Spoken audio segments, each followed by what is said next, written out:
Hello everyone. Hello. I'm here. It's Friday. Welcome to tonight's stream. We're going to be playing through the entirety of the Mario vs. Donkey Kong remake. This just dropped today. And in the past, I have stated that I'm a Donkey Kong 94 enjoyer. And I've never actually played the original Mario vs. Donkey Kong. I know that it is essentially a successor to that game, so it's gotta be pretty good. I mean, I played the demo that was like 3 levels, and I was like, yeah, I'm sold. You didn't even have to give me 3, you could have given me 1 level, and I knew it was a game I'd like. Hope you're all doing well. Hope you're all having a good Friday. I slept so long last night, because, like, yesterday, as some of you might know, I was gonna stream Paper Mario, but I, like, legit had one of the worst migraines that I've had in, like, a long time. It was rough, dude. I was, like, fucking stumbling around, because, like, I was in that much pain from this migraine. It was bad. And, like, I took some medicine, and I just kind of laid in bed that night. I was a little out of it, but I'm okay today, thankfully. Last night was rough, though. Also, yeah, Stoinky's coin. So true, so true. We will be entering his world. Yeah, last night was fucked. Last night was fucked. I'm okay, though. I'm okay now, though. Sometimes I just get, like, really bad migraines like that. Honestly, even if it was a migraine where I wasn't, like, fucking barely stumbling around, I probably still would have been like, yeah, I'm not streaming tonight, my head hurt too much. I picked up today, also, I picked up a Banjo-Kazooie amiibo. Because I was like, fuck it, why not? Let's get the game on screen also. This isn't going to be a very story-heavy game, so I'm pretty sure, like, we could just keep the banter flowing. I mean, I know there will be, like, an animated intro, but that's about it.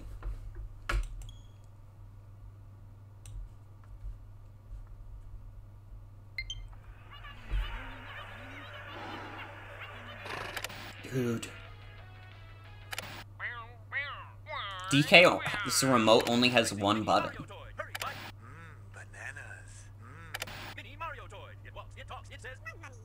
How did he even change the channel back?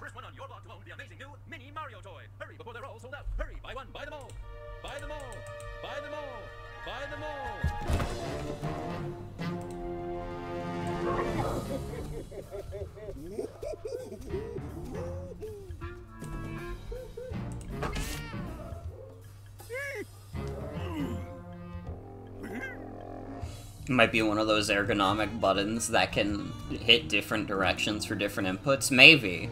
I didn't know they made remotes like that.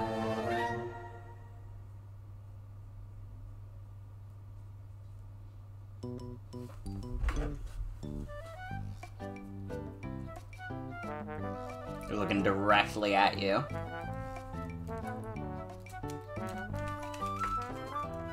I'm pressing L and R. Oh, there we go.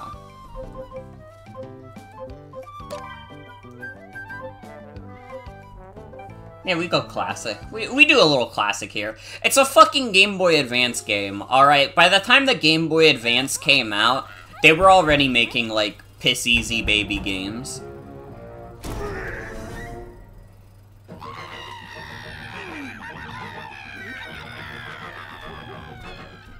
Alright, we already had the term Nintendo Hard.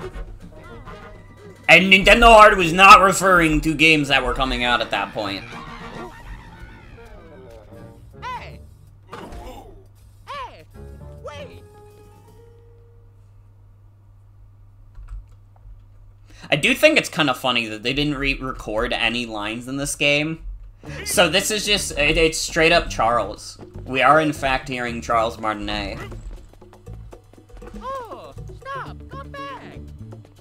Yeah, Mario was so happy to be trapped in the bubble.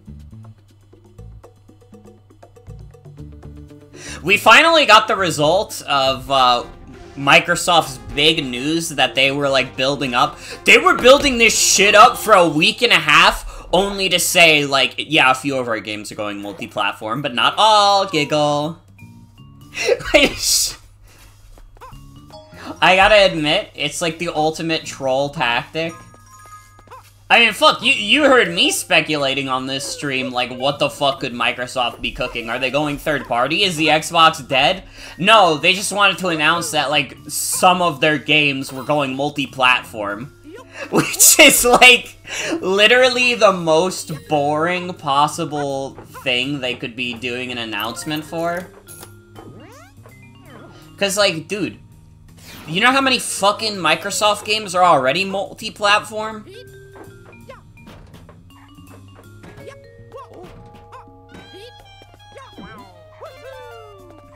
I missed the red present. I'm sorry, everyone. I hope you can forgive me.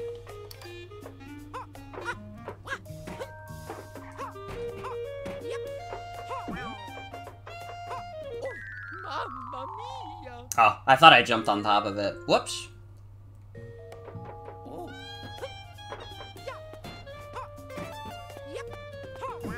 Do you think they'll announce it? Or what specifically?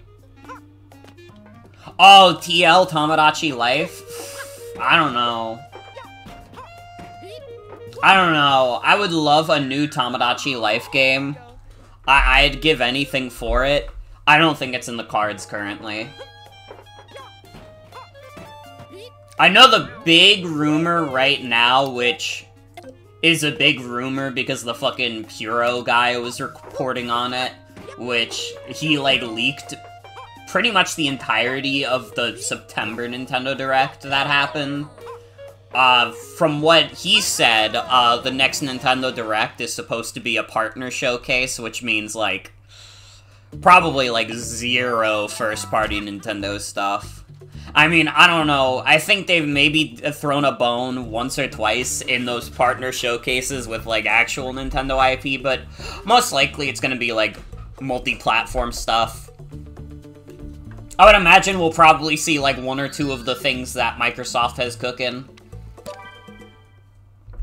Hi-Fi Rush seems like the most likely game to go multi-platform to me. I feel like they kind of realize that they have a good thing with Hi-Fi Rush.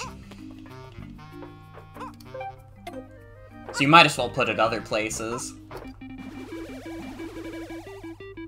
Funny enough, I think one of the games that they explicitly mentioned would not be going multi-platform was Starfield. Which is, like, very amusing, because it's like, they're really keeping that one close to their chest. They are, like, so keeping that close to their chest, alright? Starfield means the world to Bill Gates. Bill Gates himself went on record saying, Starfield is my favorite video game.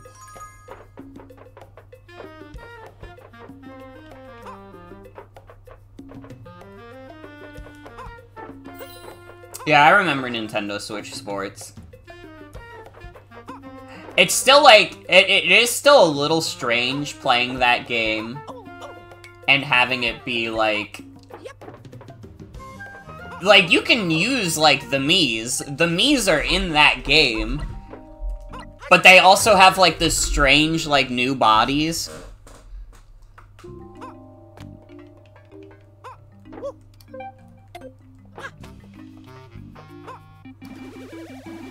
I don't know, it was a little odd. It was a little odd, I will admit.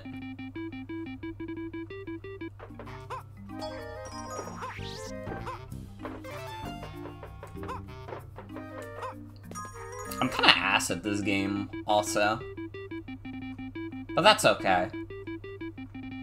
You live and you learn. Can I break the oil? Do I know when it's gonna be? The next Nintendo Direct? The leak that's been going around has stated that it would be next week.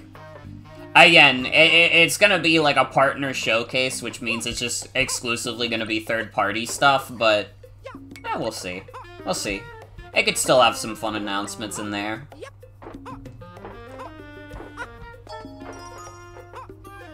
Oh. Wait, I'm a dipshit. That seems really obvious now. As the solution. Bro, I'm getting stumped in the puzzle game for little... Fuck, I can't speak either. I'm getting stumped in the puzzle game for literal 5-year-olds.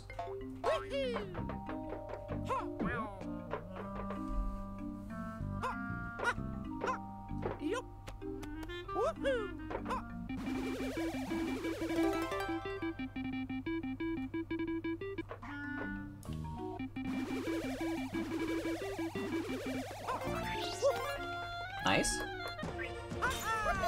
I have to save my baby son.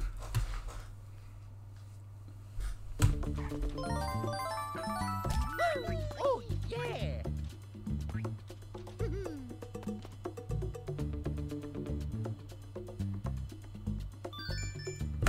But yeah, I cannot believe how, like, crazy the speculation went for, like, Microsoft's, like, big announcement. I straight up, honestly, I still kind of stick with it. Like, why the fuck would they announce that they're, like, doing a business update on a podcast? And honestly, I guess in hindsight, maybe it's because they knew it was too boring to do, like, a big thing about it. So they were just like, let's just put it in our little podcast. But then everybody in the world was like, oh, fuck, is it over for Microsoft? Are they done? No, it's literally just, like, news that anybody could have reasonably assumed. There was already the big rumor going around that stuff like Hi-Fi Rush was gonna be on other platforms. Like, that was the big rumor before Microsoft even said they were doing a big business announcement. And again, why have that, like, week-and-a-half long build-up? That's the thing that's crazy to me, is that they had a week-and-a-half long build-up just to say, like, oh yeah, a few of our games are going multi-platform. They already do that! Minecraft is, like, the biggest game in the universe, and it's owned by Microsoft. The Ori games are also on multiple platforms. Psychonauts 2! This isn't an update, this is just doing something that they've already done before. It doesn't make any sense.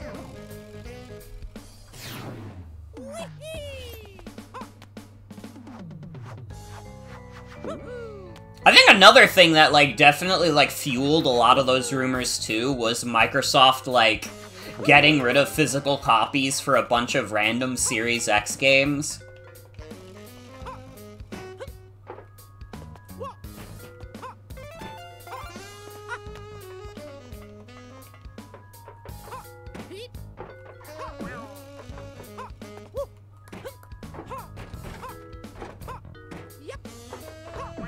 Oh yeah, Persona is a big thing.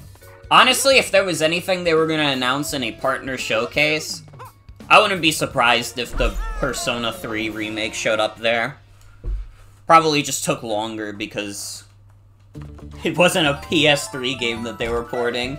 Sometimes I forget that Persona 5 is a PS3 game, because it also came out in, like, 2017.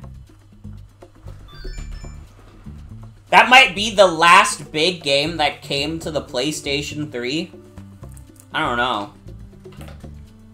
I don't think anybody was really paying attention to the PS3 in 2017. The world had moved on.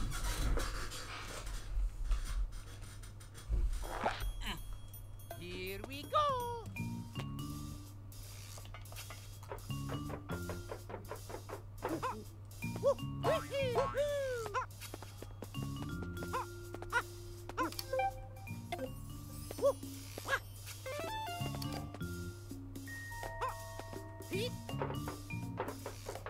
I'm kinda masterful at this game.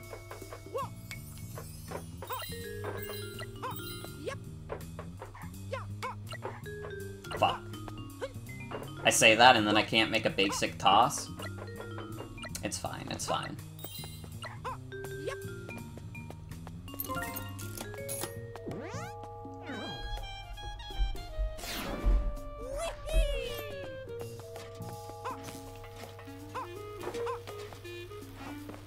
I know that the another, like, big video game rumor right now is that, like, the Nintendo Direct that's being rumored got delayed because of the Microsoft announcement. Which, that could go two ways. I could see that as being real, because, like, Microsoft really did hype the fuck out of that shit. But I could also see it just being, like, dudes online being like, no, wait, hold on. But they delayed it because Microsoft, you know. You know, never trust everything you read online. Except what you hear on my stream, I've never told a lie in my life. For example, let's just say that in the next Nintendo Direct, F-Zero fans are gonna have a lot to look forward to. If they don't like F-Zero 99, which is that F-Zero 99 is being cancelled forever. But dude, I need to hop back on that game.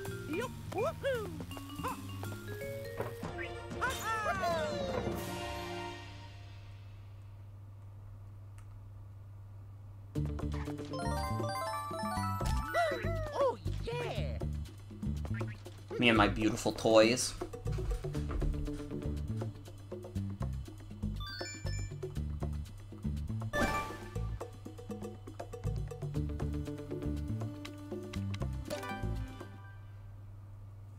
Dude, amiibo packaging is, like, so different now. I mentioned earlier that I got, like, the Banjo-Kazooie amiibo, and, like, I think, like, after, like, so many fucking years of it saying, like, get it on your 3DS and Wii U, play with Mario Party 10 and other random shit, you bitch. They finally, like, just changed the packaging, and it just says, like, use amiibo in a variety of games. It's, like, so dull now. I mean, not that I give that much of a shit about how classy the amiibo packaging looks, but it feels so empty. It just tells you, like, you could use it in a game, and it's like, real shit? Wait, hold on, real shit? Here we go.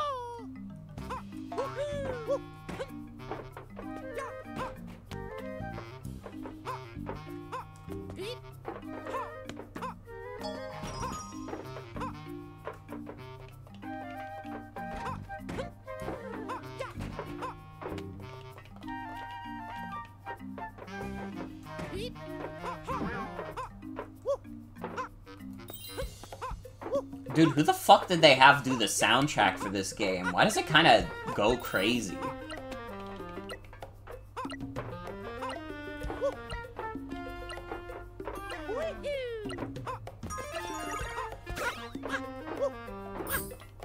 This is like some Insane in the Rain type shit.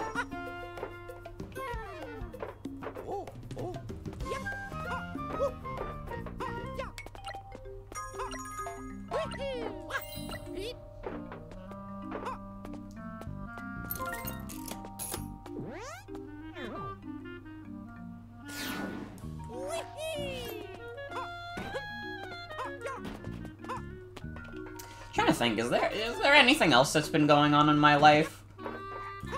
I don't know, again, yesterday I just had the really big migraine. I was playing a bunch of Miitopia in bed, while being, like, slightly, like, out of it. I say slightly, honestly, if you asked, like, Jen how I was, like, texting them, they would probably say I was out of my fucking mind. But I can live with that. I was having a good time.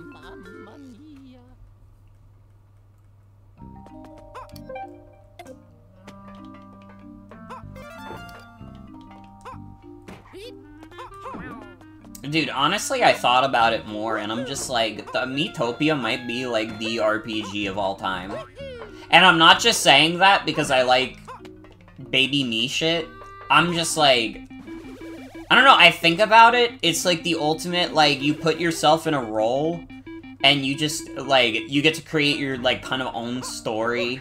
You get to speculate on the relationships and stuff based on the different interactions the characters have. I don't know, it scratches the right itch in my mind.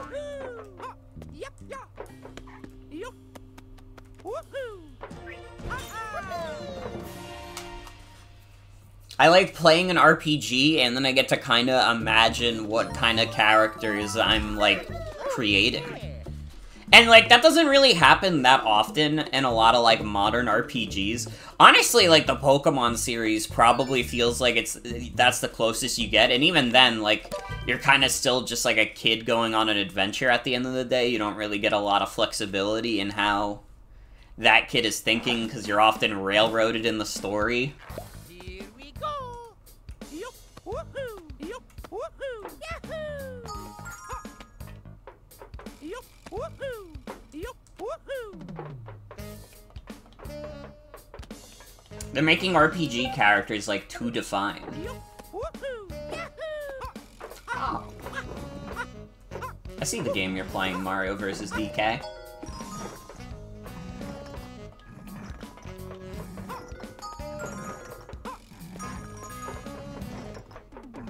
Yup, woohoo. Yup, woohoo.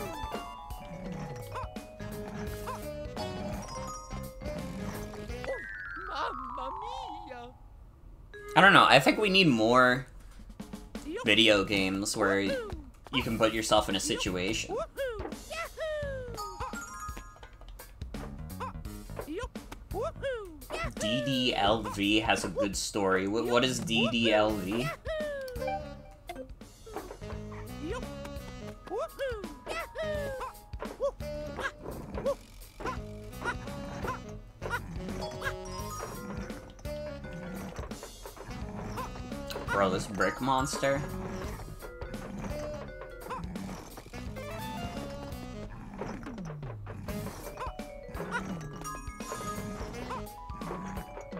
Disney Dreamlight Valley. I'm only, like, vaguely familiar with what Disney Dreamlight Valley is. Yup, woohoo! Is that the video game where you're, like, in the Disney park or something? Oh, brother, I went around this entire dude. Oh, wait. Duh. I understand now.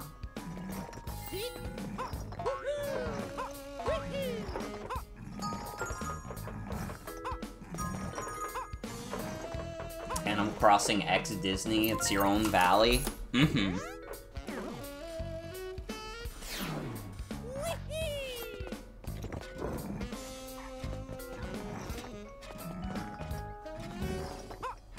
I gotta be fucking careful.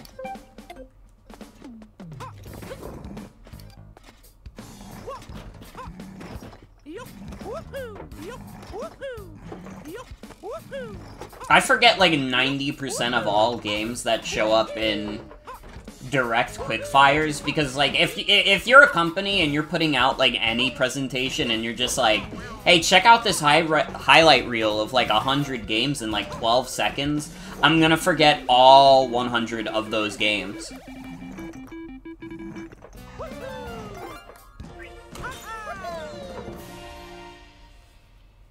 Like, you can't show me 2 seconds of a video game and then expect me to remember it. I don't know, maybe that's a little bit of a hater stance, but just like, I cannot remember the last video game that like showed up in like a highlight reel like that where I was like, oh yeah, I remember that. I don't know, not even that I don't remember the games, because maybe there's a game that showed up in a reel like that and I'd immediately be like, oh, I know that game. I know what that shit is. But, like, if you asked me to, like, name a game that has shown up in one of those highlight reels, I would never be able to say one. Let's go, little guys.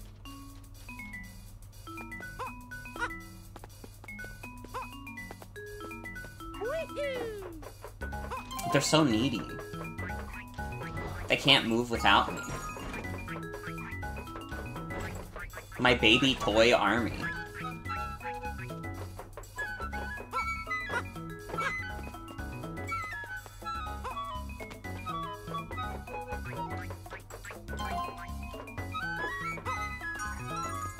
Yeah, my baby toys.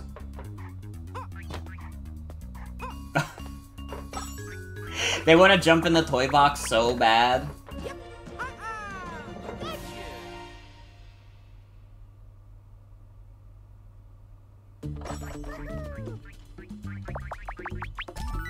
Oh, yeah. I'm pretty sure there's like a cutscene with the mini Marios, or one of them says like "Papa" or something like that.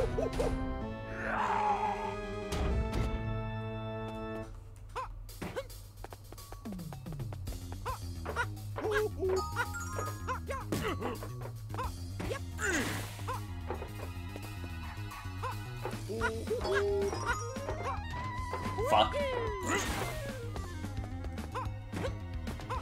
This shouldn't be too hard.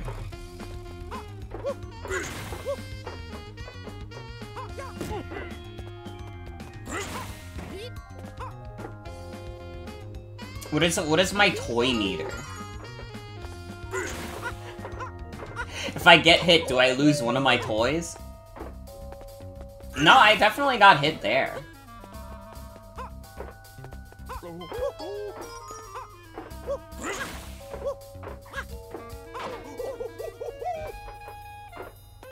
Bunk is blue hype, DK.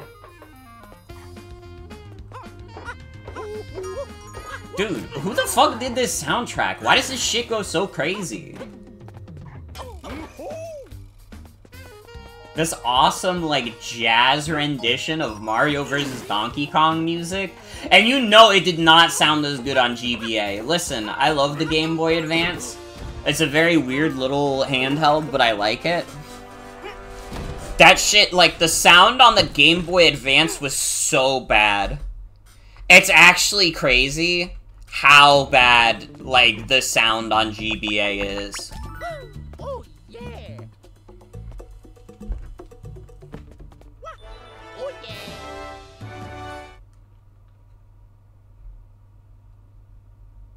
Love your OCs and would probably cry if they said mama to you. Respect.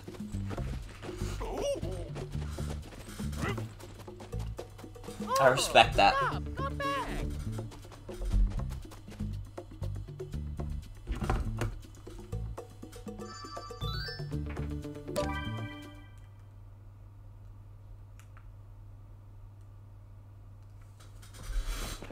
What was I saying?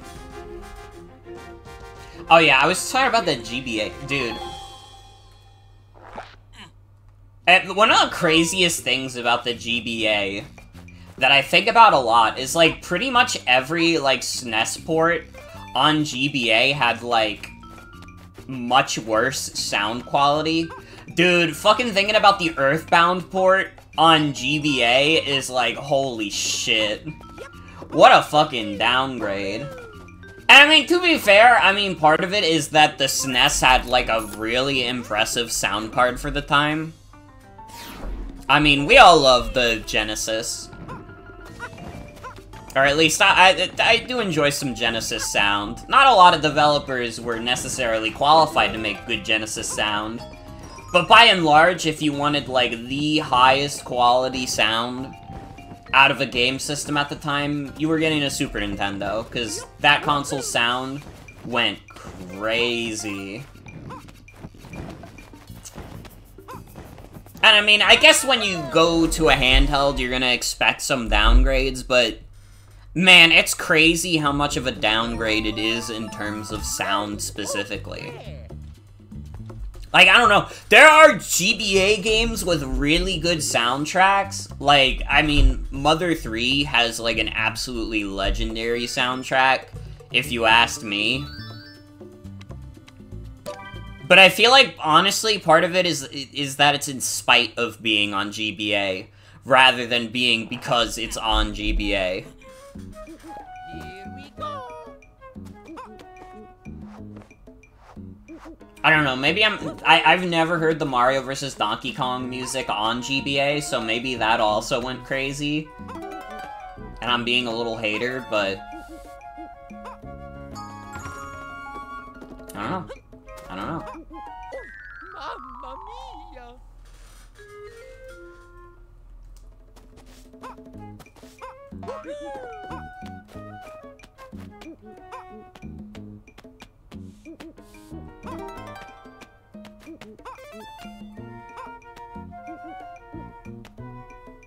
Look at him, look at Mario, he wants grabbies. Yep. Oh, you can ride the rhino! Okay. I thought that guy would just, like, straight up kill me. I guess he does have a very friendly face.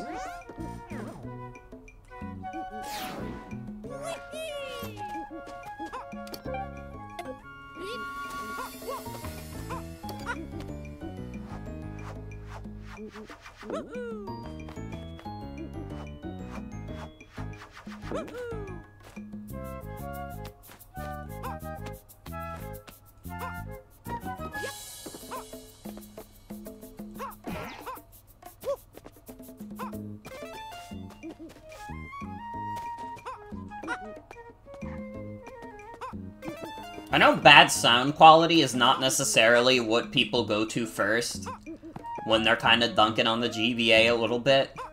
I know people usually go for, like, the blown out, like, fucking graphics on it. Everything looks, like, way too damn bright. But, I mean, that was just kind of... I guess that is a part of the GBA kind of being weird fucking hardware. The original version didn't have a backlight, which is, like, fucking crazy. I mean, for 2001, that's kind of insane. I didn't own a GBA in 2001 because I was literally a toddler. I barely... Like, I was learning what the fucking color blue was, dog. You wanted me to learn how to play Super Mario Brothers on the Game Boy Advance? Come on, I didn't even figure out what Blue's Clues was yet. I didn't understand who the Wiggles were. They were just some weird men who would show up on this box.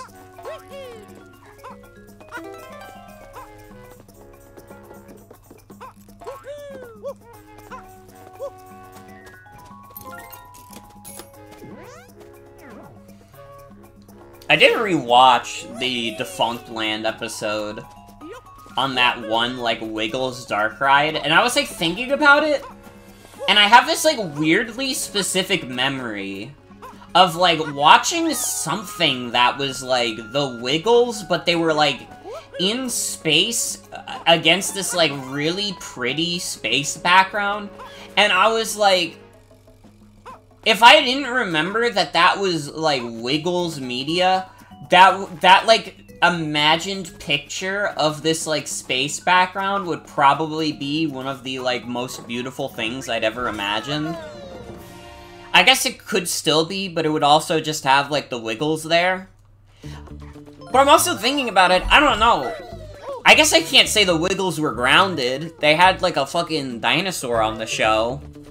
But I was, like, trying to think, when the fuck would the Wiggles have ever gone to, like, space?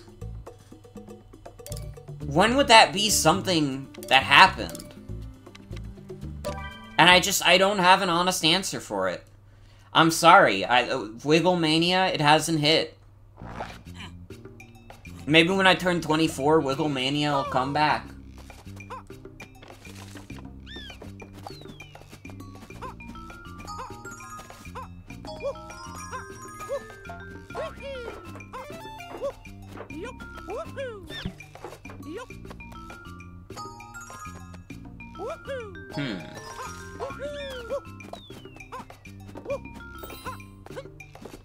Oh, I see what I gotta do.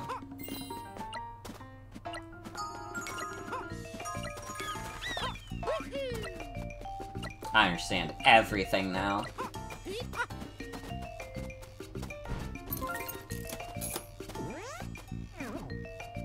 This game's pretty fun.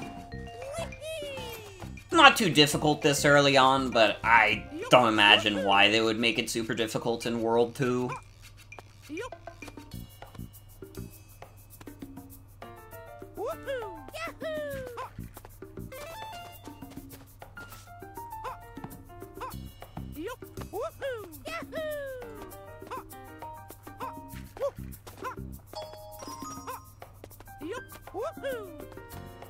Oh, I gotta get the blue present. I mean, I guess I don't have to, but I feel like I have to. Oh wait, I understand the plan now. I understand everything.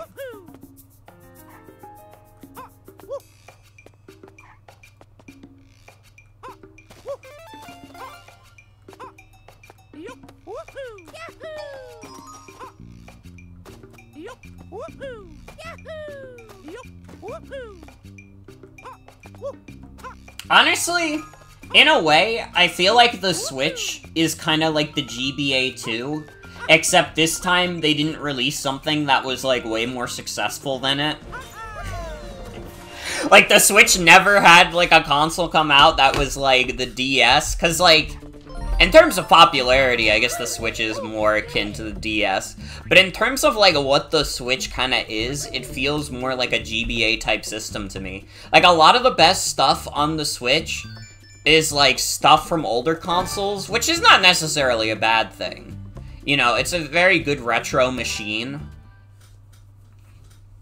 I mean, fuck, if you discounted NSO, you'd probably still have, like, so much retro shit you could play. From all the different re-releases from different companies, the different remakes and collections that Nintendo has put out. Because that's what the GBA is also to me a little bit. It's a machine that they, like, ported a bunch of random shit to. Not that the GBA didn't have its own, like, good library of original games, but it also very much was, like, a SNES you could put in your pocket. Just like how the Switch is a Wii U you can put, not in your pocket, but like in your bag. Which is still better than the Wii U being a console you can bring, like, maybe to the bathroom if you're lucky.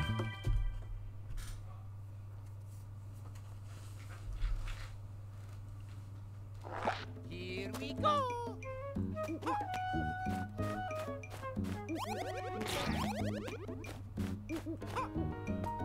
We got fucking fruits level. Woohoo! Yup. Woohoo!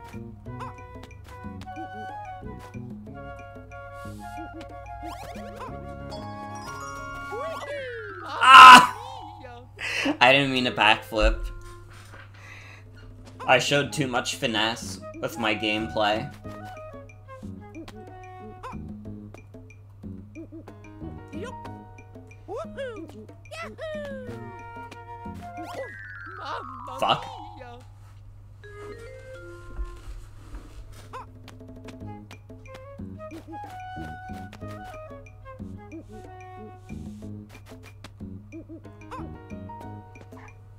It was always oddly satisfying to climb these ropes.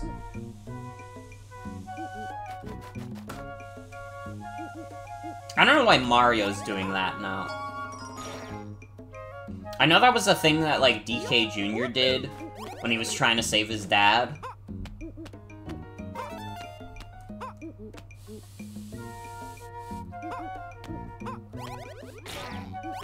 Oh, brother.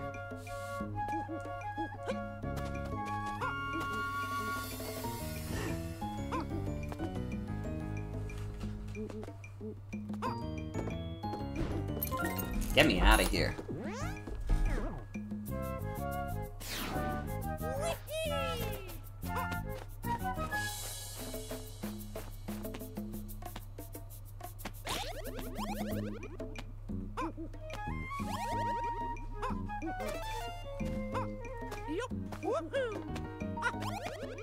I don't know, it's kind of fucked up thinking about, like, the GBA as being the only console where you can play all 3 Mother games.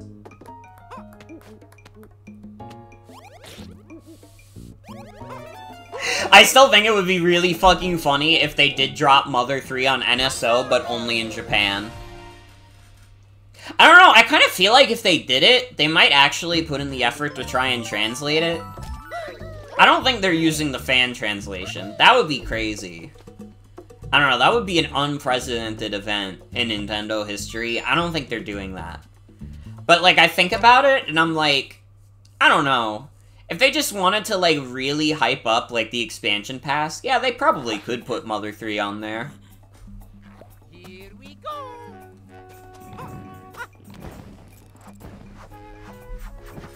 I don't know, at this point in my life, in terms of video games, I feel like I've seen weirder than, like, if Nintendo just decided to actually translate Mother 3. I don't even find it that weird anymore. Oh, Mario, why do you go down the vine so slow when you're doing that?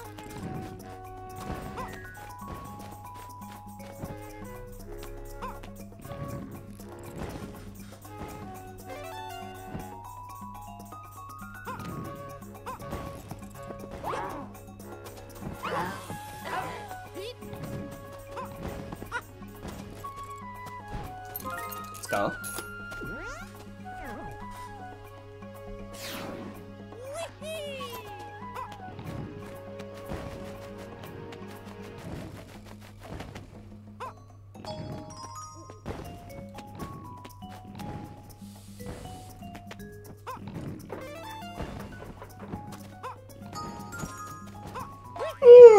It's a little bit of a sleepy day today. I mean, I did have a big-ass dinner. We went to the Outback Steakhouse. I had a big burger and some fries. I needed it. I haven't had a good burgers and fries in too long. Too fucking long.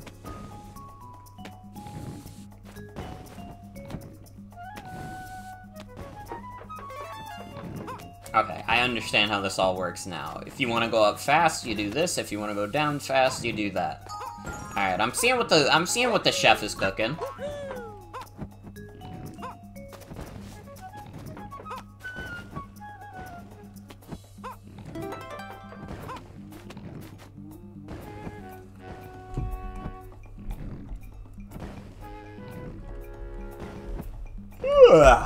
Oh, excuse me.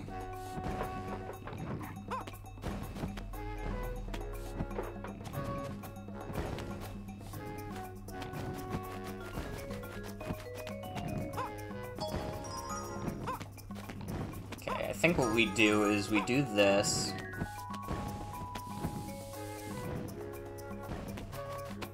And then we can get the present that's there. Fuck. Okay, I'm actually dumber than dirt at this, like, puzzle platformer made for literal 5-year-olds.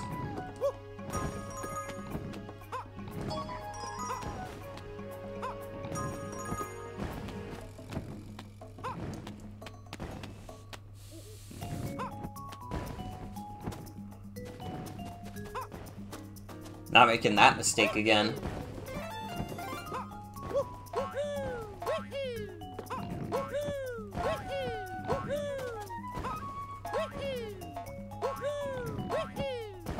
Mario, just put your hands up! Put your hands in the air like you just don't care, bro!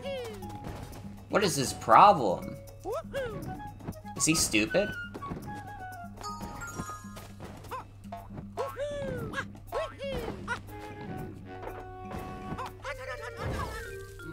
Fuck's sake!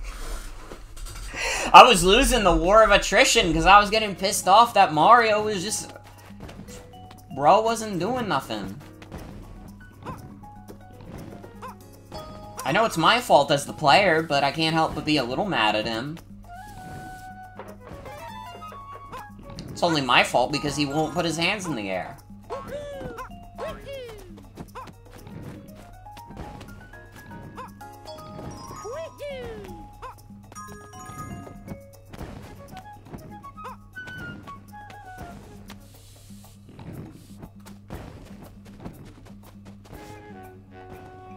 Alright, I think I understand.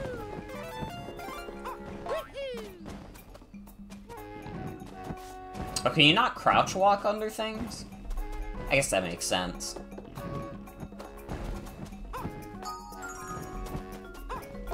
Man, this has to be, like, such a fucking bizarro game for, like, people who play, like...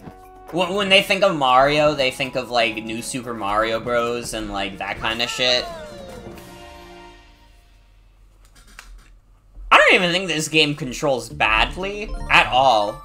I just think it is, like, so much stiffer than, like, the standard Mario fare that I think if you're only used to the standard Mario fare, you would be like, what the fuck, he's so limited in this game. Who would want to play this shit? Which I'm not saying is the right thing to think. I'm just saying I think it's what some people might think.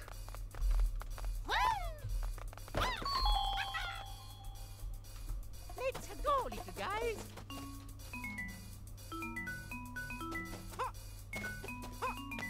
Okay.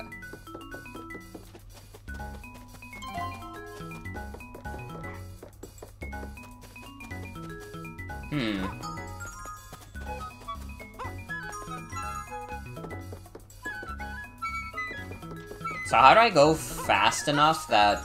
Oh! Never mind. I understand everything now.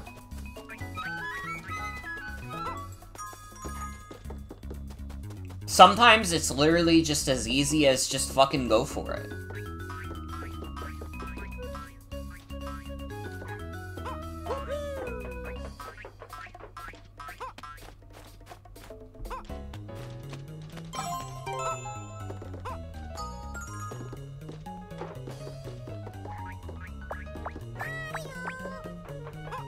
Bro. Yes, I know, little dude. Shut up. Please. Keep your voice down.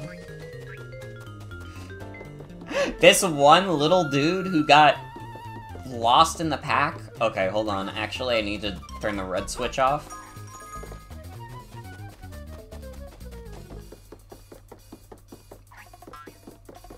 It is kind of cool, actually. I'm kind of glad they didn't do the redo the voice lines for this game.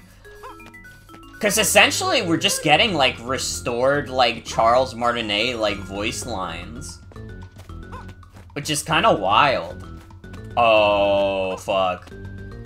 I'm gonna lose because this guy fell off again! Bro! No! Mario! Mini Mario, jump! Oh my fucking god. Fuck's sake. I think that's the first time the timer for this game has ever, like, been an issue.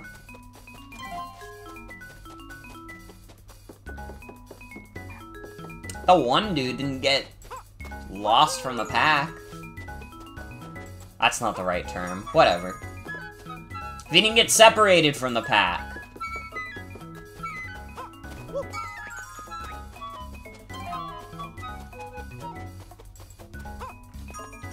This is the ultimate babysitter simulator. Which is fucked up, because the last time I played Paper Mario, I was also babysitting a bunch of baby Yoshis. Maybe that's one of Mario's forbidden jobs that they don't want you to know about.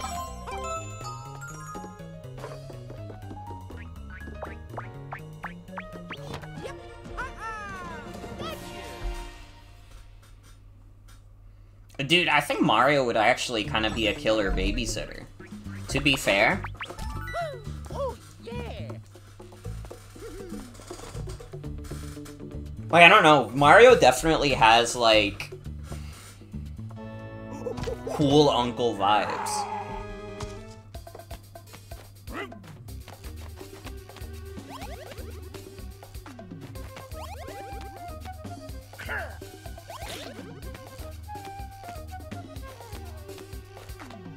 It's moving around too rapidly. Come on. There we go. Bro, what the fuck is this? How the fuck am I supposed to hit him when he's doing that shit?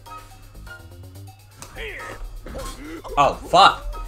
No! Oh my god, he killed one of my minis.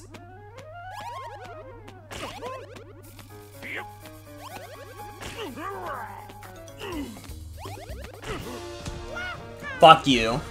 Avenge the fallen. Go to hell.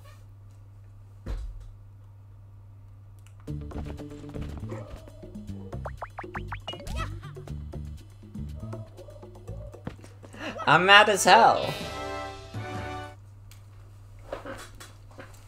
You killed my little mans.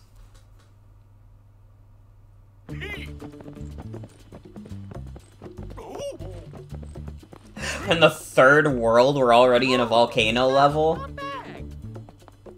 If I had a nickel for every recent, or not recent, if I had a nickel for every Mario game that I've played recently that had a volcano level, like, not that close to the end, I'd have 2 nickels, which isn't a lot, but it's weird that it happened twice.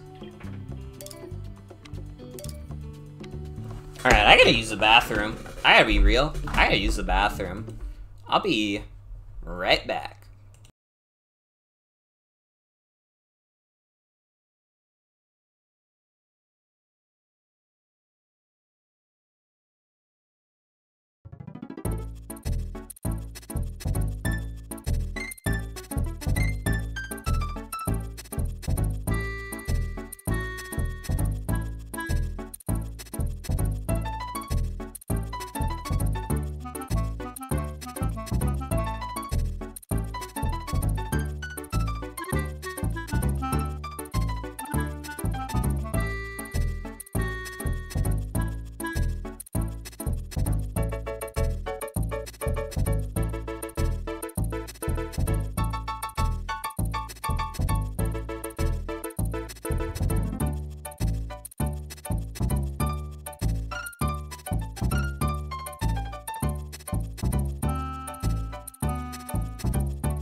inconvenient for the music to stop, because I was like, I almost died.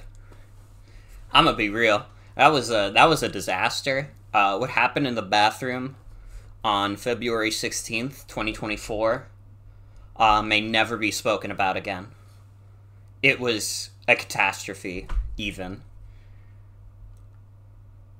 I did learn that Tommy Tallarico had to sell his house, though, which made me feel a little better.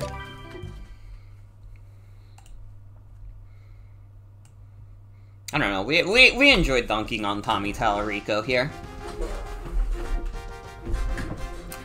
House is worth $3 million, though, god damn. How the fuck did he even, like, afford a house, like, that expensive? I guess I'm not, like, a Tommy Tallarico expert. I don't know where the fuck he was getting that kind of money. Like, from what I heard from other people is from, like, Video Games Live. And, like, that could be true. I gotta be real. I, like, didn't fucking know that Video Games Live existed until, like, the H-Bomber Guy video.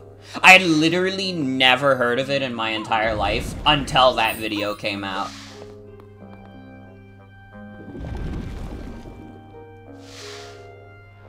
If I had to stay in one of Tommy's rooms, which one would I stay in? Fuck. I've like, kind of forgotten what, like, Tommy Tallarico's house, like, contained. He has the Spider-Man room.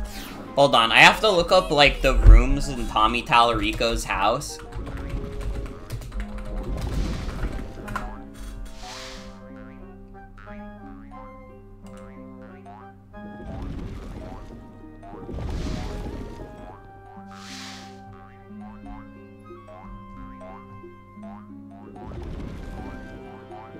Dude, the Spider-Man room kind of goes crazy. That's like, it's a tough call after that, because that's definitely like the coolest room. I don't know, I could kind of go for the movie theater room with the Willy Wonka on the side and like the old-timey popcorn.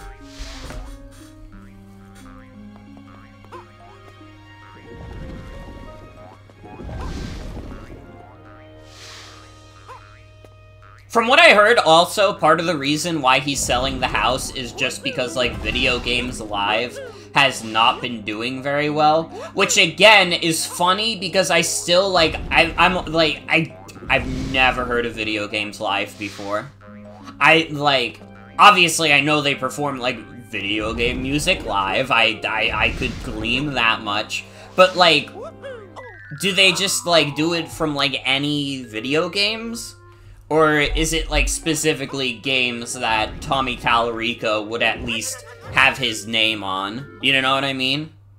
I was gonna say games that he worked on, but let's be honest, the amount of games that he worked on compared to the games that he, like, just got to put his name on is probably, like, much, much smaller.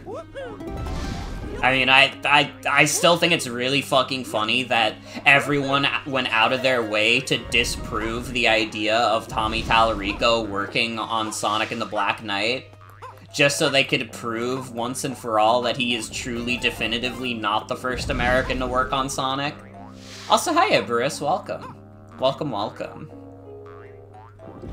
You're just in time, I had to take a big BRB for a, let's just call it a toilet disaster.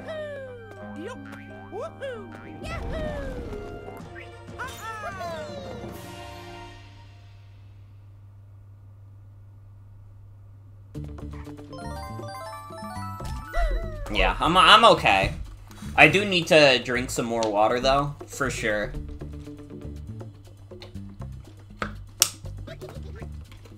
Shit at Outback Steakhouse is too salty. Need more water in my system.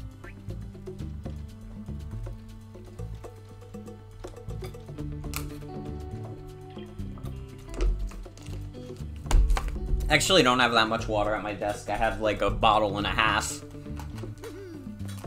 Which is not enough to recover from eating chain restaurant food.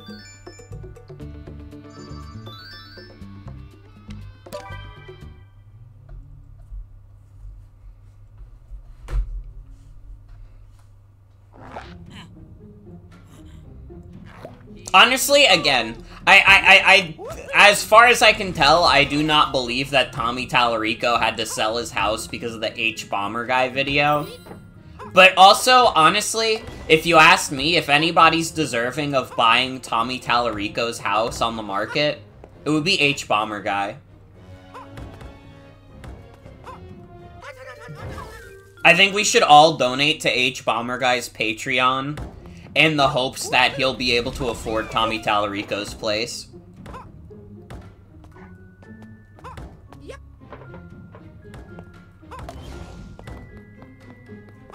Because again, if anybody's deserving of it.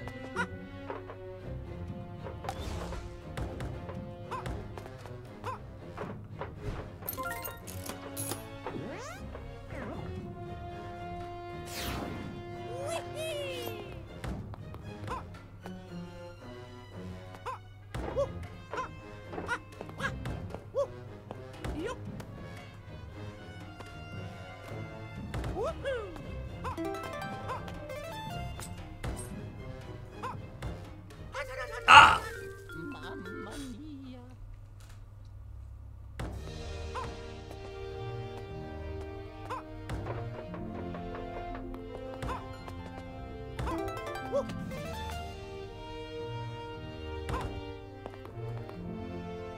Dude, I kind of miss the jazzy tunes of the first world. That shit went so crazy.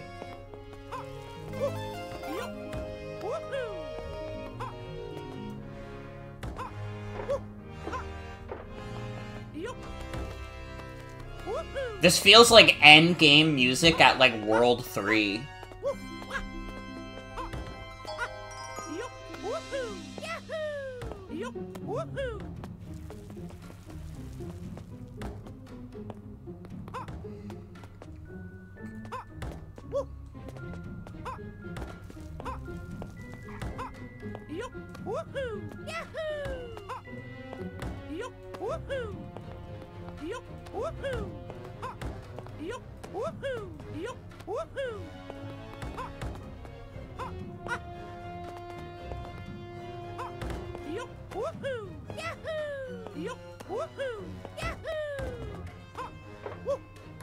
God, I thinking about Tommy Tallarico, I am very much looking forward to if H-Bomber Guy actually does a follow-up to his original video.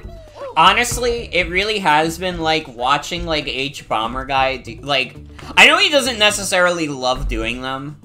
I think he specifically said in, like, his recent, like, plagiarism video, he was not, like, over the moon about having to make it as a video, to the point where he was, like, going out of his way to try to find all these people who got plagiarized just so he could give them the money for the video instead.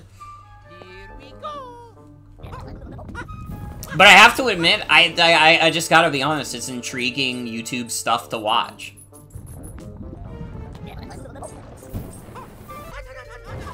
Mamma mia. I do live for, like, I have to admit, as an adult, as I've gotten older, I live for internet drama a little bit now. Not like, I don't let it consume me, but sometimes I'll read about, like, funny internet drama, and I'll be like, this is hilarious. You people actually, like, fight like this?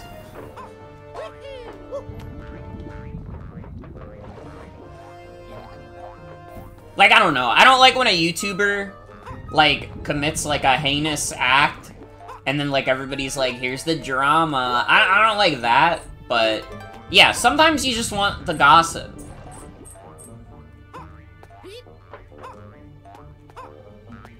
I'll admit, as an adult, I like a little bit of gossip. And maybe it's not the most glowing trait of mine, but I just have to be honest with myself. Sometimes I want a little bit of a funny scoop. And the important thing is that it has to be, like, a little funny. Again, if it's, like, a YouTuber commits a heinous act, like, that's, like, you already lost me. Although, except in the case, I did hear that this one, like, YouTuber that everybody hated, Too Mad, died. And, like, I had never heard of this fucking guy in my life. Literally, like, did not know who this guy was until literally yesterday, which happened to be the day after he died. And apparently he was just like this, like, completely, like, heinous human being. To the point where, like, pretty much every post that I saw online about this dude was, like, celebrating that he had died. There were, like, very few posts that were, like, people are being disrespectful to the dead. Like, I've never seen, like, a more unanimous, like, people online about someone dying. People were more divided when the fucking Queen died, bro.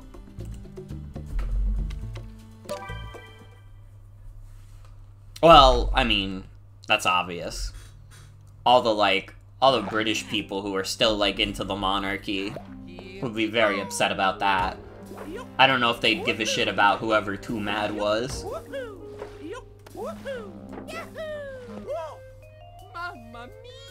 From what I heard, also, he did die playing Overwatch, which is, like, probably the worst way to go out. Like, I don't know, man. I definitely, like... If I died, like, mid-Overwatch match, like, I need, like, someone to come to my house and, like, burn the scene. Like, I need there to be, like, no evidence of the fact that I died playing Overwatch. Like, I don't know, I need a trusted confidant who will not leak the secret that I died playing Overwatch. You need at least one homie in your life who's real enough that if you died, they would make sure that your death wasn't super embarrassing.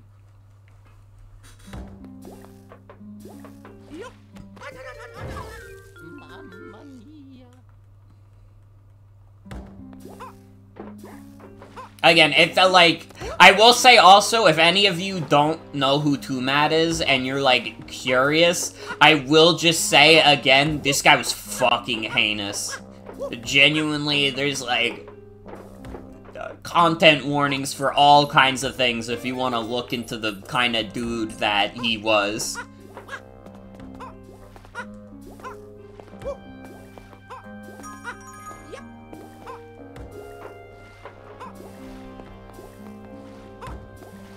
And also, he died playing Overwatch, by the way.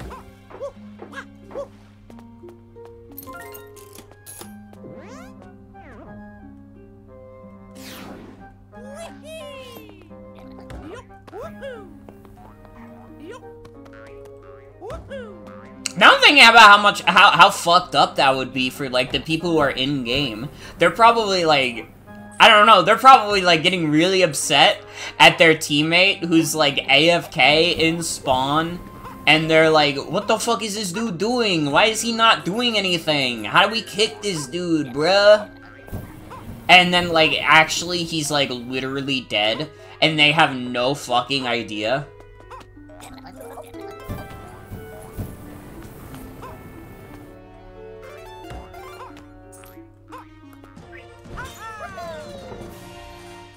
Like, I've never thought about that. Now, like, for the rest of my life, if I see someone AFK in, like, an online game, I'm gonna be like, dude, what if they're, like, literally dead? Because it's, like, it's like, extremely unlikely. It's basically, like, a 0 to 100 chance.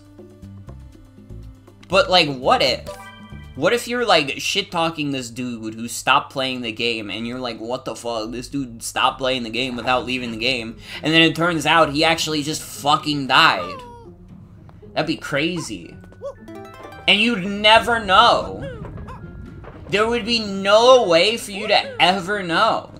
Well, maybe the people who were playing Overwatch with Too Mad figured it out. I wonder if any of the people who were playing Overwatch with him, if they've commented and said, like, yep, I was there.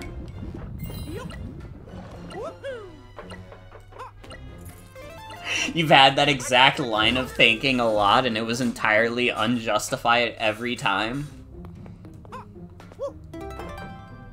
Yeah, again, it's like basically a 0% chance of happening, but not like literally 0, it's like 0.00001 or some shit. Like, I don't know, it can happen.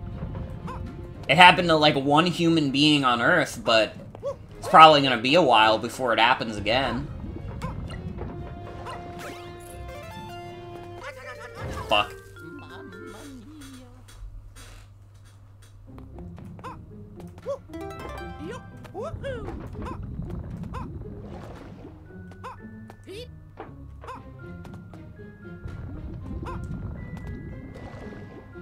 I had to say also, I appreciate that this game is, like, at the very least for me, a little tough.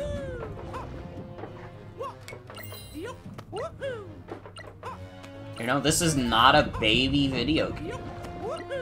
It's actually testing my reflexes a bit. It's testing my puzzle skills.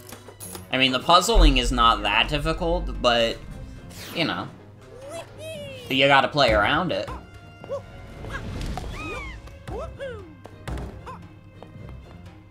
Read a half-assed article about this history of spontaneous combustion. It embedded its roots deep into your brain. Is that like a thing that can happen to someone? Can you just like randomly go on fire? Now I was thinking of the one video that's like Markiplier in the hospital bed, and he just gets light on fire and he starts screaming. It's a good video. If that happened to you, what'd you do? I guess you wouldn't do anything, you just fucking die. But...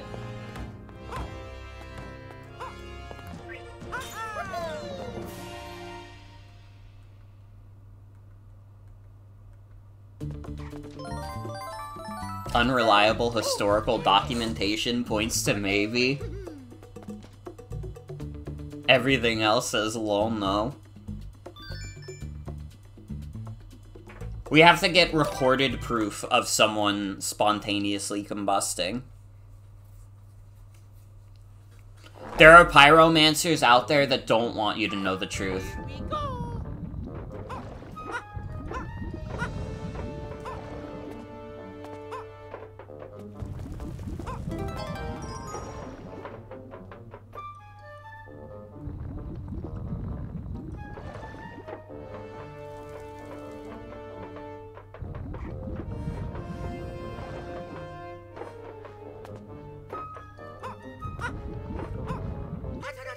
Fuck. Mamma mia.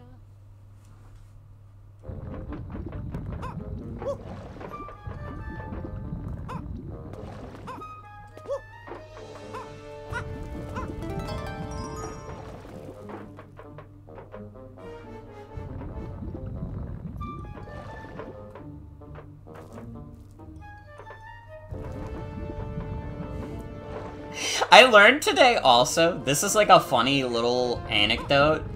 I learned today that my dad really fucking hates Five Nights at Freddy's. And it's not for the reason that someone like you or me would hate Five Nights at Freddy's. He was just like, he bought the collection on the Switch, and he was like, it's literally the most boring shit ever. It's like, you sit in an office room and you like check cameras, how is that fun? Because he's a very old school guy when it comes to his video games, you know? He grew up on, like, the Atari and, like, NES. He like, understands games that are very gamey. So, like, something like Five Nights at Freddy's is, like, insanity to him. He's like, what the fuck? Why the fuck would anyone in the world want to play this? It's literally just being a security guard. And, like, I'm pretty sure, like, that was a part of it.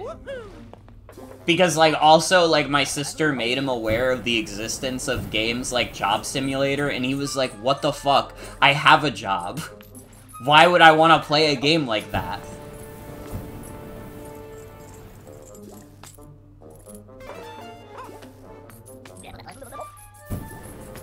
What if Freddy Fazbear is there? I don't know if Freddy, like, from what I'm gathering, I don't think Freddy Fazbear being there very much fazed him.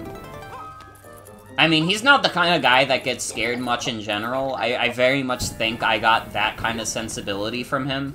He is not a dude that scares easily. So I don't think if Freddy Fazbear was there, it would scare him very much.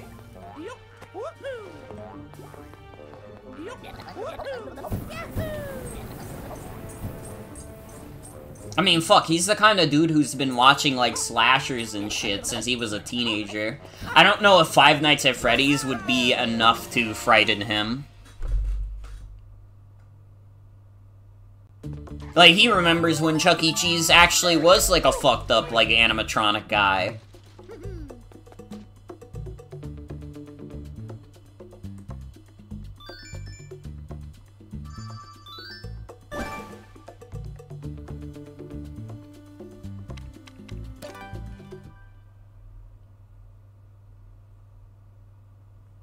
FNAF is very much, what if there's a guy about horror, so if you aren't fazed by that, it's just nothing?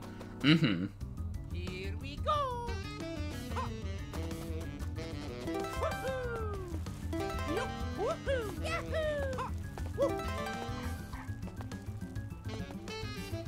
In general, I'm, like, very, very tough to scare.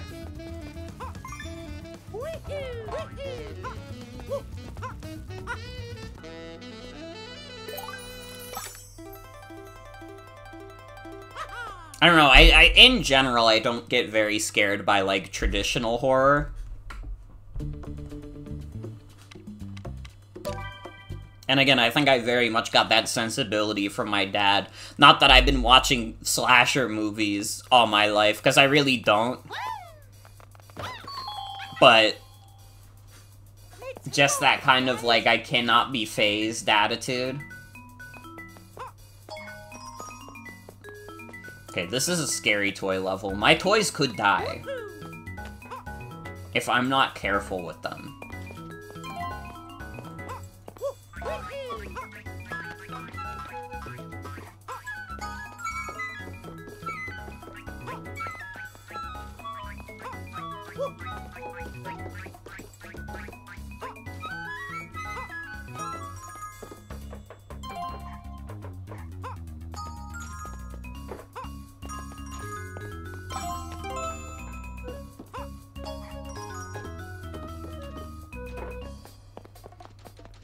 That was scary.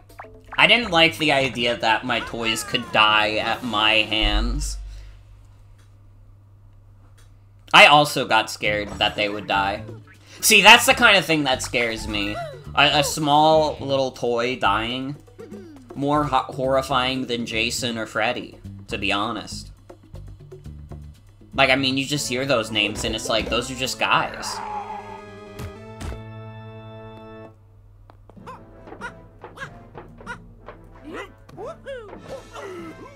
No!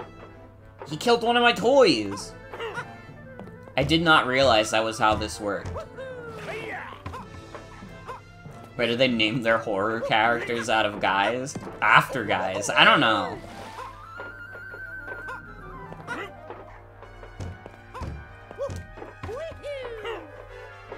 Film critics have been trying to figure this out for years.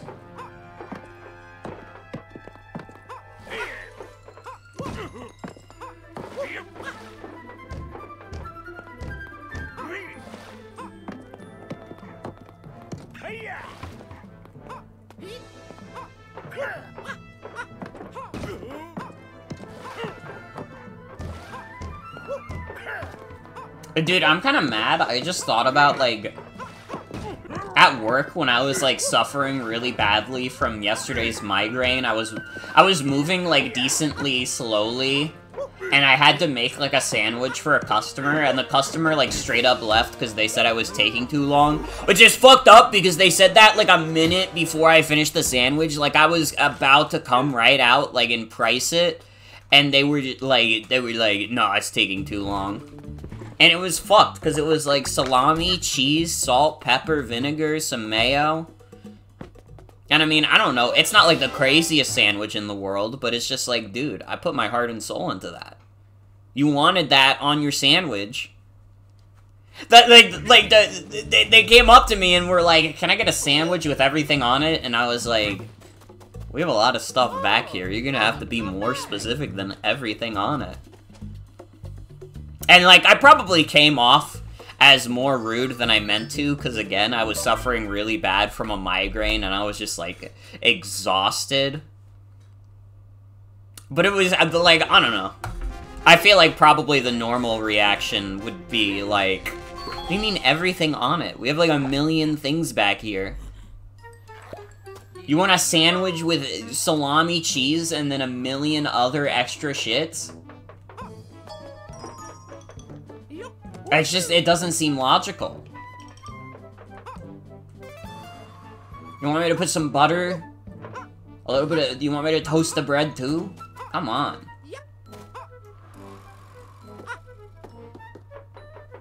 They do not know how to practice the patience inherited or merited by a yummy sandwich. That is true as fuck.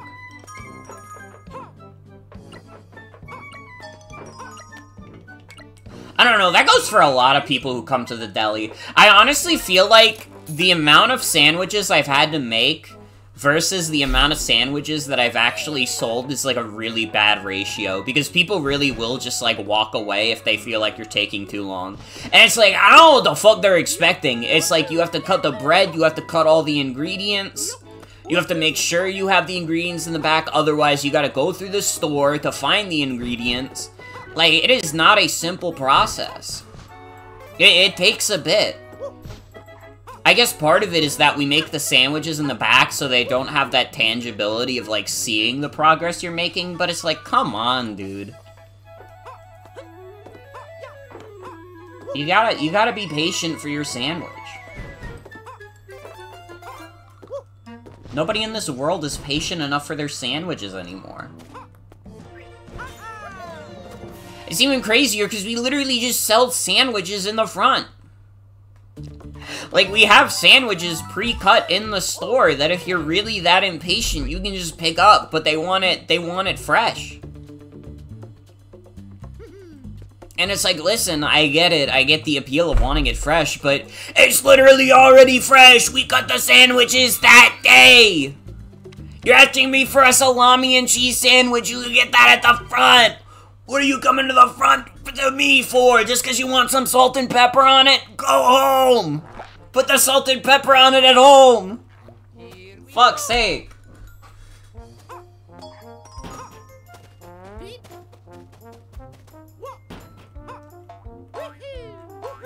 The more you learn about customer service, the more you think it's fine if workers are rude.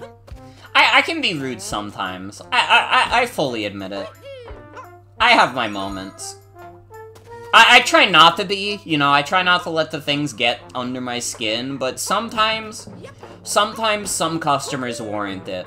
I've had a couple screaming matches with customers, just cause, like, I was like, I'm not putting up with this nonsense.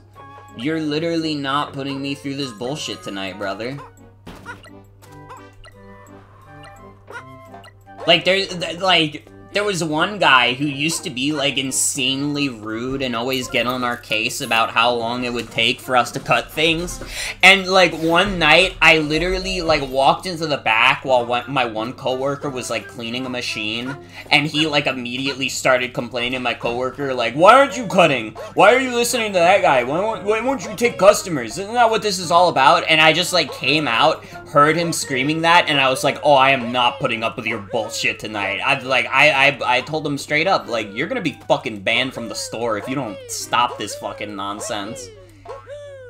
And you know what? The manager told him the exact same thing, and he never got on our case like that again. Alright? That's why I, like, try not to be rude, because listen, if you get me to be extremely rude, like, literally everybody in the store will know it's your fuck-up, dude. They will understand that, like, you did something. You went a little too crazy. Like, I like to believe, at least when I handle customers, I'm very level-headed.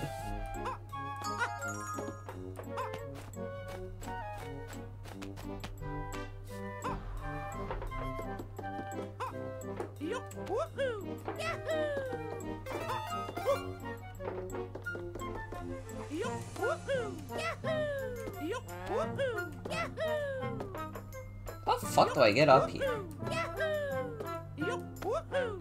Oh wait, can I literally just...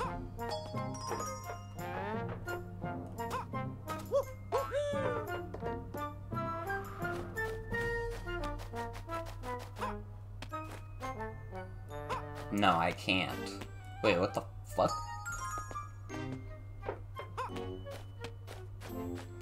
Oh, wait, I think I understand. I have to get the spring up here. Duh.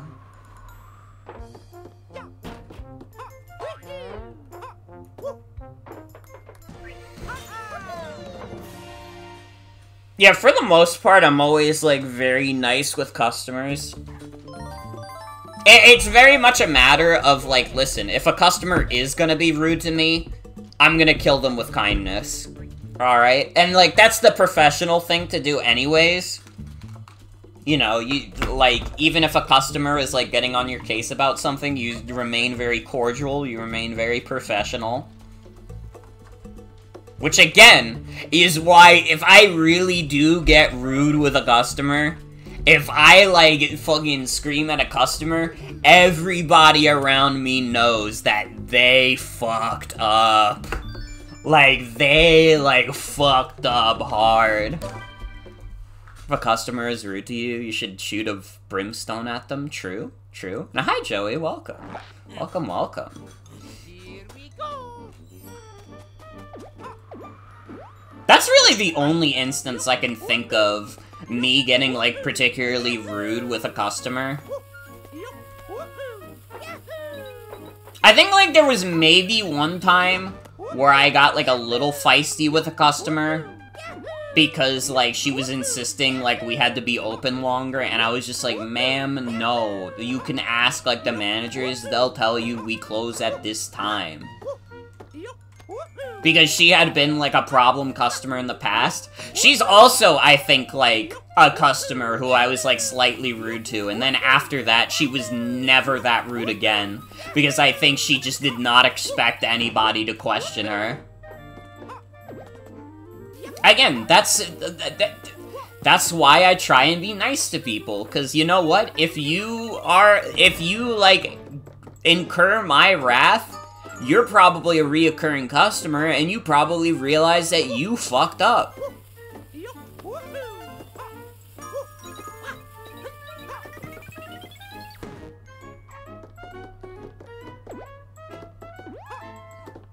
Oh, wait, I see, I see.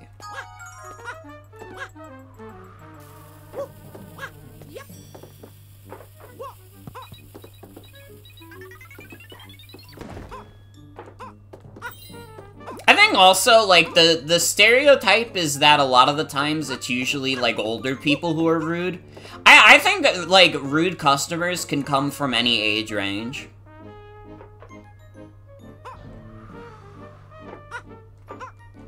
Sometimes customers are just really rude because they think they'll get what they want. So if you put your foot down and say, no, you'll be banned if you carry on, they'll back down. I think, again, part of it is that, like, I would never, like, pull that kind of thing if I didn't think a manager was gonna be on my side, you know? I'm only willing to give customers a little bit of shit if I know that the managers are gonna see the situation and be like, you know what? That was fair. Honestly, there was not much else you could have done in that scenario.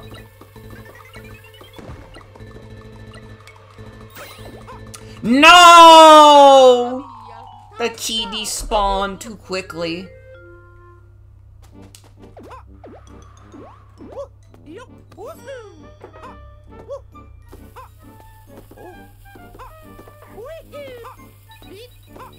Also, yeah, this is a remake of not the DSiWare Mario vs. Donkey Kong games, but the original GBA game.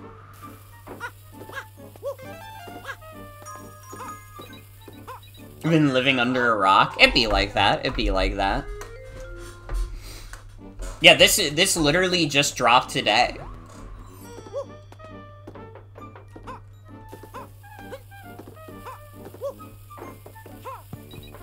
Video games is about the only thing that I haven't been living under a rock about, to be honest. Well, I guess, like, again, I've been indulging in a little bit of online gossip. You know, if it's funny. If it's funny. Honestly, I think about it, and I'm just like, I really don't, like, look into any drama any further if I think it's, like, unfunny. And usually the criteria for it being unfunny is that it's like a YouTuber commits like a heinous crime.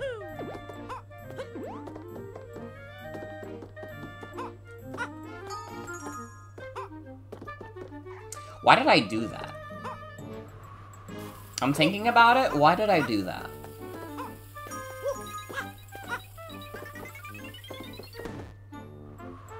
It's as easy as this.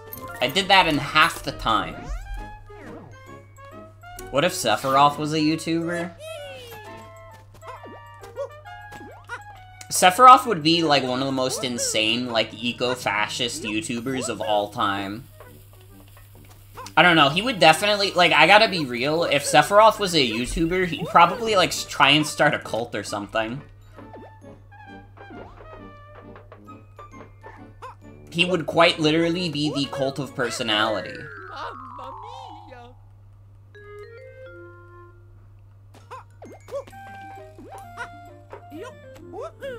You didn't know him like that? Yeah, no, it is generally a big thing with Sephiroth's character, is that he is definitely, like, an eco-fascist.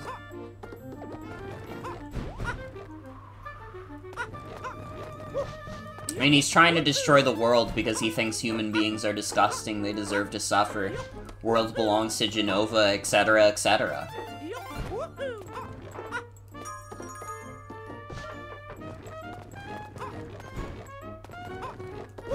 Honestly, though, I think Sephiroth being an eco-fash kind of makes him funnier. Which is, like, maybe a fucked up thing to say out of context, but just, like...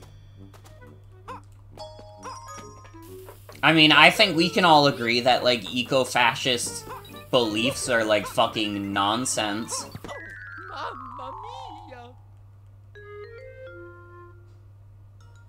His problems stemmed from playing a single game of Overwatch with lobby chat on. True? Actually, real shit.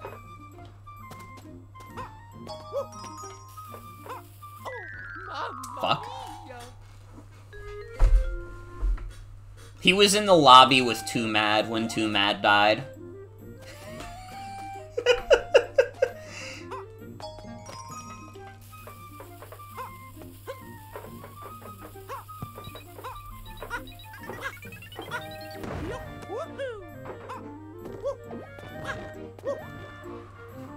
Overwatch 2 is haunted now? Overwatch has a body count now, but it's like a body count that, like... It's one guy that nobody liked, so it's like maybe Overwatch 2's finest moment. This might be the best bit of PR, like, Activision could have asked for. What if the Final Fantasy villains made an Overwatch team? Somehow they wouldn't be the most toxic Overwatch gamers, I don't think. I don't know, I think about, like, Kefka, and I think about him versus XQC, and I don't know if Kefka has what it takes to be as toxic. I don't know, actually. Was XQC a, like, Overwatch streamer? I don't actually know that much about XQC. I just know that he was one of those guys that used Kick. Which is, like, if a streamer uses Kick, it usually means they said too many slurs on Twitch. Here we go. They're all either Fortnite or Apex guys. I don't know, I'm kind of convinced that Apex Legends is, like, a fake game. I feel like I've never, like, I feel like when Apex Legends first came out, I heard of, like, some people playing it, but pretty much since then, it has not happened.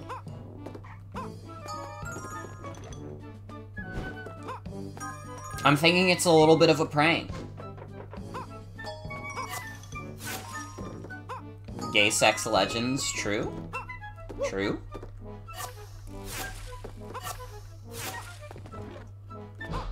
I think they have like a non-binary character in Apex Legends, which is kind of dope. I feel like I vaguely remember like a non-binary character being in Apex Legends. I could be wrong. I could be wrong. It has a cool robot character. I don't think it was the robot. I think it was literally just like someone who used like they them pronouns.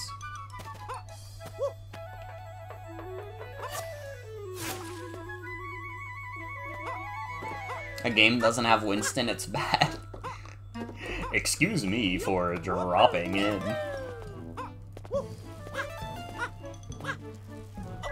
Mamma mia! Unfortunately, seen too many Apex games to know it's real. Not sure how you convinced yourself that it was fun to watch. Isn't it just like a battle royale? I mean, battle royales are kind of fun to watch. What is Apex Legends? Yeah, I mean, there's some excitement behind that, you know. Like, dude, what if this is when they get the victory royale? You just don't know until you watch. 90% of gamblers give up before they're about to hit it big.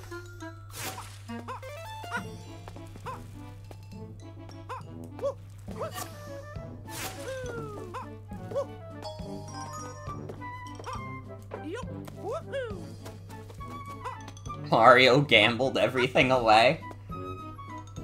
That must be why he's so deeply miserable right now. All my toys gone.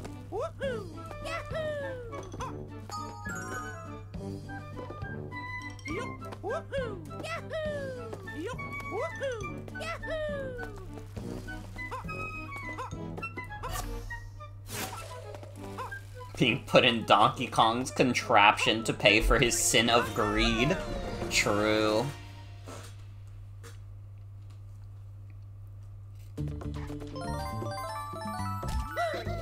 Dude, honestly, if this remake does well and it encourages Nintendo to do more, like, Donkey Kong 94 type games, I would be so fucking down.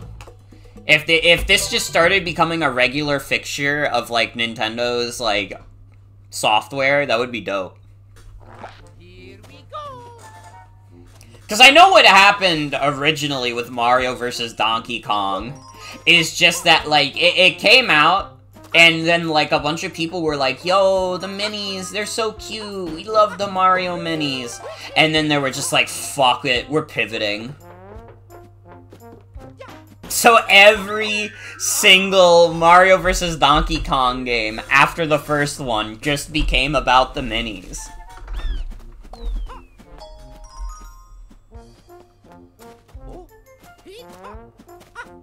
Also, it's true, I'm always down for more Donkey Kong stuff. I don't think I've ever played Donkey Kong Jungle Climber. That, like, weird era, like, after, like, DK64, where, like, Rare didn't really exist under Nintendo anymore. So, they were just... Nintendo was just doing fucking anything with Donkey Kong. Remember Donkey Konga? Donkey Konga is a funny-ass video game that exists. There is no Rare, we made it up. There is no Easter Bunny, there is no Tooth Fairy, and there is no Rareware.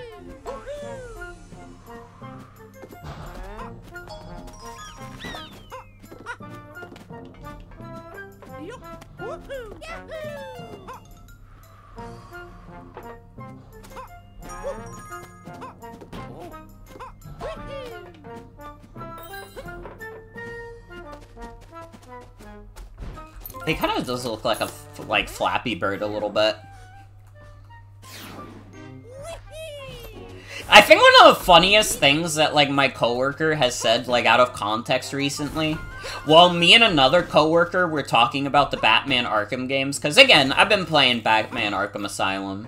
Well, I think it was specifically because we were talking about, like, you know, the Justice League game not being very good, and, like, it's kind of crazy that they were like, this is made by the same dev team, and it's just, like, so much... It just does not have the same vibe at all. And one of my coworkers just, like, was like, yo, wait, do you remember Flappy Bird? Flappy Bird was awesome. I miss that game. I was like, we were talking about, like, fucking Batman, and he just brings up Flappy Bird. Just out of nowhere. It was the first thing that came to mind for him. Flappy Bird truly touched everyone's hearts. It's true. It's true. It was a tragedy when it got taken down. Sorry, Flappy Bird fans.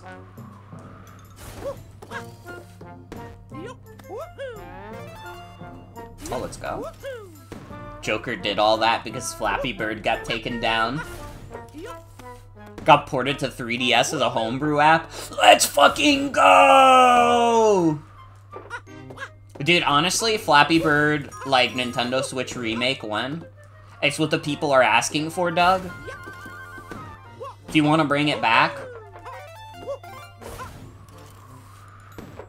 Okay, I know that, like, the Nintendo Direct rumors for next week seem, like, decently reputable, specifically because Puro is reporting on it, and everybody trusts that guy generally.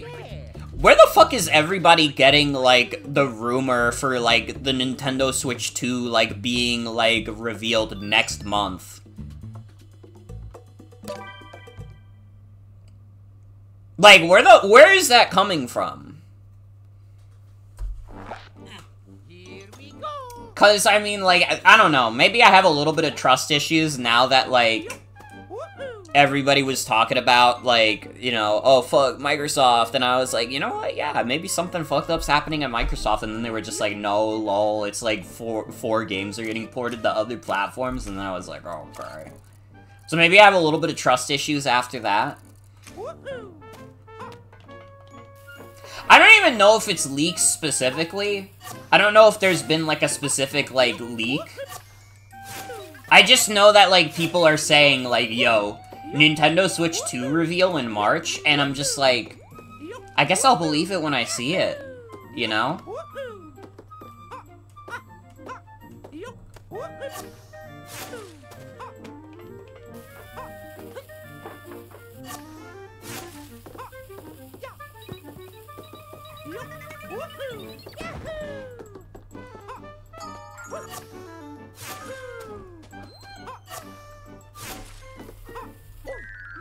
Fuck.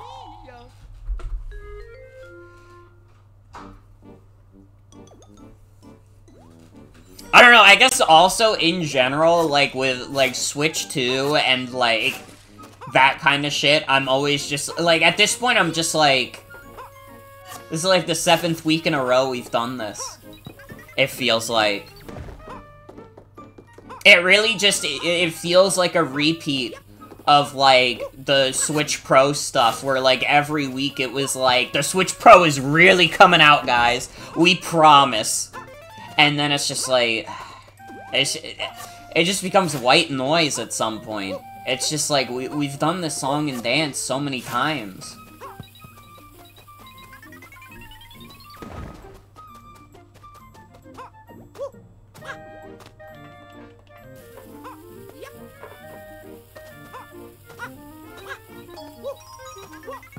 They're announcing the 4DS, true?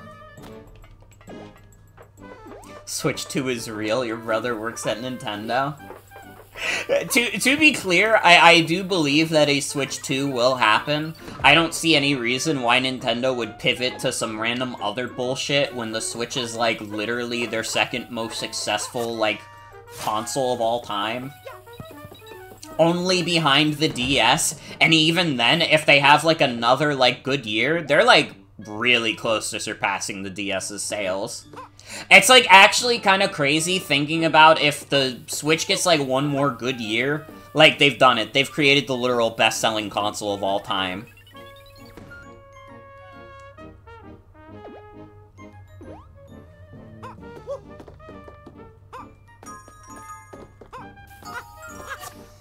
You saw people yelling about Guilty Gear leaks, and the leak was literally just someone saying, this is gonna be the next DLC character, trust me.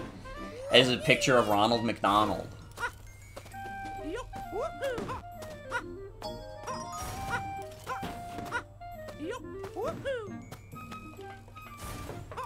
I remember when Elfelt got leaked, and I didn't believe that it was real at first.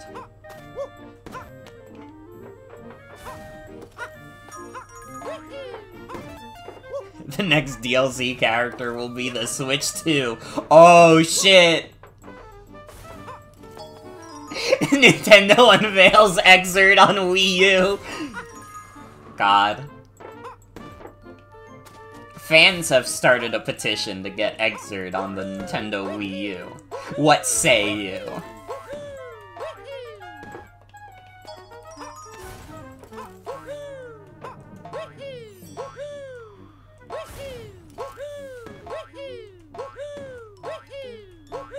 How do I get this present?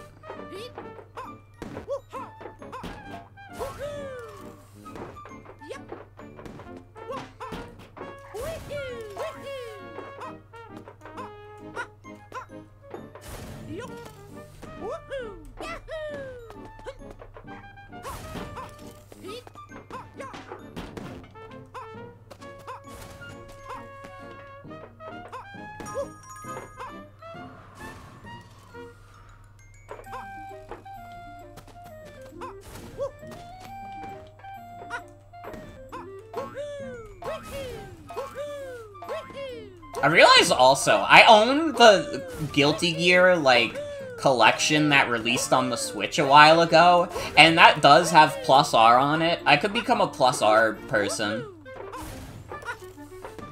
Like, literally, like, hold on. It's, like, on my Nintendo Switch. I got confused for a second when I saw Mad Rat Dead. I have to be honest, I thought the Mad Rat Dead logo was, like, a Guilty Gear game. I have Plus R. And the original. And Bouncy Bob.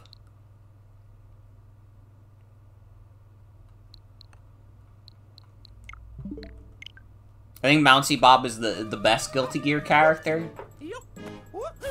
Did not know any of the games were on Switch. From what I know,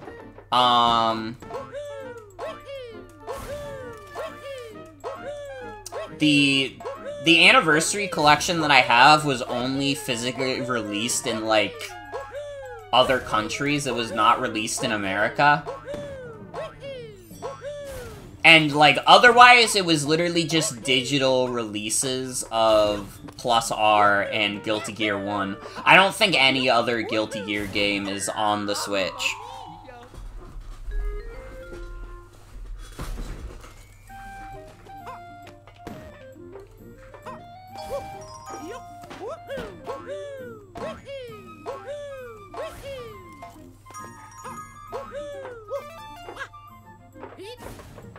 They're saving Xrd for the Wii U. So fucking real. Mamma mia!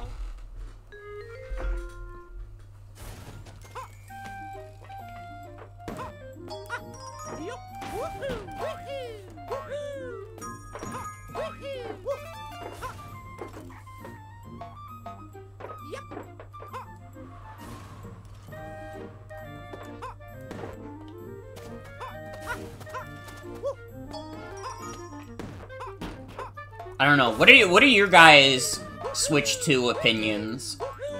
I think that pizza and having a good time with your boys should be illegal, and that only mom should be able to get the Switch 2.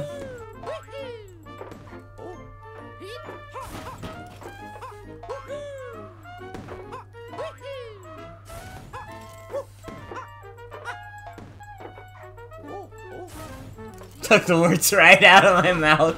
If Switch 2 doesn't have Jump Force on it, it's bad. Well, I mean, from what people are saying, and what will probably happen is that that shit's gonna be super backwards compatible. So, technically speaking, Jump Force being on the Switch 2, it can happen. You know, it could happen at any time. Don't stop believing, Jump Force heads.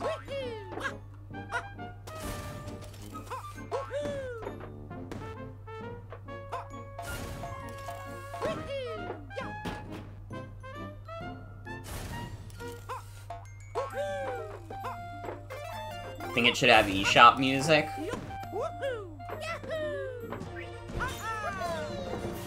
Yeah, I think I agree with that. It would be nice to have some eShop music. I'm still, like... I'm definitely, like, still on board with, like, the Switch 2 having, like, a very basic UI. Because, like, I'm imagining, like, the Switch 2, like, being, like, on the power level of, like, a PS4, but not having, like, all the bloat of the OS and kind of drooling a little bit. What will they name the next 1-2 Switch for Switch 2? Nobody's 1-2 Switch. And it'll have Horace very upset on the cover because you didn't buy his previous games. I just invented, like, a 1-2 Switch creepypasta game.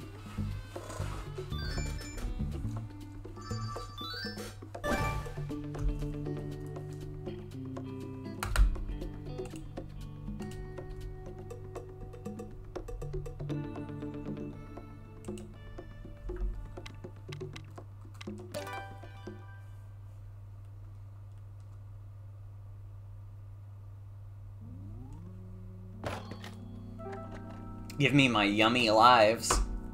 Here we go.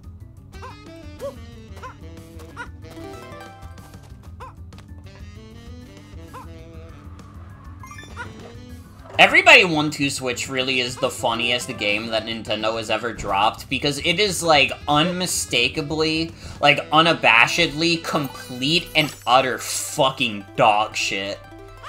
It is, like, genuinely one of the worst games that Nintendo has ever dropped.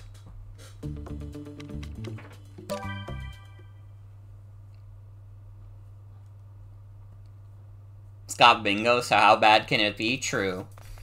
I mean, that's part of the thing, is, like, the worst Nintendo games are just, like, for the most part, kind of boring. I don't know, there's some sauce to how bad 1-2 Switch is. You know, there's some funny potential there.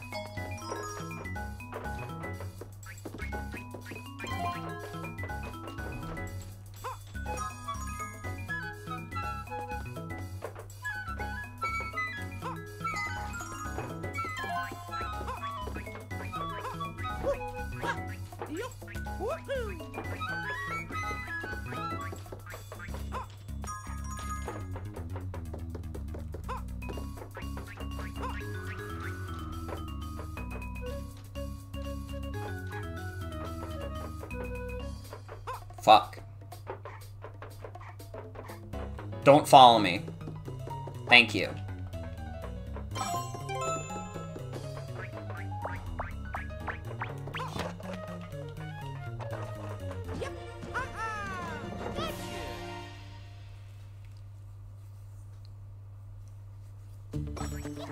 Like, again, when I think of, like, a lot of what's considered, like, the worst Nintendo games that have come out, like, it's all just, like, shit that's kind of mid. Like, I don't know, I've seen, like, YouTube video essays called, like, Nintendo Switch Sports is the worst game that Nintendo has ever put out. And it's just like, dude, it's, like, a okay, like, sports collection. If that's the worst game they've ever put out, they're, like, doing alright. Everybody 1-2 Switch is, like, so dog shit, but there's not, like... Everybody kind of figured it would suck, so, like, nobody's making, like, dramatic video essays like that. Alright, if they wanted to truly get down to the core... Gamers don't know what mid really is. It's mostly, like, folks who, like, play a lot of Nintendo games don't know what truly mid is. You know, honestly, and, like, maybe this is, like, sucking up to Nintendo too much. But, like, Nintendo doesn't release a lot of, like, truly, like, dog shit video games. They definitely release a lot of stuff that, like, you know, is kind of boring, kind of easy to forget about. You know, very safe video games. But you don't get a lot of, like, truly heinous video games coming from Nintendo. Just, like, video games that you see and you're like, how the fuck did this even get past testing?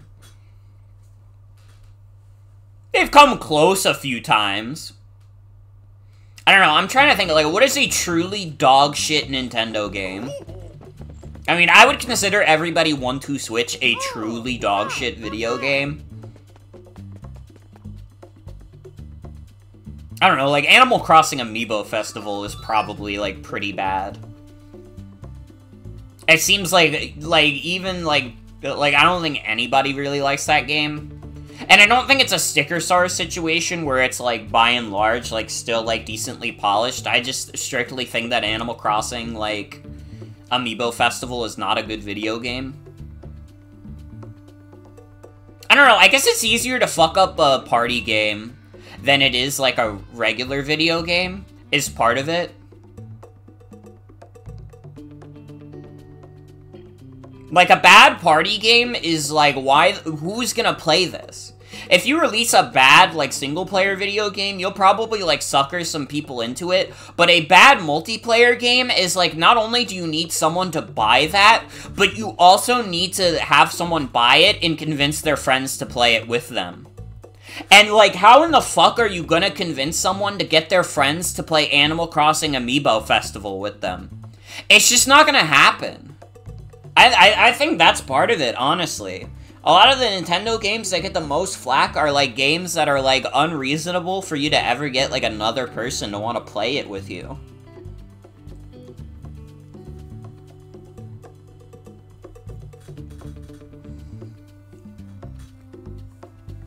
I think part of it is also that, like... And again, you guys can stop me if I'm sucking off Nintendo too much. Because I don't mean to say it as a statement of like, sucking them off. Because, like, I think that too much polish can kind of hurt a game's charm a bit. I think you need a little bit of jank sometimes. But I think that generally, like, Nintendo gets, like, a better rep than, like, a lot of other companies is because, at the very least, their games are very polished.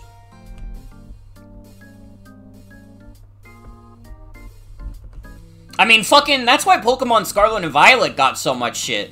Because it's, like, a game that was published by Nintendo that's, like, maybe one of the most unpolished games they've put out. I kind of dig the aesthetic of these thwomps, also. I'm kind of fucking with it, the little slideshow they've got going on.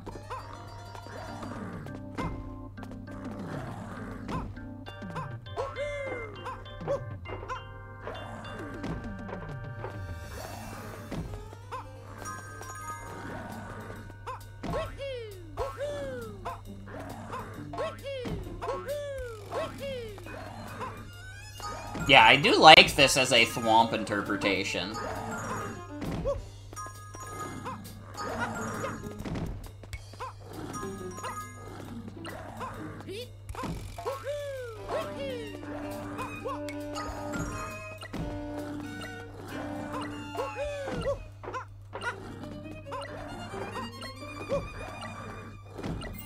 Fuck, I'm getting out of here. I'm a coward. I'm not getting that present. So sad.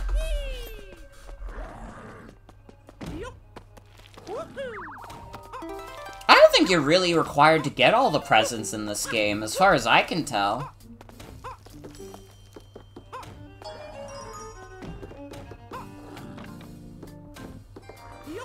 Like, theoretically, if I just stop going for the, like, presents now, will it even matter?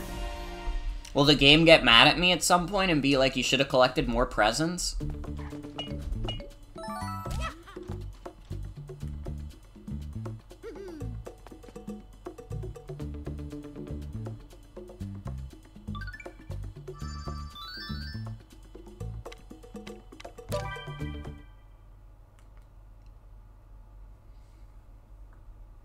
I don't know. I do think also, like, with how much Nintendo, like, prioritizes, like, polish over, like, everything else, I think that's part of the reason why some games during the Switch era have been, like, these very polished experiences that also have, like, 5 minutes of gameplay.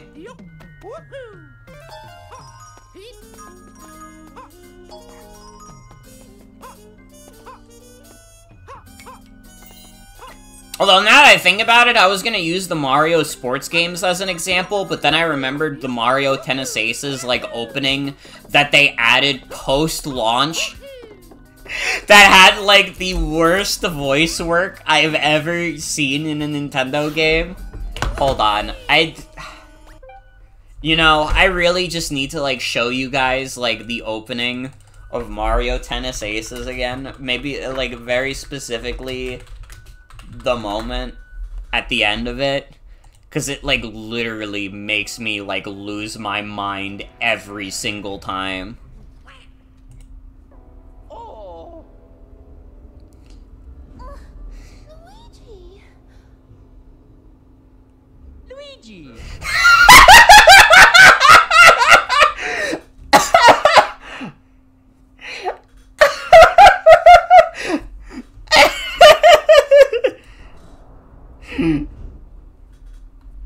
Fucking A. Can we just... Luigi.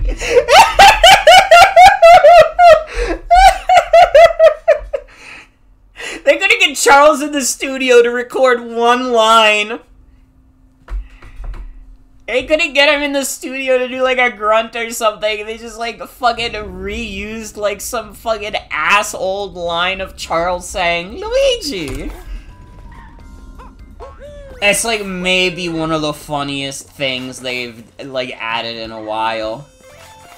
It's so inexplicable, because, again, the game didn't even have an intro when the game first launched. So there was no reason for them to add an intro that didn't have proper voice work in it. Why did they do that? What were they cooking? It's so funny. They had no reason. They did it to themselves.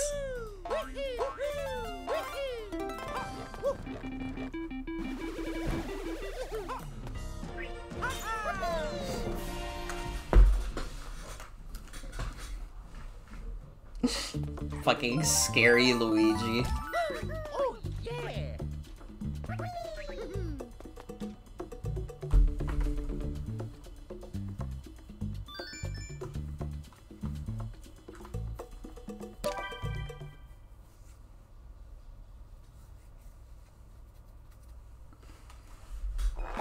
Here we go. Yup. Woohoo. Yup. Woohoo. Yahoo. Yup. Woohoo. Yahoo. Yup. Woohoo. Yahoo.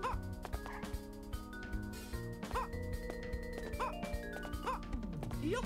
Woohoo. Yup. Woohoo.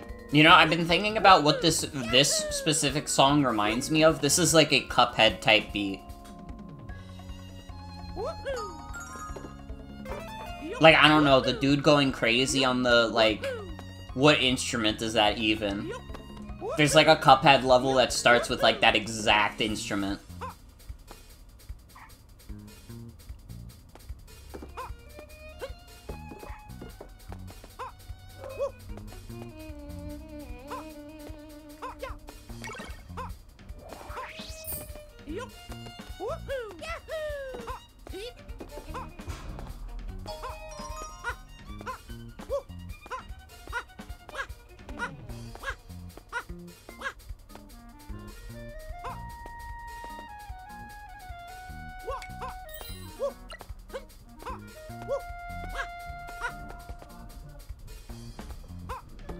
I guess, like, maybe Nintendo games in the Switch era aren't as polished as I thought they were.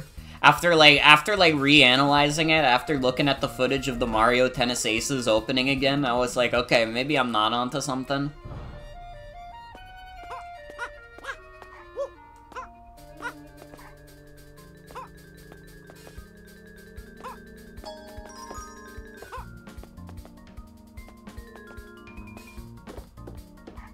Actually, I need the yellow. I need to get that present. If I don't get the present, I'll die. Hoodie!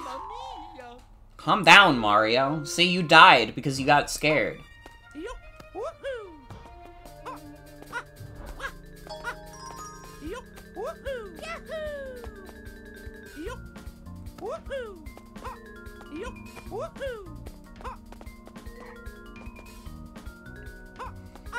Dude, I gotta remember to pre-order the RZ physical edition. Shout out to fucking RZ. That really was, like, a good-ass video game. I'm, like, extremely happy I got to stream all of that.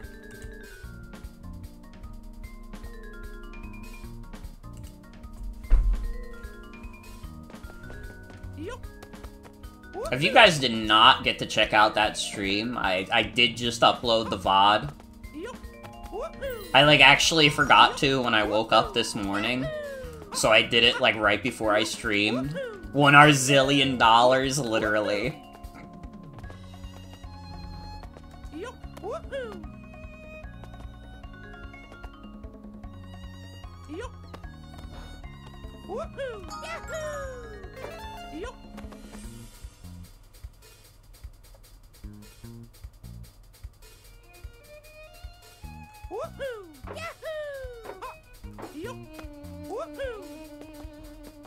Again, honestly, I feel like we're in, like, a golden age of weird, like, smaller releases.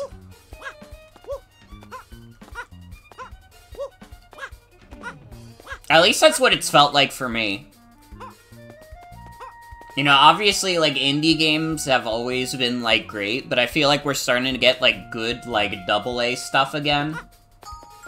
Like, I mean, look at this. This is not a AAA video game, but it's a good one. I'm having fun with it. I want more.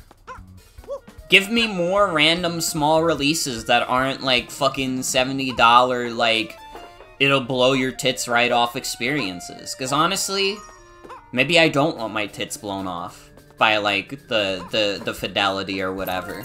Maybe I just want to play a fun video game.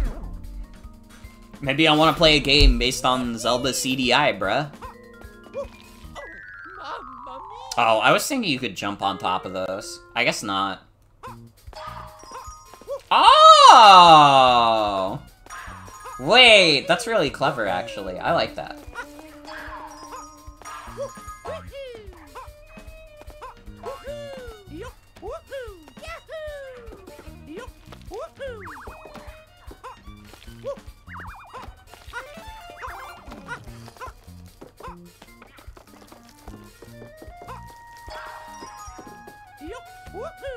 I do think it's fair to say, like, looking at the lineup for, like, 2024 in terms of the Switch, especially if we, like,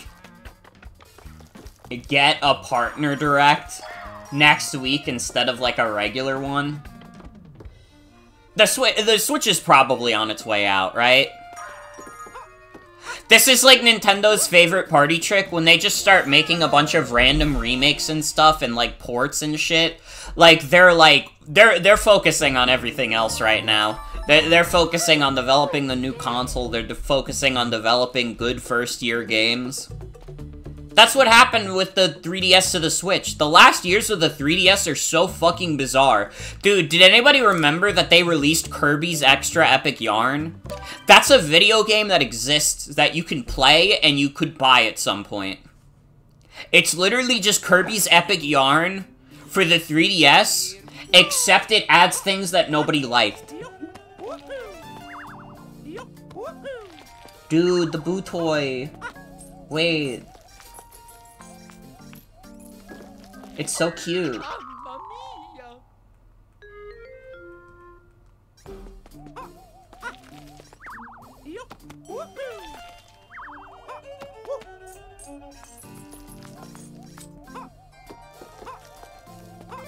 I mean, again, I'm ready.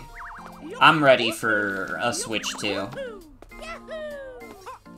You guys know me. I love my portable systems. I gotta start playing stuff on my Steam Deck again. But again, as much as I like the Steam Deck, the form factor isn't as comfortable for me as I'd like. It's a bit too bulky for my small, shitty baby hands.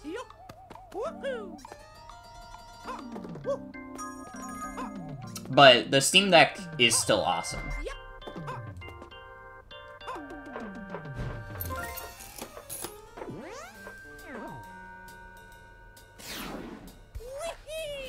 I don't know though, Miitopia has been taking up a lot of my free time.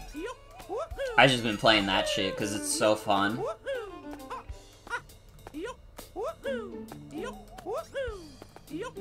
Alright, listen, what other video game is gonna let me live out my dream of having an RPG team of Battlein from Celeste, Purah from Tears of the Kingdom, and, Ripple from Kirby 64? You just can't get that anywhere else. I still think, like, dude, I found this one, like, really clever, like, spy TF2 me, which is literally just, like, it's him with, like, a mask that has, like, the default me face on it, and, like, that shit is so clever. I genuinely, like, that has to be, like, the, like, greatest idea for a me that anyone has ever done. And I'm being, like, so fucking serious, having the spy's mask just be the default me face. Like, my interpretation is that, like, under that mask, it's literally just a regular spy. He just, like, looks like a me to everyone else. But if you took that mask off, it would just be the Spy TF2 model. Dude, I gotta say also, playing TF2 with Mimo the other day, like, I kinda do want to do more TF2 streams where we just check out, like, random, like, trade and achievement servers and shit, just checking out all the different custom maps. Here we go. It helps scratch that TF2 itch, while also making sure I don't have to suffer through the fucking bot crisis, because Valve can't figure out how to fix their game for more than a week.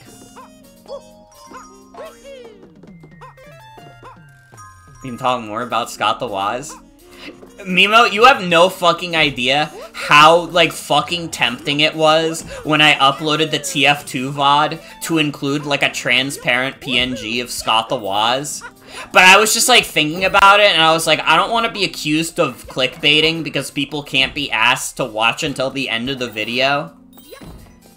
But I wanted to so bad. I was, like, thinking about it the whole time. I really wanted to put Scott the Waz in the thumbnail. I put Wario instead, because, like, if people watched far ahead, they could see TF2 where, you know, it is what it is. Compromise could have been a single light switch? Wait, you're kind of cooking.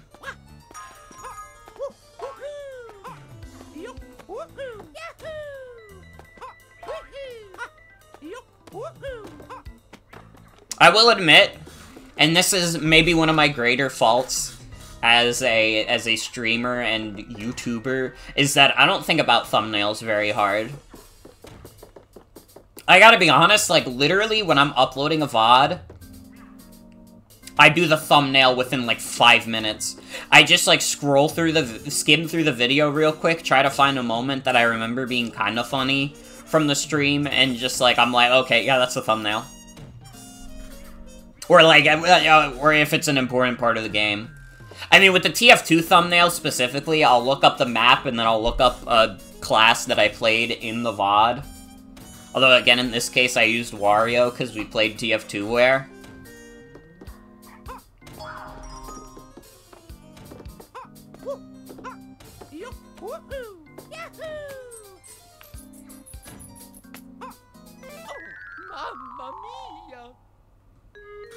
Honestly, because of, like, my dedication to not putting Well, I shouldn't say my dedication and not putting too much effort into my thumbnails, because sometimes I'll, like, upload a video, it'll have a thumbnail, and I'll be like, man, this kind of looks like shit to me.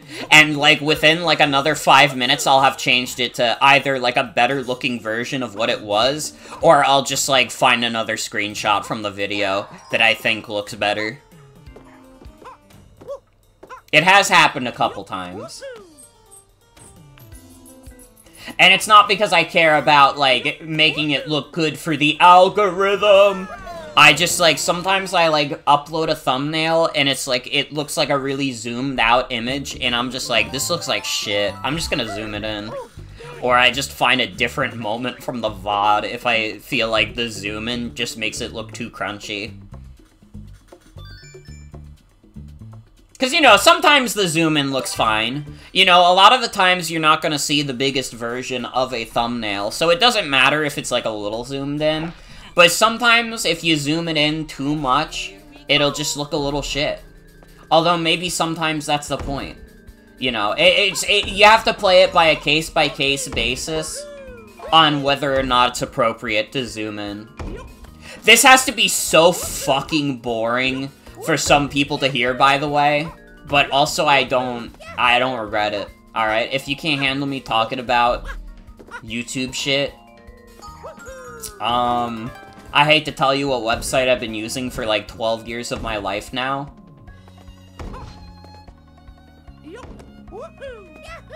Like, honestly, I'm more of a OG YouTuber than a lot of the YouTubers that are, like, popular now. www.yahoo? Yeah.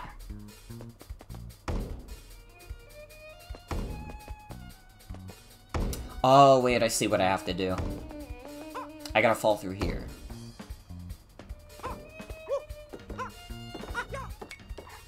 So I gotta press the red switch.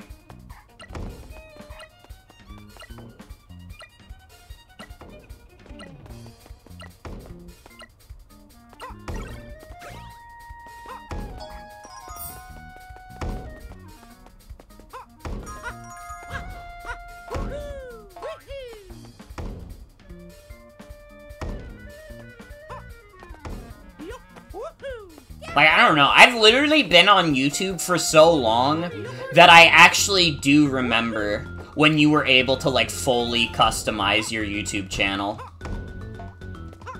That's how long I've been on YouTube. I remember the exact point where, like, that whole, like, thing, like, shifted. It was around, like, late 2012. Which is so sad because that was not that far after when I started, like, using YouTube more actively. Mamma mia, time's up. Like, literally, they saw my dumb ass, like, using the website, being 12 years old and shit, and they were like, we have to do something about this. We have to make the website worse now. Dude, customizing YouTube channels, it hit different. It hit different. And, like, I would imagine that my YouTube channels at the time probably looked like fucking shit. But, like, there's a charm in that. There's a charm in that. You really don't get that kind of flexibility on a lot of websites these days. Really, Tumblr is the only place where you can have, like, a big elaborate theme like that. And, like, it's so sad because, like, the new generation of Tumblr users, because they're, like, so used to the other websites, they don't even bother. A lot of them just have, like, the default theme that you would, like, use on, like, mobile, and it, like, depresses me a little bit. It's, like, you can do so much more. Even if you just do, like, a little Redux edit, like, the world is your oyster, man. This is the one website where you can actually customize your webpage, and you're just not doing it. It's crazy to me. But also, I guess it was crazy to me that so many people used Tumblr on mobile to begin with. It, like, actually, like, kind of fucked me up when I found out. Like, I don't know. Granted, Tumblr polls aren't, like, all-encompassing, but I do remember a Tumblr poll going around that was like, how many of you use Tumblr mobile? And it was like 55% of the people who voted in that poll were like mobile users, and I was like losing it a little bit. Like, Tumblr is a fucking terrible mobile experience. Why would you use it for that? I don't know, like... Mamma mia! I felt, like, out of my mind. It's like the one website where I get to be, like, a little customizable with how all my shit looks. And there are people who insist on not doing it. It drives me a little crazy.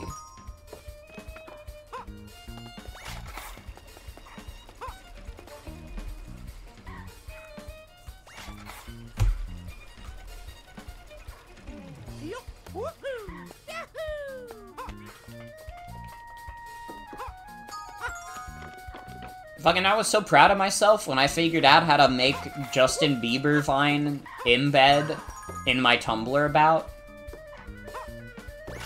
That was a fine moment in my life. And to this day, Justin Bieber Vine is still embedded in my Tumblr about.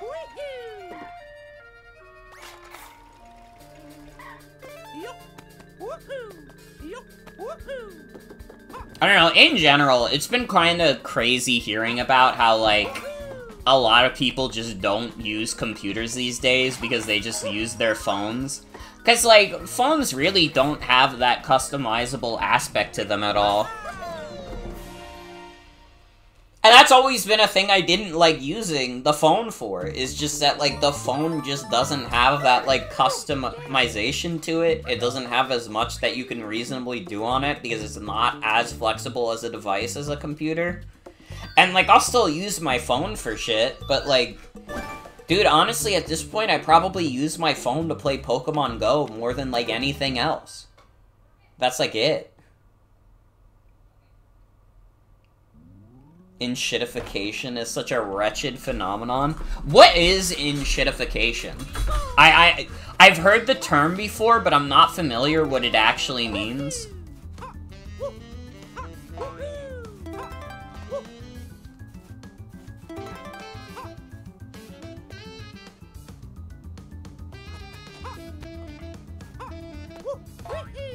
I can hear Star outside calling for the puppies also. Fergus was a bad boy today. My mom was trying to get him inside for like 30 minutes in the morning.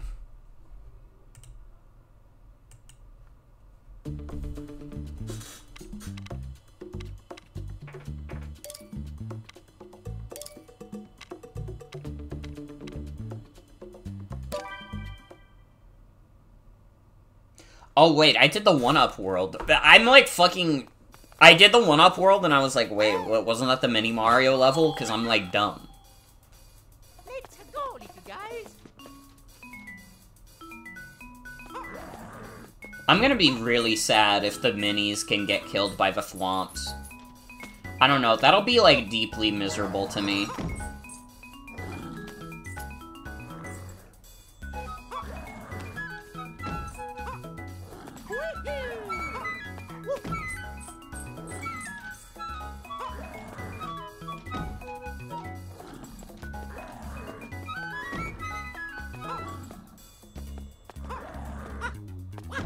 How come I can't collect it? Mario's a little bit like a toy.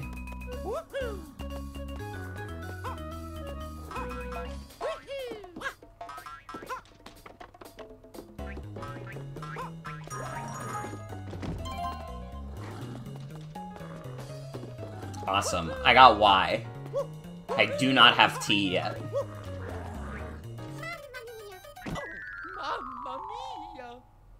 No, I don't want my minis to die. That makes me really sad.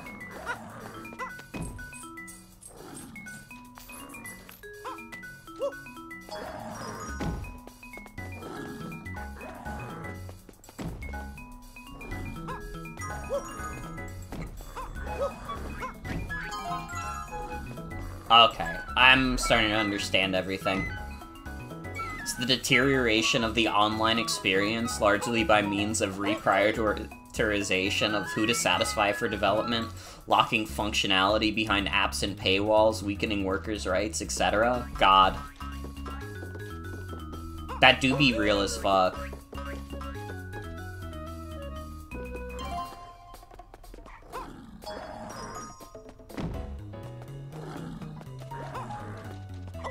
Mamma mia! Oh, they sob for me. They sob for their father. Super Mario.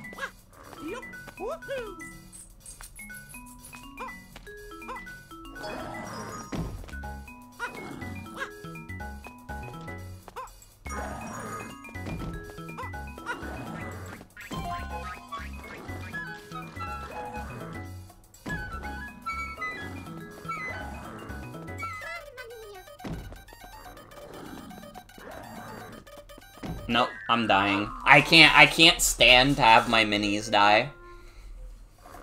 I would rather them take my body than my toys.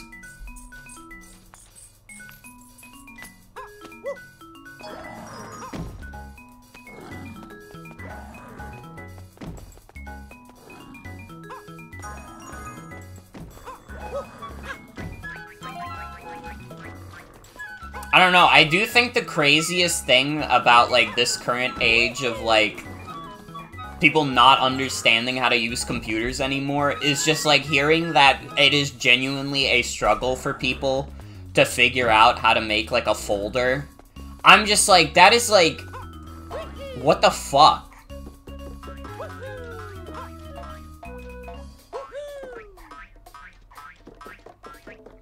It's, like, a little maddening to me.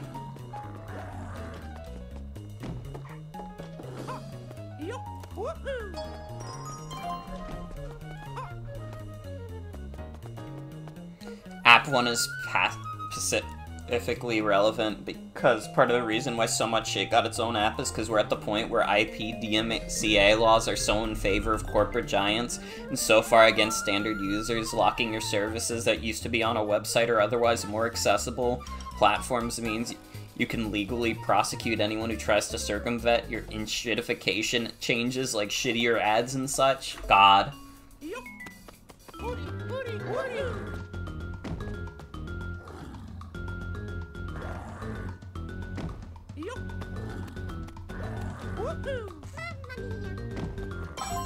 No, my toy! How the fuck am I supposed to do this without having one of my toys die?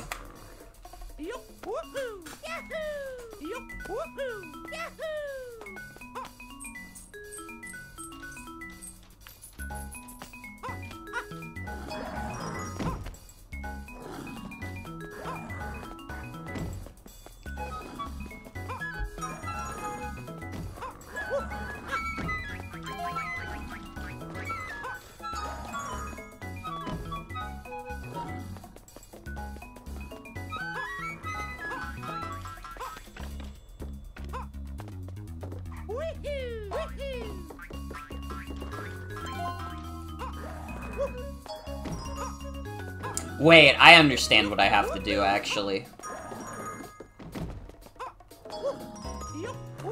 No, wait. Do yellow.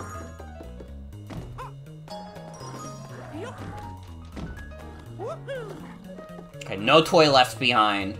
We have to save this one.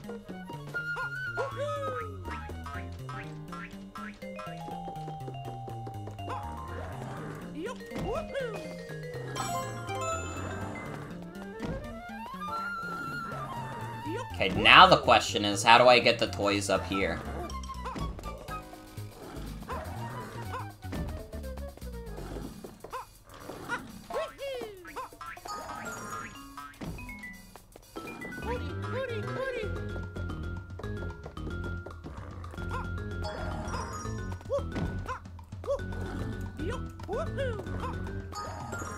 Damn, this one's actually, like, kind of hard to rack my brain around. I'll be real.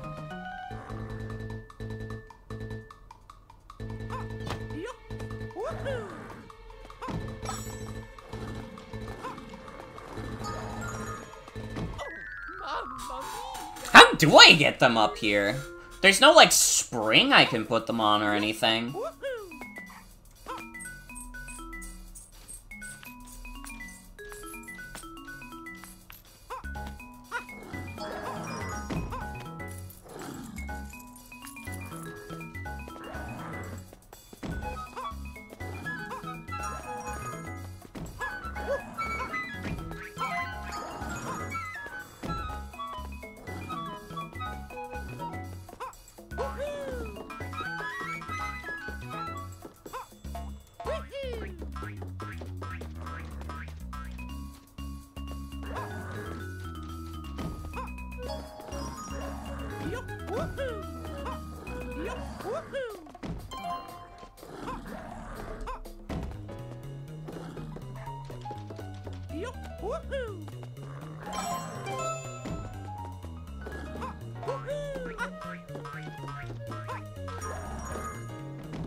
No, my toy.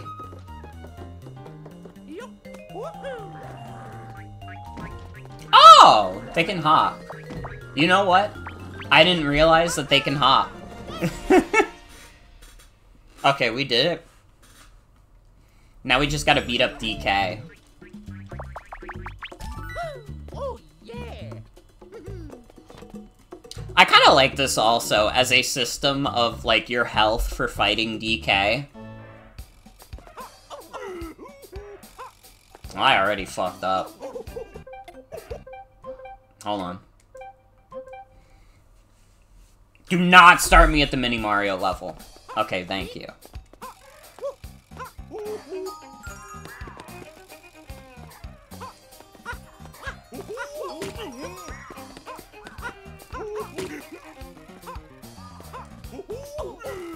No! Fuck. No, redo. I don't want my Marios to die. I need all my Marios to live forever. Fuck!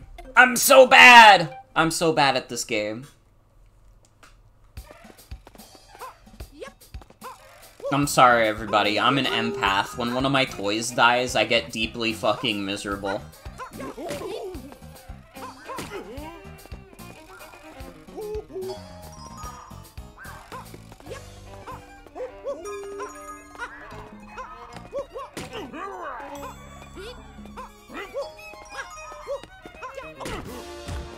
Nice.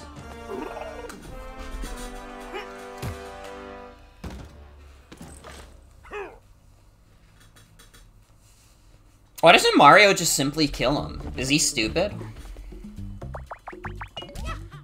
When did I lose one? What do you mean? That was perfect!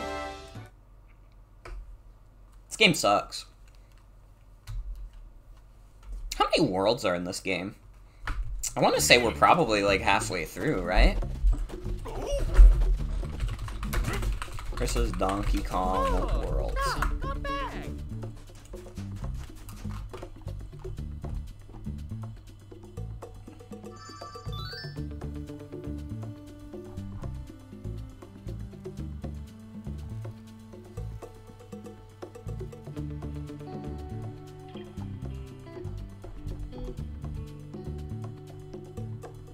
What the fuck? There are new worlds? Slippery Summit is a world that is not in the original Mario vs. Donkey Kong, huh?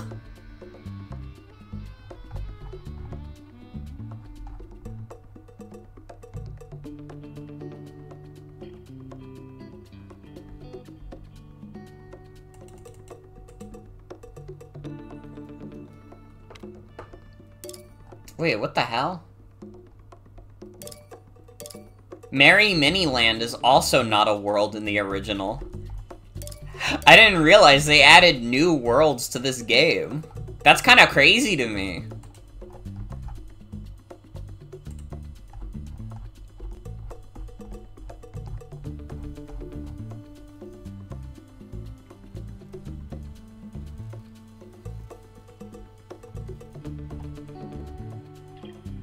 Wait, do we know how many worlds are in this version, then?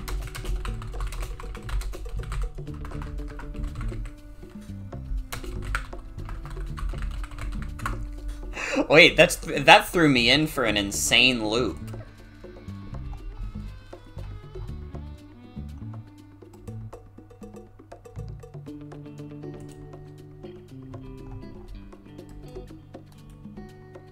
Dude, someone uploaded a Mario vs. Donkey Kong GBA walkthrough to GameFAQs in February 2022?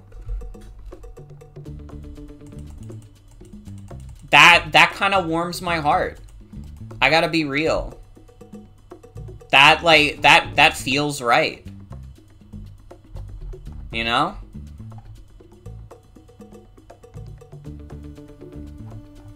I don't know, it's like, it's a little bit like a nature is healing kind of scenario.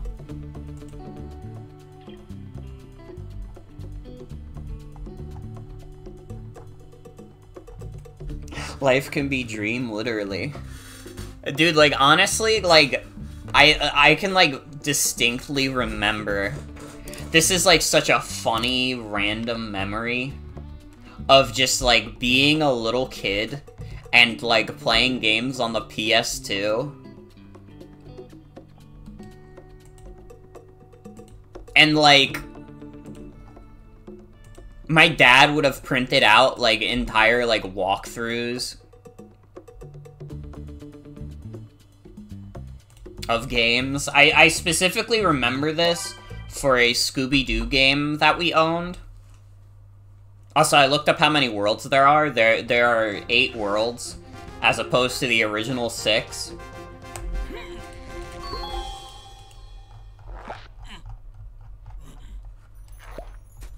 That's kind of cool. I have to admit, that's kind of cool.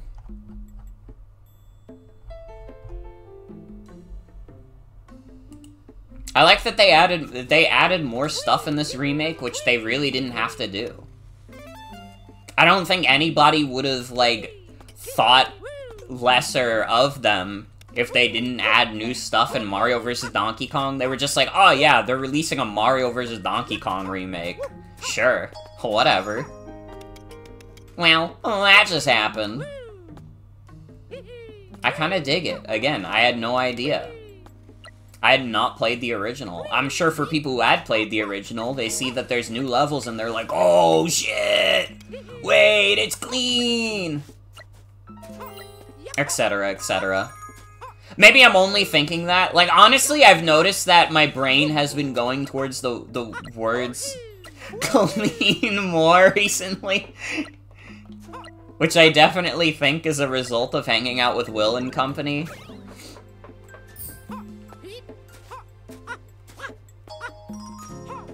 It could also be a result of reading too many Tommy tweets. Because now I'm thinking of the one Tommy tweet that's, like, talking about Balan Wonderworld. And he was just like, I played this game recently, and I thought it was clean.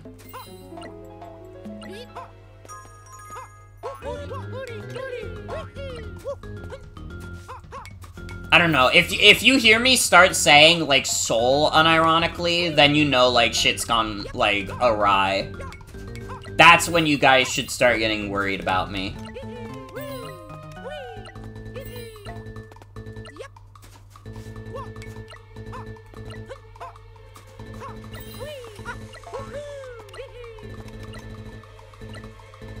Uh-oh. I fucked up. I keep forgetting that this game has a timer until it gets close to the end.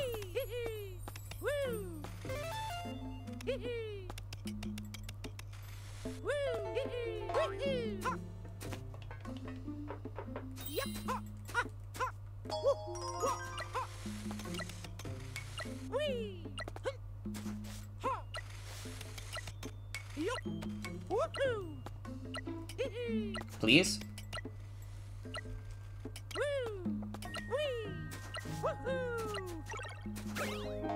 Damn it.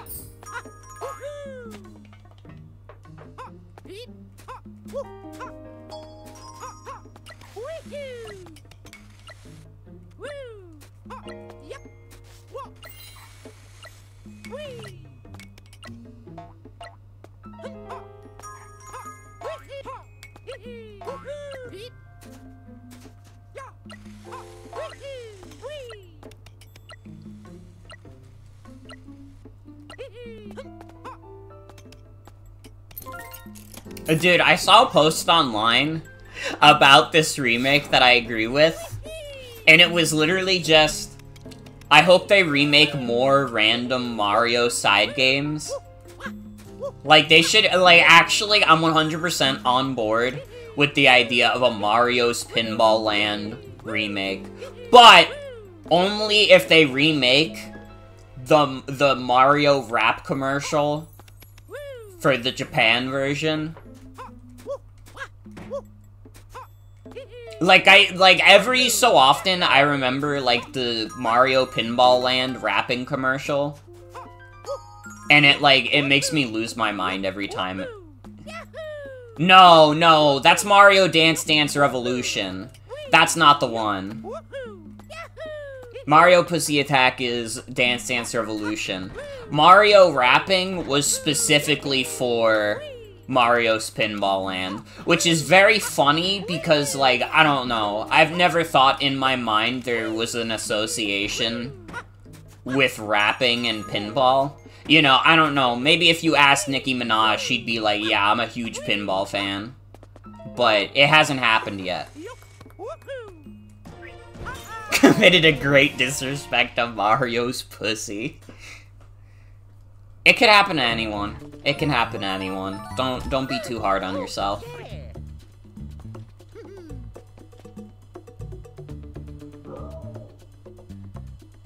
Dude, do you hear this dude barking? What's wrong with him?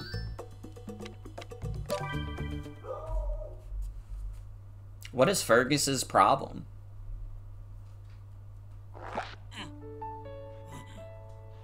Here we go. Yup. Woohoo. Yahoo. Yup. You can literally hear my uppie. By the way, if we, like, finish this at a decent time, which I'm thinking we might, I think it'll be a little over 4 hours, but honestly, I don't care if I do it late night anyways, because I work at 2 tomorrow, and we're getting snow tonight, so I imagine it's probably gonna be, like, an easy day tomorrow at work. Would you guys just, like, be down if I played a little bit of the Splatfest that's going on right now? Because I'm thinking I want to play some Splatoon. And otherwise, I'm not going to get to play the Splatfest at all, because tomorrow I'm going to be on Mimo's stream playing freaking God Game. And then Sunday, it's going to be over before I can even get home.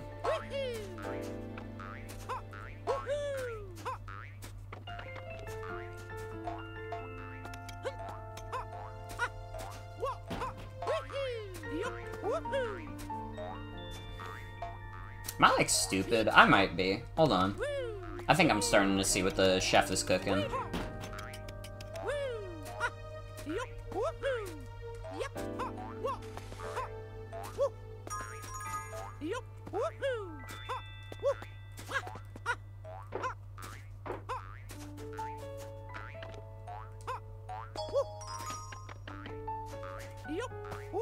Why did I do that? Hold on. I'm, like, dumb as hell.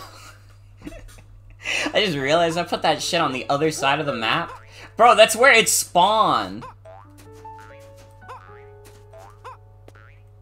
With how much downtime there can be during turns of God Game, you could honestly get a match or two in during God Game stream, too.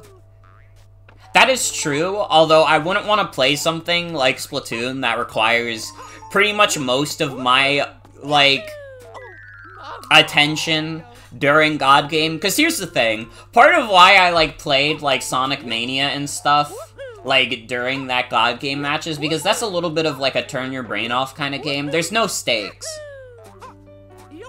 No, there's no stakes there, it's a single-player experience. However, in a multiplayer game, it's like, I'm letting my team down. You know, the like, little 10-year-olds who are playing Splatoon with me are gonna be very miserable at me. They're gonna be very upset. They're gonna be like, what the hell? Why aren't you focusing more on Splatoon? You just made us lose to, like, people who are twice our age. And I'll be like, I'm sorry! I'm also twice your age! I didn't mean it! I don't know, I might play Miitopia a bit during the stream. I hope you can forgive me for that. Because I've been on the Miitopia grind.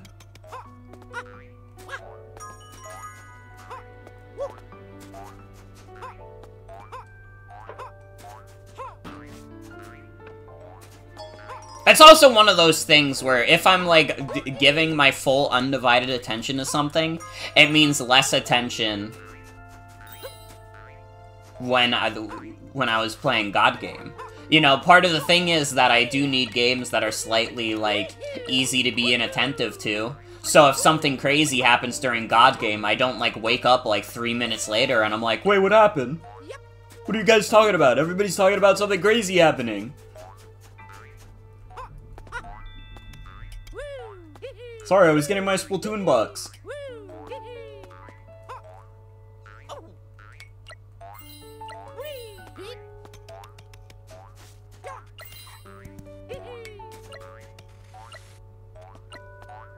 Like, it definitely has to be, like, a game that I can shut my brain off to a little bit. So that I can, at the very least, immerse myself in the world of God Game enough.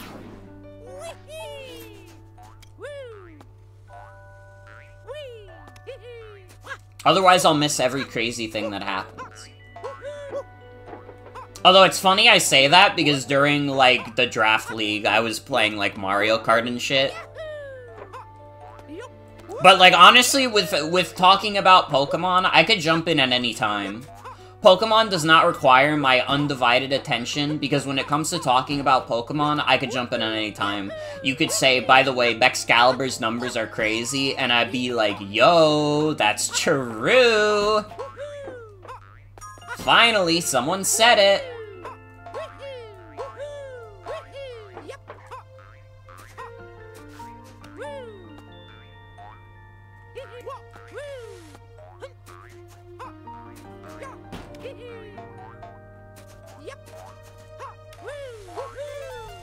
Oh. That one made me feel like a genius. I'ma be real.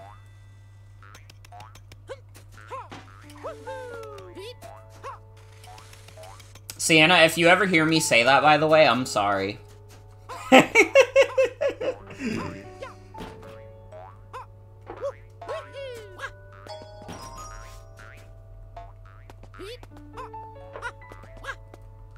Not sorry enough, though.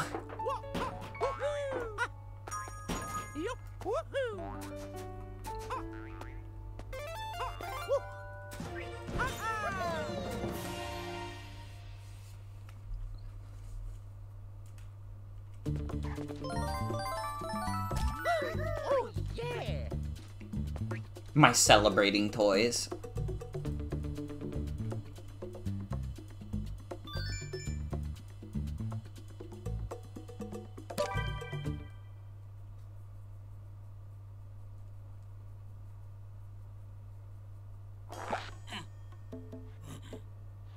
Here we go. Wee, woo, yup, woohoo, yahoo! Woo, wee, yup, woohoo! I will say again. Actually, maybe I didn't say it specifically this way, but I really do love how this, like, game, like, recontextualizes the enemies as toys. And some of them are more obvious than others, but, like, man, I really loved the way they redesigned the boos for this game. The Thwomp redesign kind of went crazy. Like, do we all agree that the Thwomp design in this game is kind of insane? Like, in a good way?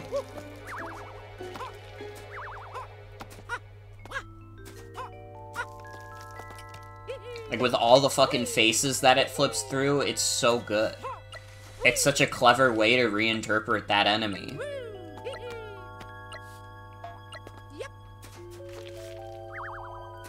Like, honestly, I'm really glad that they're letting, like, Mario, like, stuff be weird again.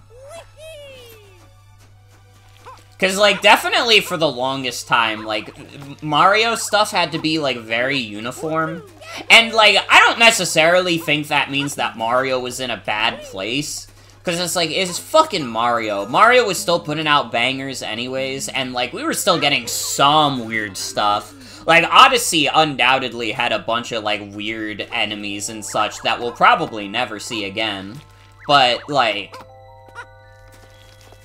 I don't know, Super Mario Bros. Wonder definitely, like, reinvigorated hope for, like, more weird interpretations of, like, Mario stuff. And, like, it seems like that remake is carrying that on. You know, we're gonna continue getting weird Mario shit.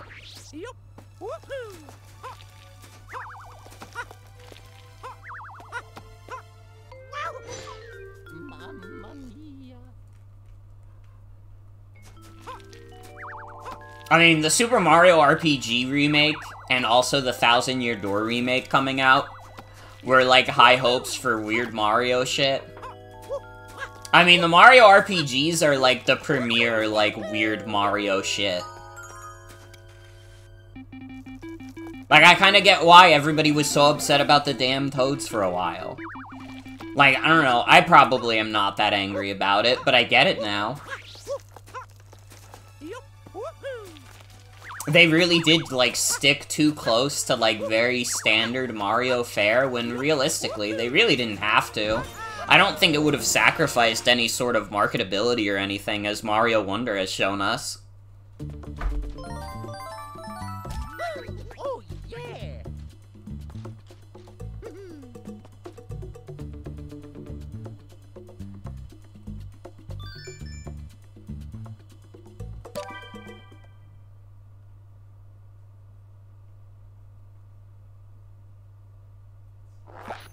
But yeah, that's my fucking thoughts.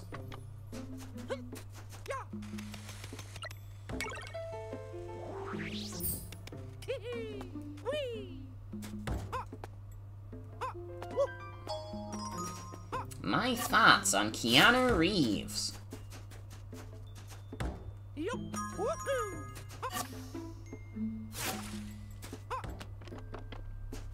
Eat. Woohoo. Yep. Whoa. Woo. Wee. Hee. Woo. Oh, Mamma mia. Okay, so I just drop like a rock. I do not know how to get this present. Wait, I think I might have an idea. Hold on. I have to, like, throw this shy guy over there.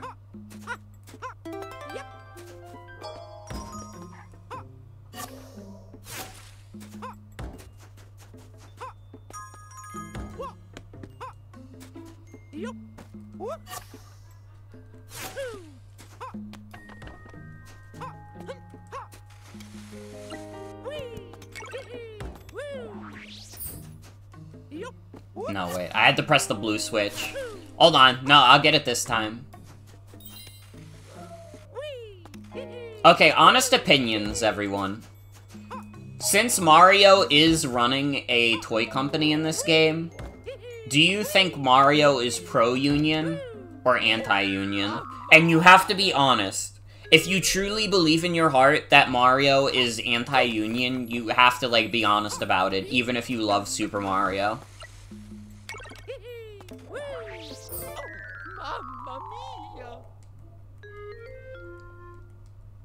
I don't know, I think he'd kind of be pro.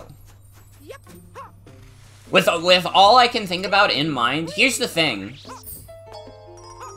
If Mario really, like, Mario being this big, like, toy company owner, if he really, like, he theoretically could have had, like, his Toad workers, like, go off and, like, find the minis themselves. He could have done that, and, like, what the fuck were they gonna do to stop him? But instead, Mario decided to take it upon himself, because, you know, it's his toy company, it's his fuck-up. He's the one who let Donkey Kong raid the damn place, and he took responsibility for that. So I don't know, I don't think Mario would be a bad boss to have.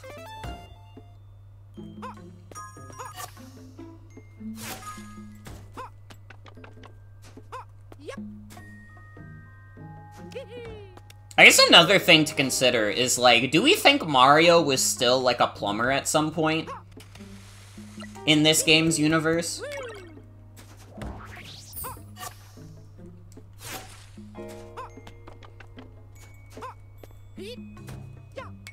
Like, maybe, like, I don't think he would be a plumber now. If he owns, like, this big toy company, I'm sure, like, being a toy company owner probably pays well enough.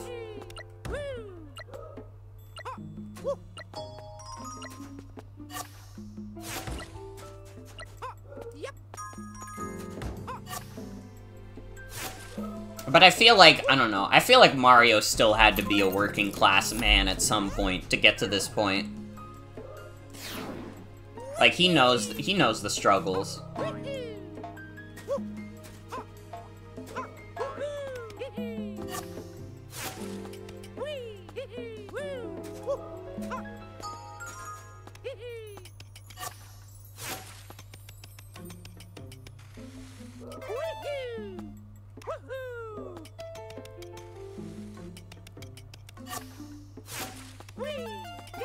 You know, some people say that power corrupts absolute, but I don't think Mario would let it get to him. I gotta be real. I think that Mario would be above it. I don't know, maybe I'm being too nice to Mario, but like it's hard not to. He's a great guy. He really is.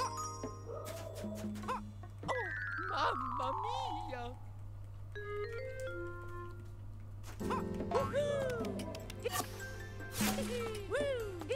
I feel like, I don't know, I don't think anybody hates Mario.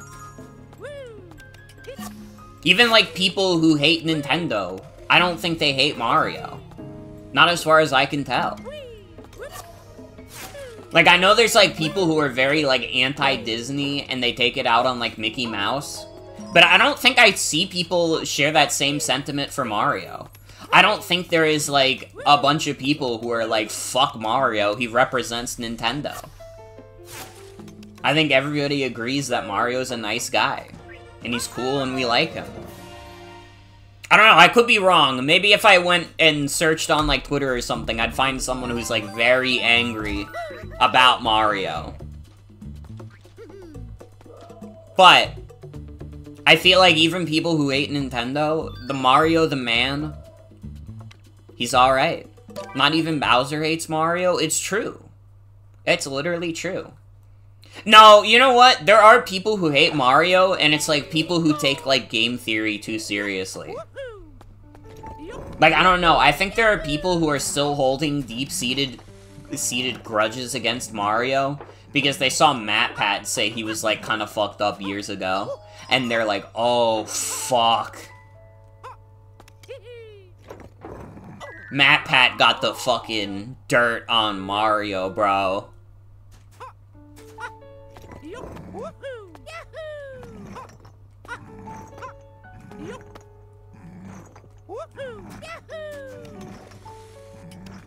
He did not do those things. He was misinterpreted.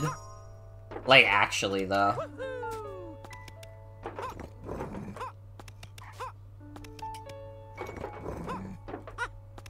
I mean, game theory was always laughable. It was kind of wild. Like, my like, thoughts when I saw MatPat was retiring was honestly, like, just like, damn, this guy was still doing this?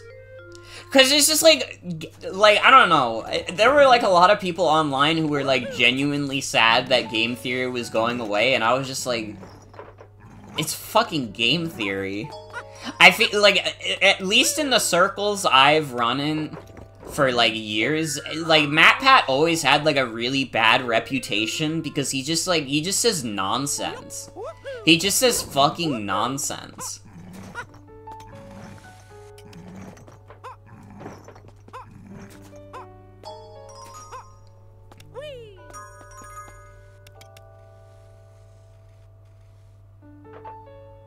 Feel like some had to be a bit tongue-in-cheek, but you haven't watched since the early days? I mean, maybe. I don't know. It seemed like a bunch of people had, like, genuine reverence for, like, game theory, and I'm just like, I don't know. We all used to dedicate entire Twitter accounts to making fun of game theory, where we made up fake theories ourselves that were just, like, absurd. It used to be one of the internet's most, like, abundant resources was fake game theories because we were all making fun of MatPat.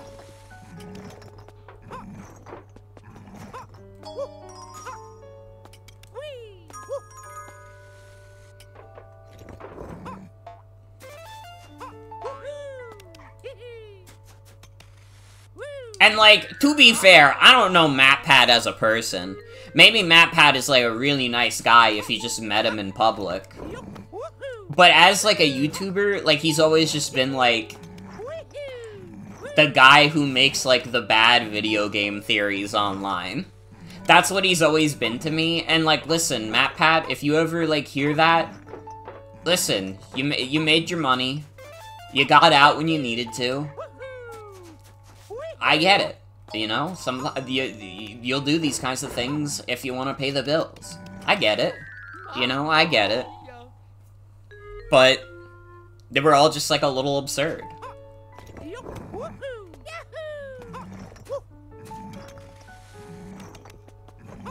I don't know, maybe they got less absurd over time. I didn't watch much further than the early years. Because, like, definitely when I was, like, really young, I watched, like, a bit of game theory, and I was like, yo, this is crazy. He's using science to prove these video game things. The pyro could be gay because of his fingers. And then, like, I became 13, and I was like, what the fuck is this guy talking about? Why the fuck would the pyro's fingers tell you if he was gay or not? Huh? Like, I just woke up one day and I was like, this guy's crazy. What is he talking about?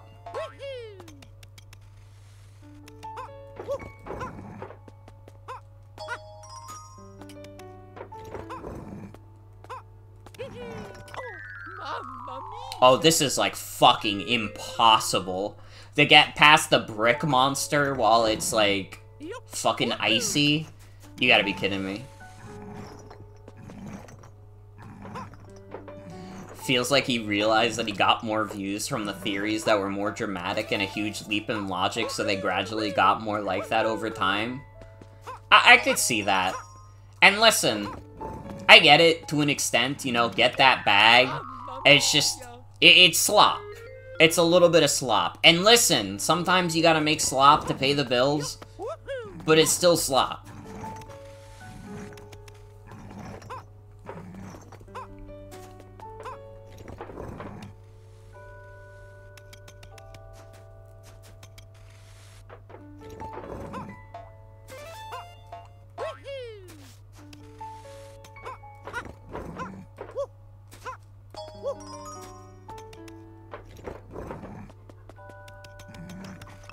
Fuck!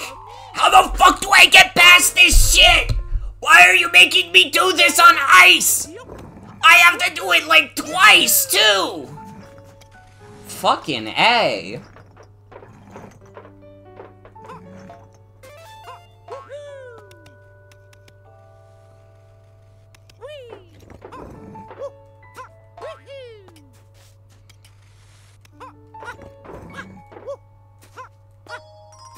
I don't know, also, I gotta be real, I just thought of, like, MatPat's, like, food theory channel, and I was like, man, I don't know, you have to be pretty desperate to get, like, dietary advice from MatPat.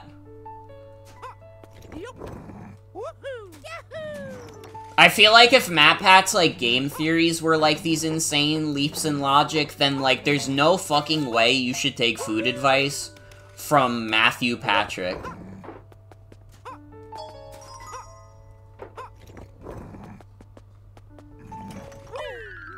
Come on, bro! What the fuck?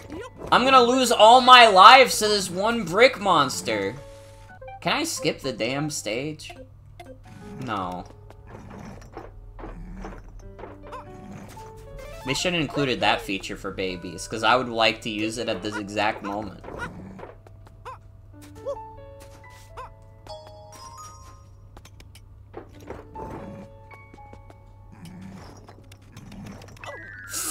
Fuck off, dude.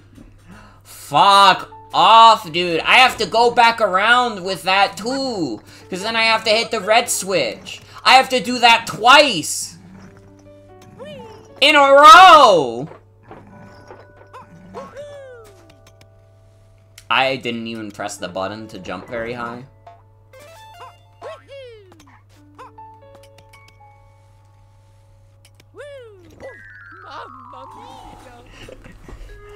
Bro, they're getting me mauling at the fucking Mario vs. Donkey Kong game. This is a new level, too. This isn't even in the original. And it has, like, the dumbest gimmick I've seen so far, which is that you have to do the fucking brick monster over ice.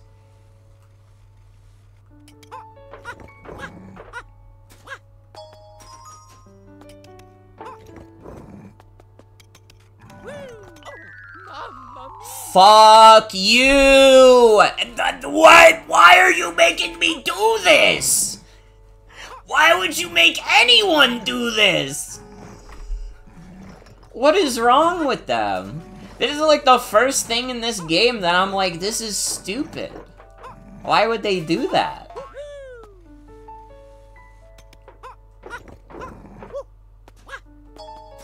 I don't understand. What's like the way to do this consistently?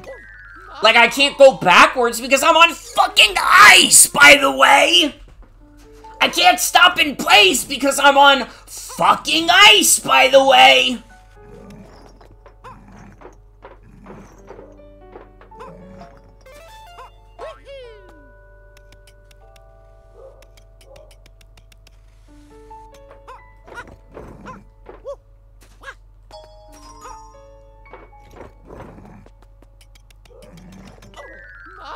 Why?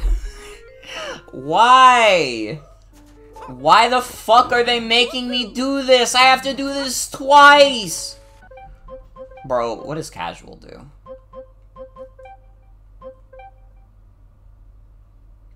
Because actually, this level is so dumb that I don't want to do it legit anymore. Okay, so I have 5 bubbles. Does it insert more checkpoints? That's not anything. That's nothing to me. What do the bubbles do? She came down in a bubble, dog. It gets rid of the timer too, which, I don't know, that's like 90% of the challenge of the game.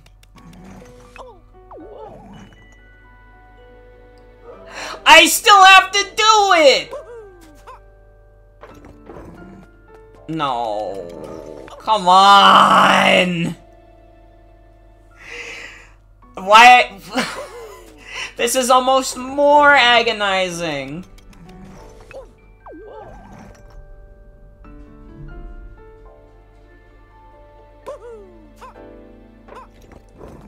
Bro.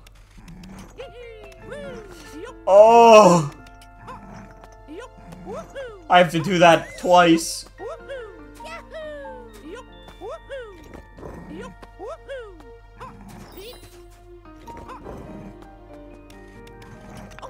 No. Please. No, please, please, please, please, please. Stop it. I'm almost out of bubbles. No, stop. Oh my fucking god. I don't even feel bad about doing that. I gotta be real. This is like the dumbest shit ever. I almost lost all my bubbles doing this, dog. And that's like being able to do it in a row, too. When I would be most adjusted to it. This is the dumbest gimmick in the game. I gotta be real. Having to fucking twirl around this brick douchebag is like... Fuck's sake, dude.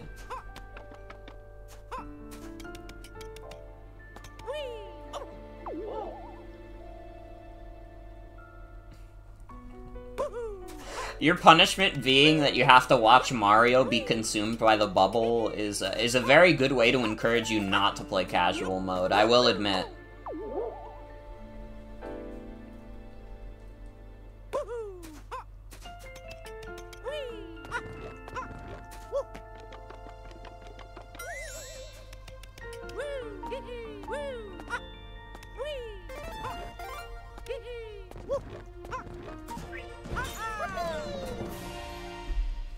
I don't know, why the fuck did they put that brick guy there? What were they cooking? This was not in the original game. Again, this is not a level that was in Mario vs. Donkey Kong. They added this in. Why? Oh, fuck me, dude. Having to see the brick monster, like, right there.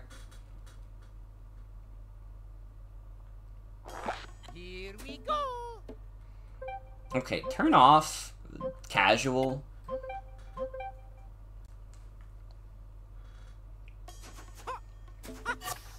Let's see if we can do this with our wits about us.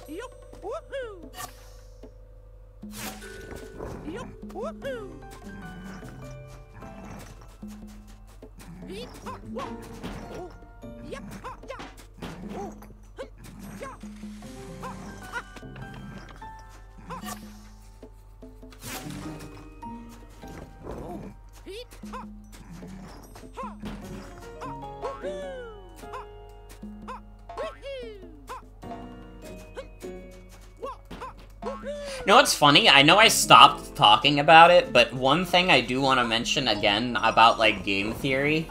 I actually did run, or, like, I almost started running a fake game theory account called Gam Theory. Come to think of it, maybe that's where I got the name Gam Gam from. But I, like, almost started a Tumblr blog named Gam Theory, and then, like, literally, like, the MatPat giving the Pope Undertale thing happened, like, oh, like, a day after I was about to start it, and then I just, like, immediately got, like, stun-locked, because I was like, what the fuck, dude? He gave the Pope Undertale. And I guess, like, in a way, it's, like, a nice gesture. It's just, like, it's really fucking funny, though. Like, we do have to admit that it's just really fucking funny.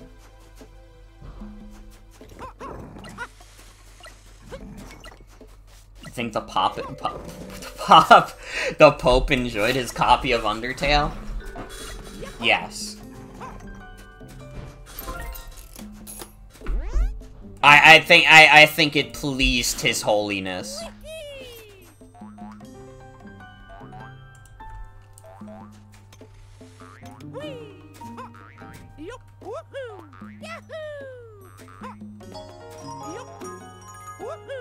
Wonder if he's excited for Deltarune?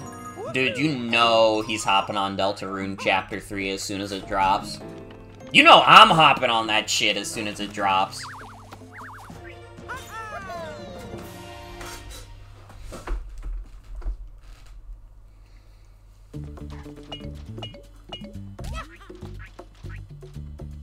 My toys are here to celebrate, even though I didn't get any of their gifts. They still love me, even though I fucked up supremely.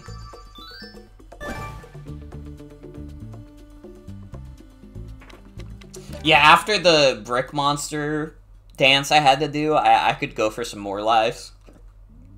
It would kind of hit the spot. Here we go.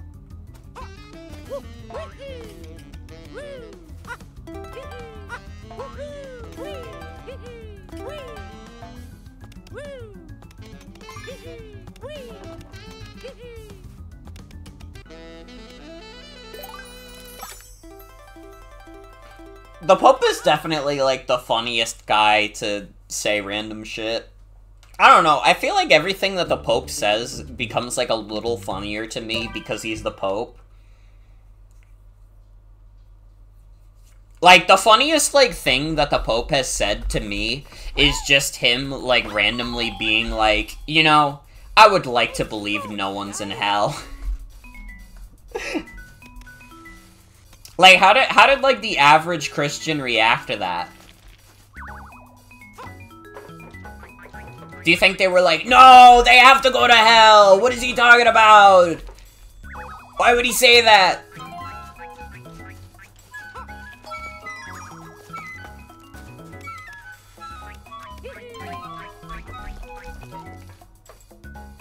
I don't know, it is a little funny for the Pope to say. I like to believe that nobody's in hell.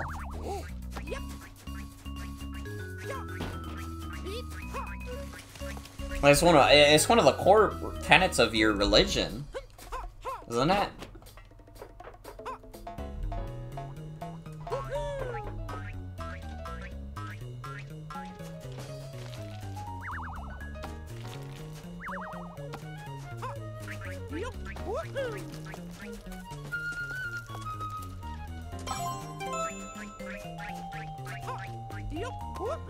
What does he think about people who do drugs?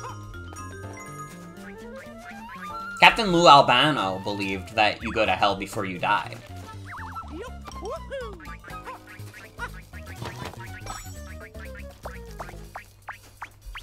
And, you know, Captain Lou never steered me wrong.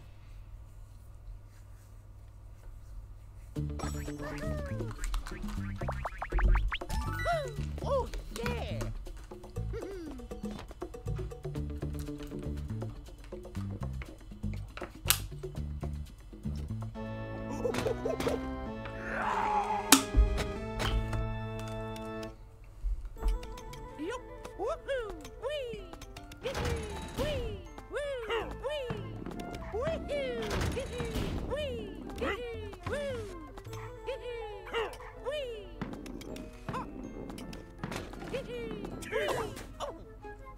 fuck?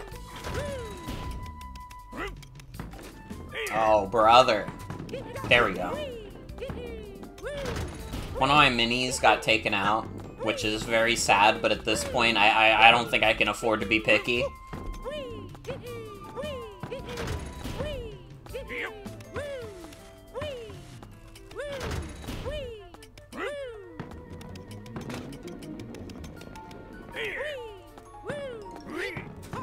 Whoa! Whoa! Whoa!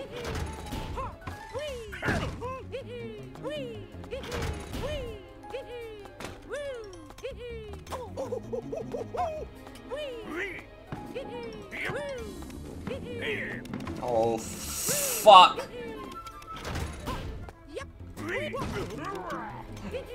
Can we, like, do something about, like, Nintendo mandating that this remake have an ice level?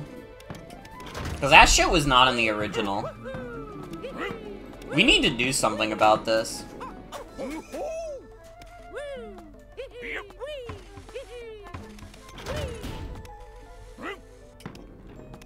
You know, down with the Mario mandates that mandates they put a ice level in Mario vs. Donkey Kong, even though the original did not have that.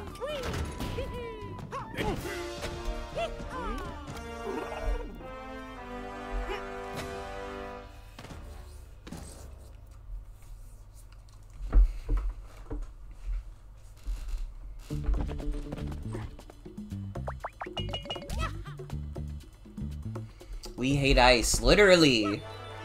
In a game like this, I definitely hate ice.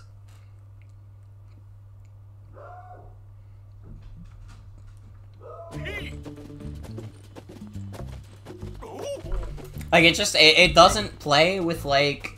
Oh, stop, come back. It doesn't play with, like, the puzzle element of the game at all. Not in an interesting way. IMO. IMO. You can think differently if you want. Here we go.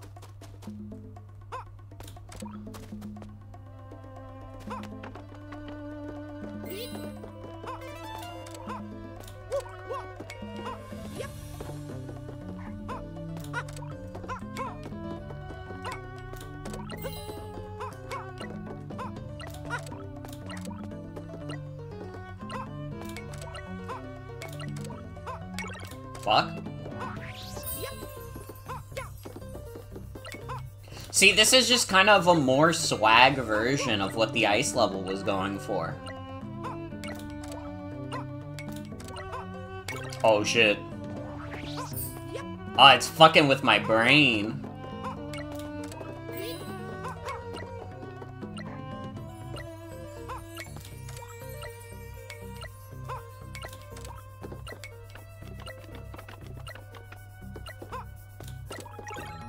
Oh!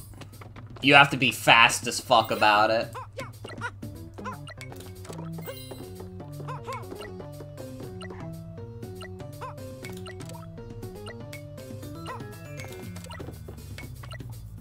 We do kind of love conveyors. Oh, I fucked up again. God damn it. This is actually hard. Why is this in a forest?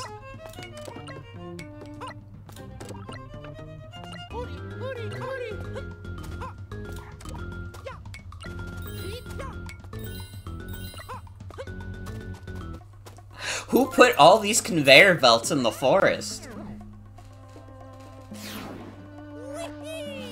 Dude, wait. I thought about what if they did, like, toy wigglers. How cute those would be. Dude, I want, like, more toy versions of enemies.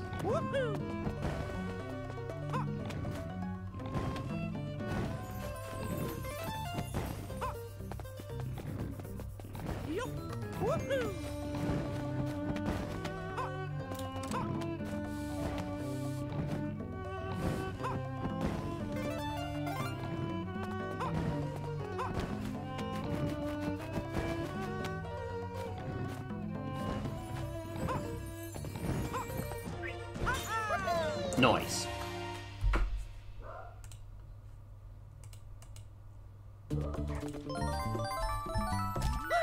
Oh, yeah.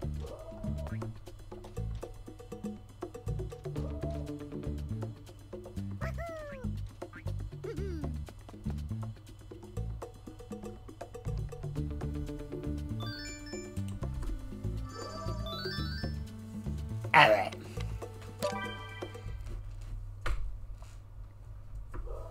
My phone died also, so I can't check if we have any interesting gaming news going on.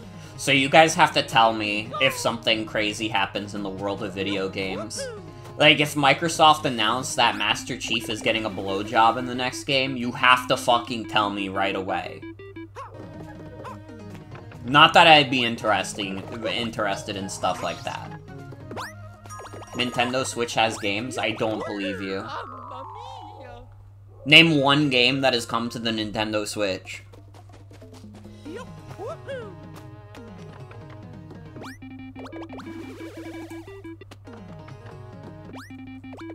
Mario? Oh, shit. Wait. Actually? You're kinda right. Yup. Woohoo. Mamma mia.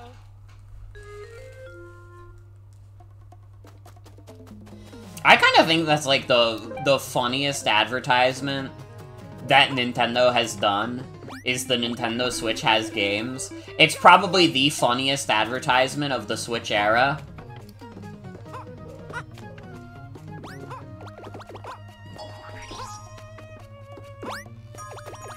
Because it's like, fuck, man. It really does say something about the state of video games, that, like, consoles don't really get exclusives anymore.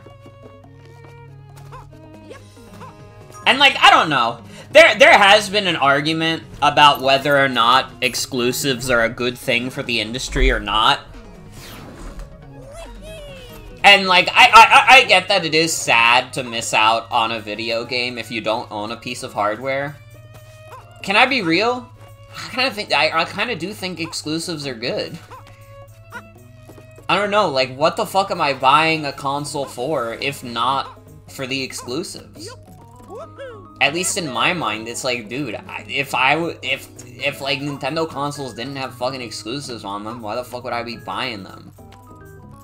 Like, that's what they got going for them. And, like, the PS5 and Xbox Series X, you know, they're very much like technical marvels. They're like crazy pieces of tech. But they also got no, like, exclusives. So I see them and I'm like, well, why would I be encouraged to buy this? It doesn't have anything to really call its own that much. And the stuff that it does have to call its own, it's probably gonna come to something else soon. Namely the PC, which I have. I have a decently beefy PC. I've pretty much confirmed that it can in fact run PS5 games. I've played Ratchet & Clank on this machine. I don't know, maybe I'm a little old school in that regard. But I like exclusives. I think they're good. I think they like encourage like companies to be more competitive with each other. You know, they want to outdo each other with their crazy ass exclusive games. And I guess like theoretically, you could make the argument that you don't really need to be exclusive to a console specifically to have that level of competition. Like, I mean, Sony is still gonna be competing with Microsoft for a slot in your gaming library, whether or not you were buying a PS4 or Xbox Series X anyways, if they're just putting their stuff on PC. I don't know, man. I like exclusives, though. That's part of what made, like, the PS1 and PS2 so special, is they had so much shit on them. Dude, do you know how many games are, like, exclusive to the PS1? Dog. The PS1 exclusive library? Hold on. PS1 exclusives.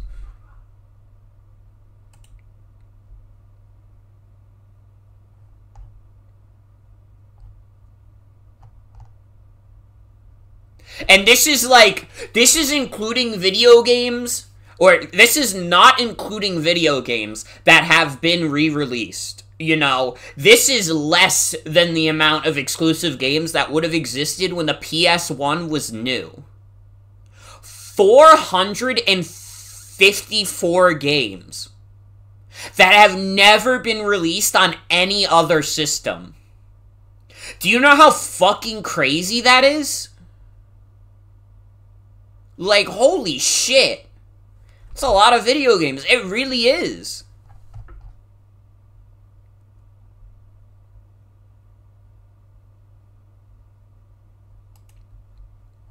$451. Let's look up PS2. How many games are exclusive to the PS2? It's 514 games, dog! Do you understand? That's part of what made the PS2 and PS1 such phenomenal consoles. You were getting so much great shit that the other companies just were not putting out. And not only that, because the console was so popular, you were getting good versions of a lot of other games. Although, honestly, the PS2 often did have the worst versions of games, just because it was the least powerful, but also the most popular. But still, you get the idea. These old consoles have, like, hundreds of exclusives. And then, like, you look up the PS5 exclusives, and, like, listen, the PS5 is a good, powerful machine. If you're buying it just because you want a good way to play modern games without, like, shelling out a shit ton of money for a PC, and inevitably having to wait for some games to end their console exclusivity, like, the PS5 is a good console.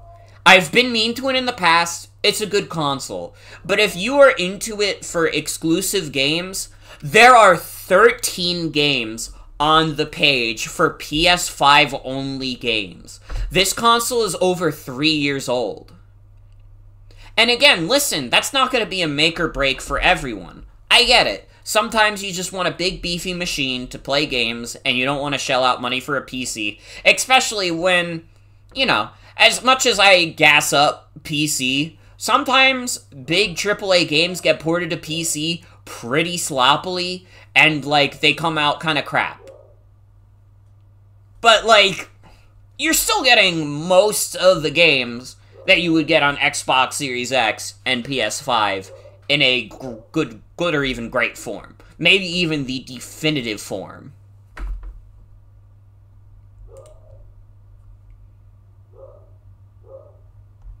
And I mean, then you go to the page for, like, Nintendo Switch only games, and it's like, it's 171 games, which is a lot of exclusives. But, like, again, I want you to remember the number that the PS1 and PS2 put on the table. Over 500 games were exclusive to the PS2.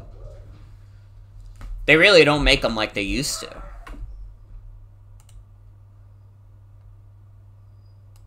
Damn, the 3DS has 229 exclusives? The PS Vita has 81 exclusives, including the Idol Master Must Sings. Who's hopping on?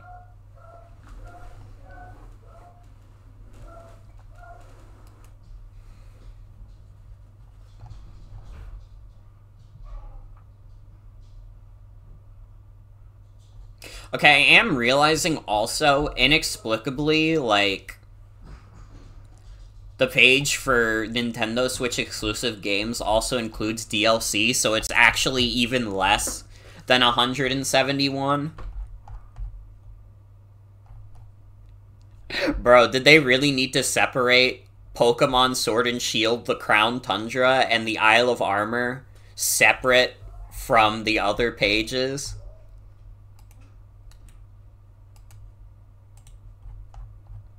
Was it that important? How are people gonna know?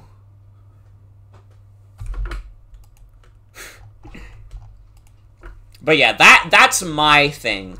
I like the PS1 and PS2, the PS1 especially. I would wager to say, and like I don't have the biggest PS1 knowledge in the world, I respect the fuck out of the PS1. I think it's one of the coolest consoles ever made. But,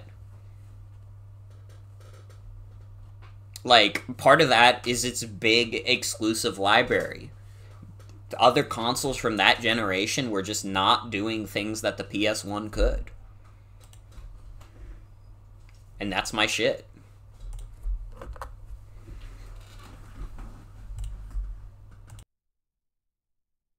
Hold on a sec.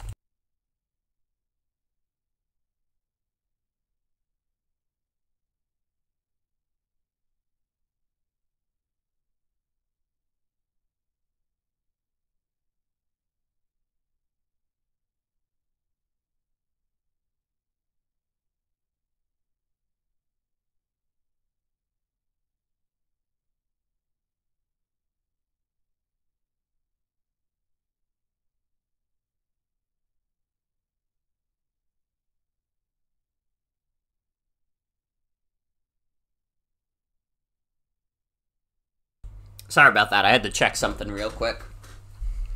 And I didn't have enough time to switch to BRB. Got a sample pack that lets you emulate the reverb the PS1 had and you use it on pretty much all your songs? Fuck yes. Also, I hope that burger was, like, amazing. I mean, you said it was splendid, so I'm assuming it was amazing, but I hope it was even better than that. I hope that shit, like, fucked.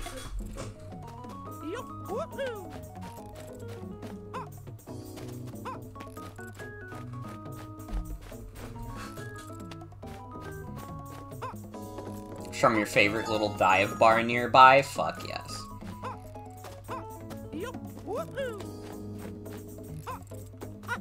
In general, I just, like, I definitely have, like, a lot more reverence for, like, the PS1 and PS2 than I have, like, the N64 and GameCube. I think as an adult, I appreciate the N64 a bit more. But I gotta be honest, the nostalgia wave for the GameCube, it never fully hit me. Which is weird because I did own a GameCube. I mean, granted, I also owned a PS2, but I owned a GameCube. I liked my GameCube as a kid, but I guess as a result of having such a small library as a kid, that kind of, like, big reverence for the GameCube as this, like, highly ambitious, like, this is when Nintendo wasn't afraid to get a little weird kind of system, it wasn't that for me. I just look back on it, and it's like, the GameCube is good, it's kind of also just when Nintendo was putting out some of their least polished games. Which, I mean, in some ways, might make them some of Nintendo's best, but in other ways, it's just like, I don't know. Super Mario Sunshine is by far, like, my least favorite Mario, for the reason that it's, like, decently unpolished. I shouldn't say least favorite Mario, least favorite 3D Mario.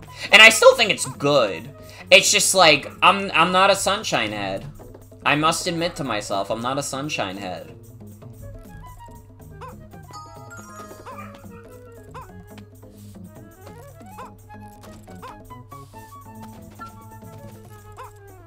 I don't know, you come back to me with the Wii, you could sell me on the Wii any day of the week. You come back to me with the GameCube, I'm like, I already got a Wii.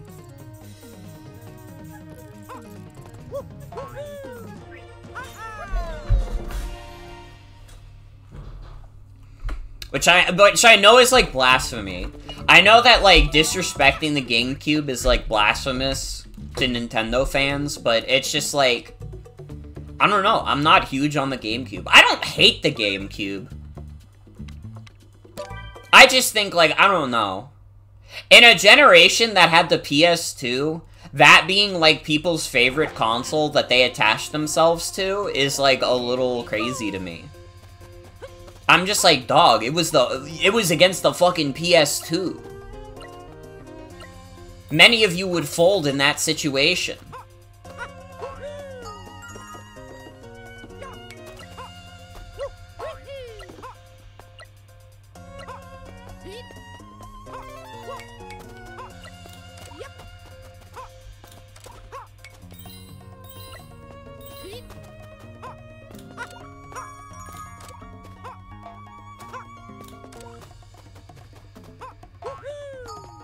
Got jalapeno jam that fucks. Ooh.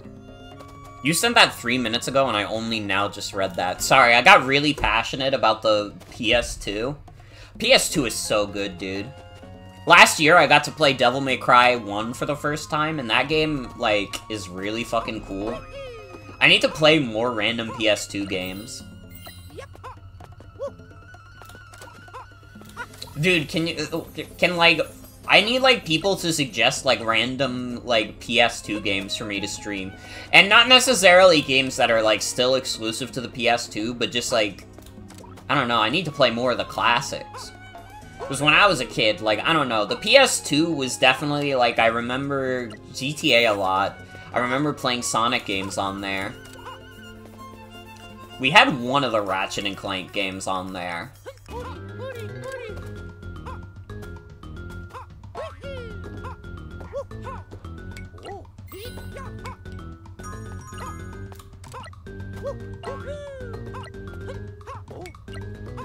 I don't know what the fuck I'm supposed to do in this level.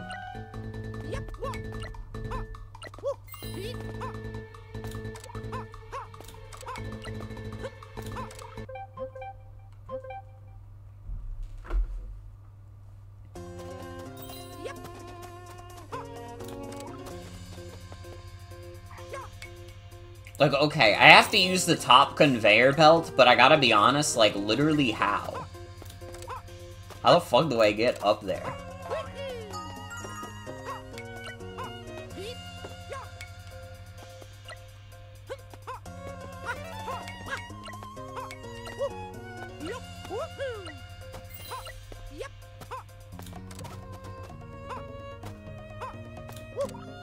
I definitely think, in general, if, like, Sony kept up the trajectory they were going with, like, the PS1 and PS2, like, you would be looking at a very different stream right now. I'd be playing, like, a million fucking, like, old PS1, PS2 games, and, like, a bunch of new PlayStation shit all the fucking time. But, like, Sony doesn't really roll like that anymore. And it's not even that Sony doesn't still make good games. You know, they make a hit. They make some hits. But that specific, like, PS1, PS2 style, it's an itch that it's hard to scratch, you know? It is admittedly very hard to scratch with the way they make games now. In a sense, I guess it is partially, like, Nintendo is, like, refreshingly old school. And, like, a lot of the shit that they do, like, nobody really does shit like Nintendo, because most of what Nintendo does is the same shit they were doing, like, 30 years ago. Which, you know, has its, pros and cons. Looking at you, Pokemon. Looking at you. But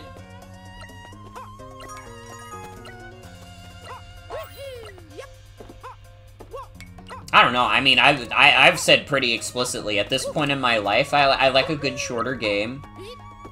I'm not necessarily, like, you can get me invested in a big, like, narrative, like, type game. But it's not necessarily what I'm gonna be itching for all the time, you know, it's not gonna get me to, like, constantly replay it.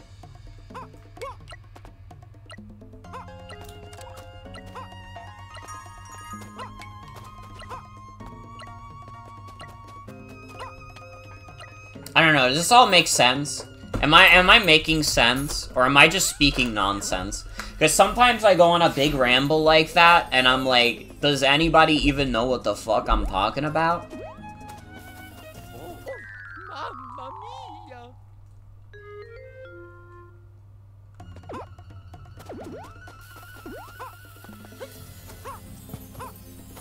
Yup, woohoo! Yup, woohoo! Yup, woohoo! I guess my point is mostly just, I'm a little old school in my taste. I like a good modern game every now and then, but these smaller, more arcadey type experiences are more what I'm into. I think you're mostly keeping up, but you're also experiencing post-burger comatose. I understand. Nothing's better than a good burger.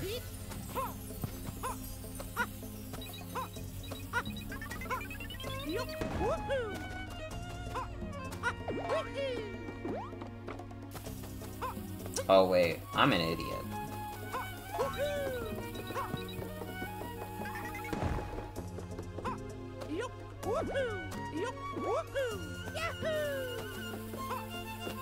And again, I want to be able to say all that without coming off as, like, an overt, like, fangirl or anything, because, God, listen, if Nintendo went bankrupt tomorrow, I gotta be honest, I wouldn't even shed a tear. I'm sure many of the talent that made their games good would just move on to other studios, and it would probably be run, like, less insane. You know, it could be a net positive for the world. Mamma mia. But the specific way that they develop games currently, it speaks to me more than, like, Sony does. Which is a shame, because I think, like, PS1 and PS2 era Sony are, like, completely unmatched. Genuinely, like, I don't think we're ever gonna get another console in our lifetimes that is as good as the PS1 or PS2.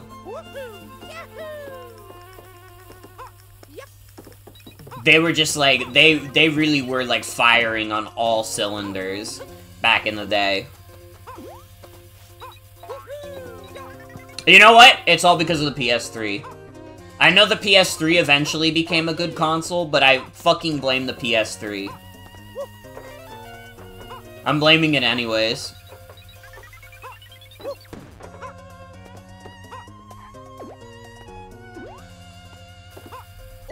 Mamma mia.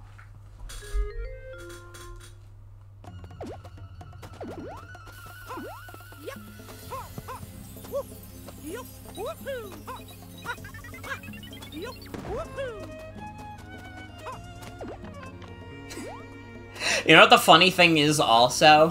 And, like, I don't consider this embarrassing to admit. I think it's more honest. I'm a little bit of a casual. I'll admit. I'm a little bit of a baby casual when it comes to video games. Like, obviously I like to think that I very obviously have the knowledge of, like, a video game enthusiast. But that would probably trick you into thinking that some of my favorite video games of all time aren't shit like Tamagotchi Life. Also, hi dear, welcome. Welcome, welcome. Come back here, big monkey.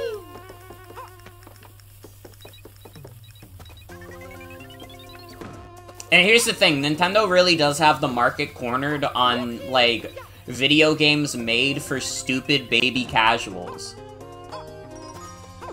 Like, you do not buy, you do not buy a Nintendo console and have it be your primary console if you're trying to convince people that you're a hardcore gamer. You don't do it. Like, listen, you might still own a Switch because you want to play, like, Breath of the Wild or whatever, you know, you want to keep up with that.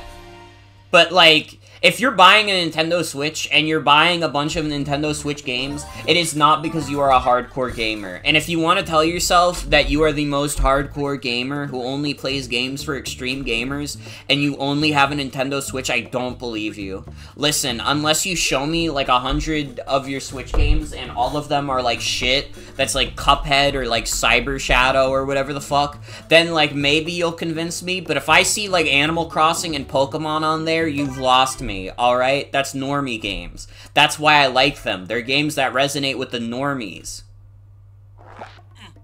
They resonate with the casual normies, okay? You have to be more honest with yourself.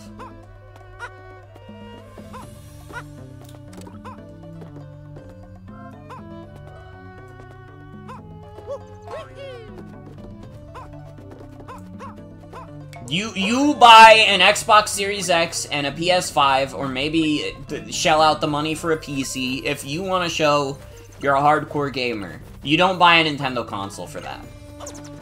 You buy a Nintendo console because you heard they're releasing a new Animal Crossing game where Isabelle calls you a male whore. She wouldn't do that. Sorry, sorry, sorry, sorry, sorry, sorry, sorry. Sorry, I didn't mean it.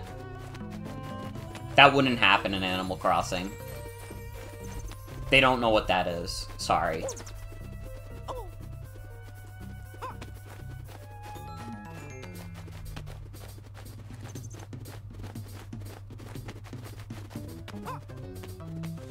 Sorry, I just didn't want people to get their hopes up about it.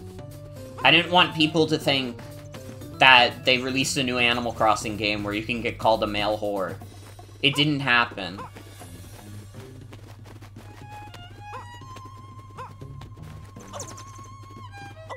Mamma mia! Appreciate my honesty? Thank you. I try my best. Even when I'm pulling a little prank. Sometimes.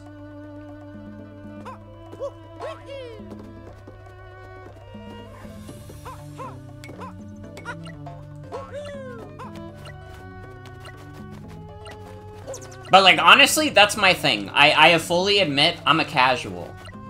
I don't like playing live service, hardcore, multiplayer games. You know, I'm not going for, like, the Call of Duty League or whatever. I'm playing a fucking stupid Mario game for kids, released, like, 20 years ago, but given HD graphics, okay? I'm not trying to prove myself as a real hashtag gamer. I'm here to have fun.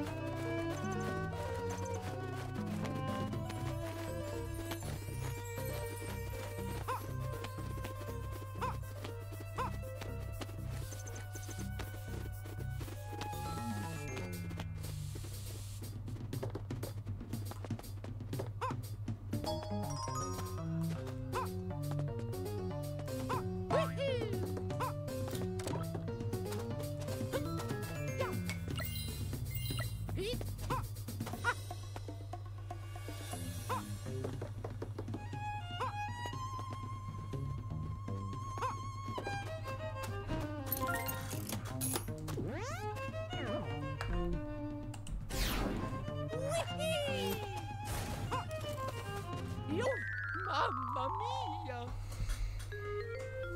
I gotta say also, saying I'm a video game enthusiast, I like that term a lot more than gamer. I mean, I think we all know the problems with the term gamer. It is a very corporate feeling word. Mamma mia! Like, realistically, what the fuck does it even mean to be a gamer? You're just someone that plays video games? Fucking, that's like anybody. Oh, but you have to prove yourself that you're a hardcore gamer. Who gives a shit? Do you like video games or not? It's like, it's kind of a nonsense term. Philosophers have been asking what it means to be a gamer for centuries. Literally. Mamma mia! Like, I don't know. I would never describe myself as a gamer. Even if I didn't mostly play, like, baby games for children. I just, like, it's not me, man. I like video games a lot. It is my main hobby, but calling me a hashtag gamer, it's just not honest.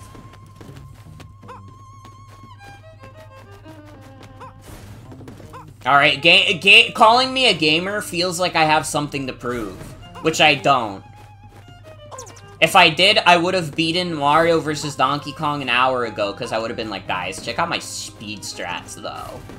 Alright, I may be playing a video game for children, but have you seen my speed strats, though?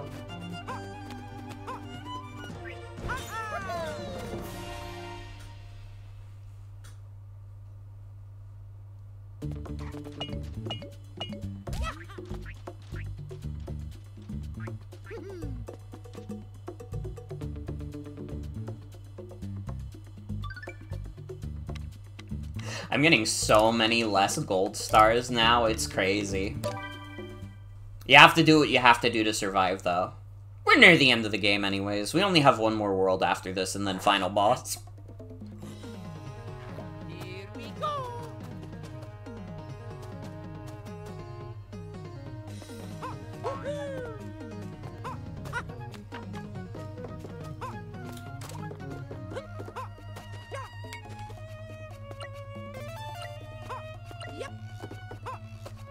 I don't know, I guess that's part of it also. Part of the reason why I have no problem admitting I'm a fucking casual is just that I don't like the term gamer in general. I really don't.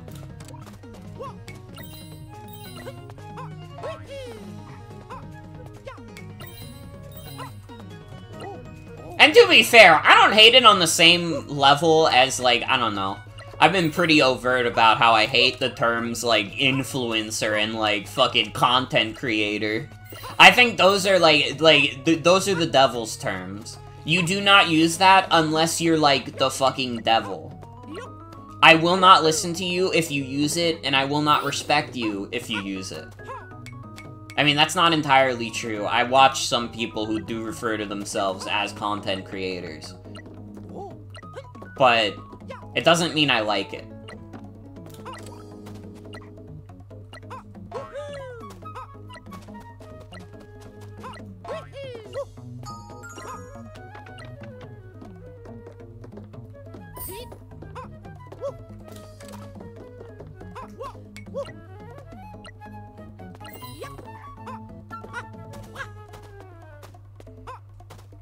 Listen, my hope for all people on planet Earth, shed the skin of having to call yourself, like, a content creator, or, like, influencer.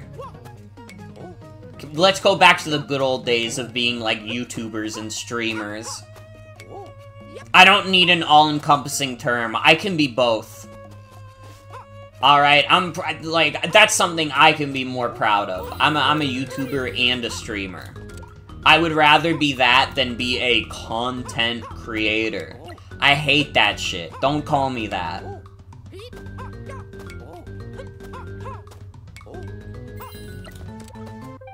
Alright, I don't create content. I have a good time online. Do you understand? We need to stream from cameras filming a screen again? I remember I did that a few times when I had the shitty capture card. That was funny. It was raw, it was real.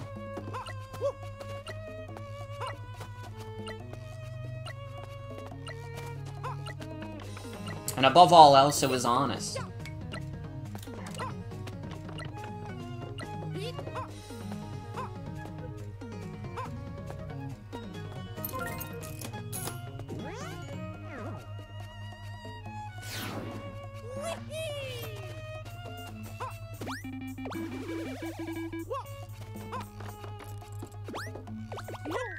Fuck!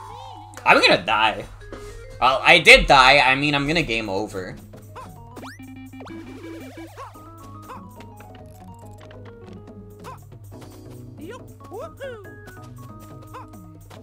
Anyone else miss the soul era of Morgan will BRB? The soul era of Morgan will BRB is when I got really mad at, like, technical difficulties. That's the true heart and soul of the stream, is when I would have, like, a big, like, drop frame count, like, every stream, and I'd be like, what the fuck? Why isn't this shit working? Fuck!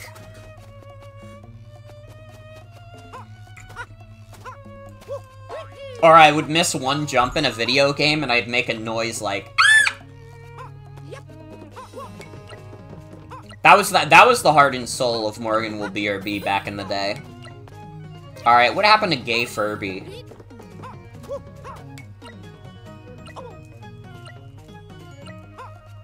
I already fucked up.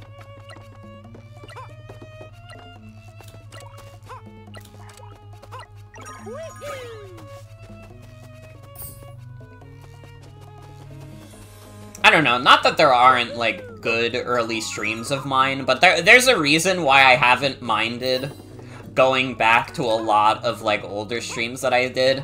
Definitely, like, my streaming style has changed a lot. I've definitely, like, leaned more into just, like, my streams kind of being, like, chill hangouts mostly, rather than these, like, big, elaborate things. Like, every stream being this all-important thing, when it's just like, I don't know, man. At this point, like, I don't know, not that my current streams aren't important, but trying to have this, like, overarching, like, lore and, like, all these different, like, references and stuff is just, like, it gets to be too much.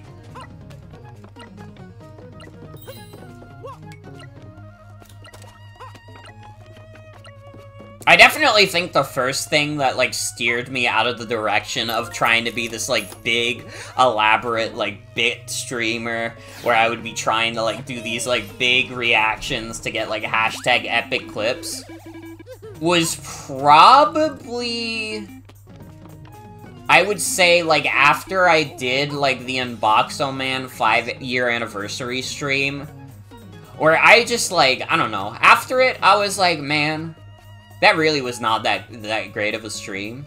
I think it is an important stream in a lot of ways. And it is in the new to Morgan BRB playlist on the stream archive, because I don't give a fuck. Yeah, if you want to understand the lore, you're gonna have to watch a bad stream. I don't know what to tell you.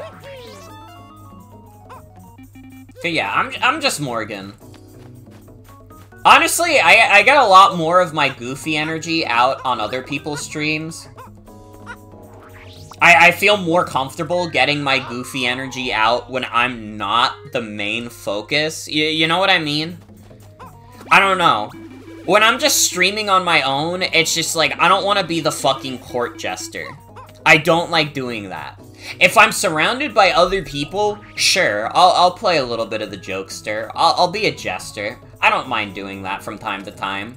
And in fact, I enjoy doing it when I'm surrounded by friends. You know, I don't want to be the one who's trying to overtly to be funny if it's not like I get like a one-liner like every minute or so.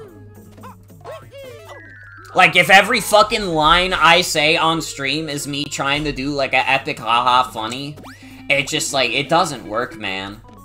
It doesn't work. And like, I don't know, my early streams weren't like super full of it, but like,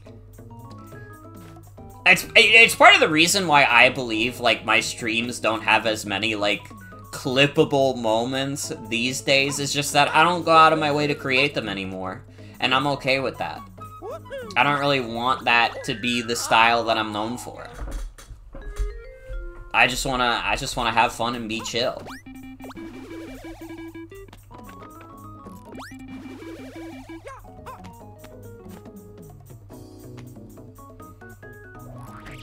I think it also creates, like, a funny, like, dichotomy, where if, like, someone's impression of me is only seeing me on other people's streams, they probably assume that I, like, am, like, extremely, like, I don't know, I wouldn't say, like, extremely funny, but, like, definitely they probably think I, like, play into, like, the haha funnies more than I actually do.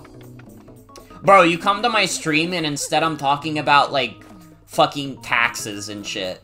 Like, yo, anybody else file their taxes recently? That's the kind of shit that I get up to.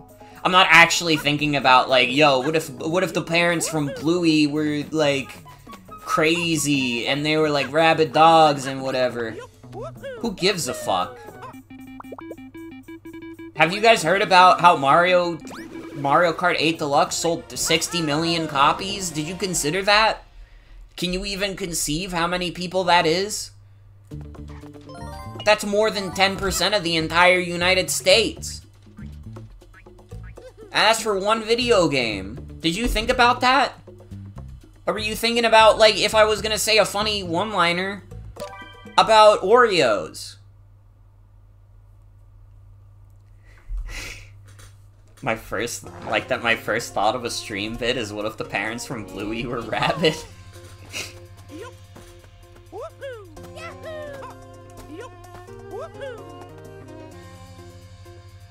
What if the parents from Bluey were rabbits? Wait, hold on. Hold that thought. Actually? Wait. We could work with that.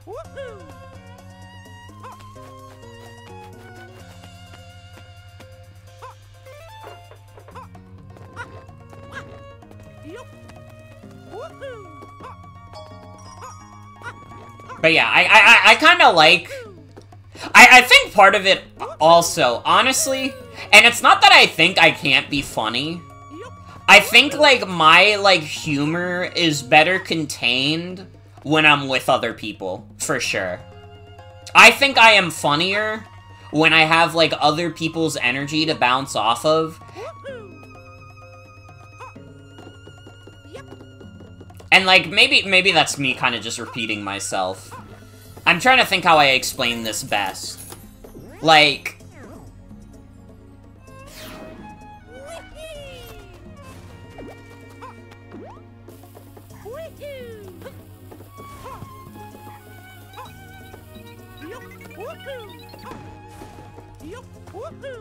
It definitely just, it's easier to bounce off people. And if I say something truly insane to try and get a laugh out of people, probably the other people in the room will actually make that joke funny. You know, they'll be the ones who are like, Morgan, what on fucking earth are you talking about, dog?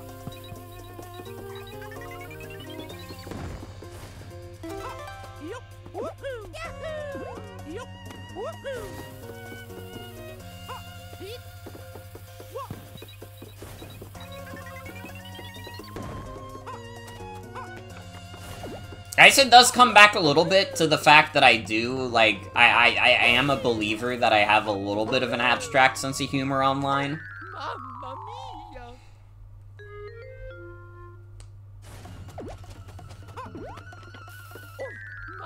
Oh, I got a game over again.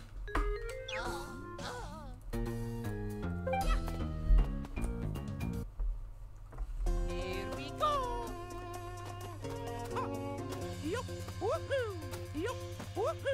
Well, no, not really. When I'm talking, I more so have a dry sense of humor. Mamma mia! I don't know, I just kind of say shit. Is that a sense of humor? Is there a type of humor where you just say shit? Or is that just speaking? Vote now on your phones.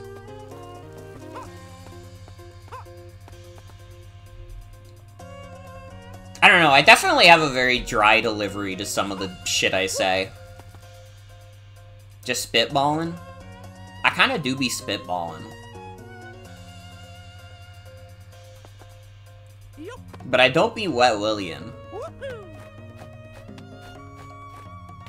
Bro, one of my coworkers gave another coworker of mine a wet willy at work, and I was like, what the hell are you doing? That, like, can't be sanitary. You can't be doing that.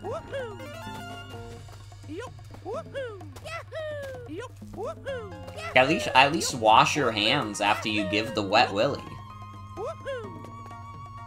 It is fucked up. Bro, this coworker of mine, like, he's a nice guy, but he's also, like, kind of unhinged. He, like, recently just got, like, a pyrotechnics license and was talking about, like, yeah, now I can legally own, like, smoke grenades and shit. And I was like, this dude does not need to be carrying around smoke grenades. Like, if this guy comes to work with, like, a smoke grenade, I'm like, I told him straight up, I'm reporting you. You can't be doing that.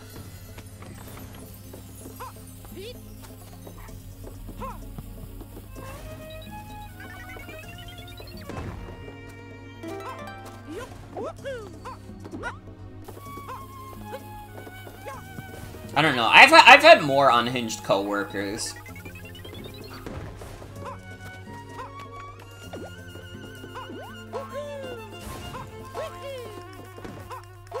By far the most unhinged coworker that I've ever had, and like this is honestly one of the more mild things that he did. He like randomly when we were closing together, you know, we were kind of shooting the shit, and at some point, I don't remember how it came up, but he just started talking about how he believed that the moon landing was faked.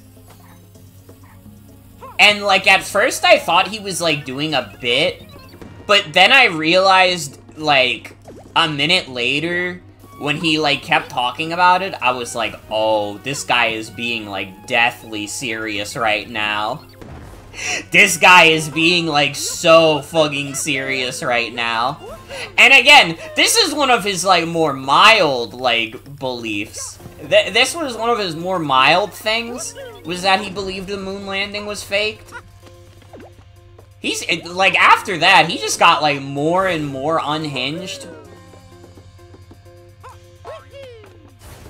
He came in one day after he got fired just to, like, yell at the HR manager, and we were literally, like, told that day, like, hey, if you see this guy in the store, like, literally call security, because he's been, like, banned from the store.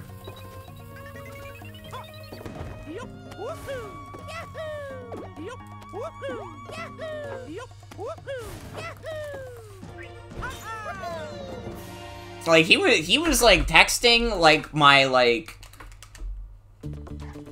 He was texting one of the managers, like, super homophobic shit because she's a lesbian, and that was, like, that was crazy. That was crazy. And it's, like, not even, like, a funny thing to talk about. It's just, like, I'm, like, saying it to you because I'm like, guys, is this not fucked up? Is this not, like, insane for a guy to do after he got fucking fired? Why does he even still have her number? He texted this, like, 2 months! Not even, it was, like, 4 months after he got fired! He waited that long! Like, who does that? No wonder he got almost immediately, like, banned from the store. Who the fuck does that?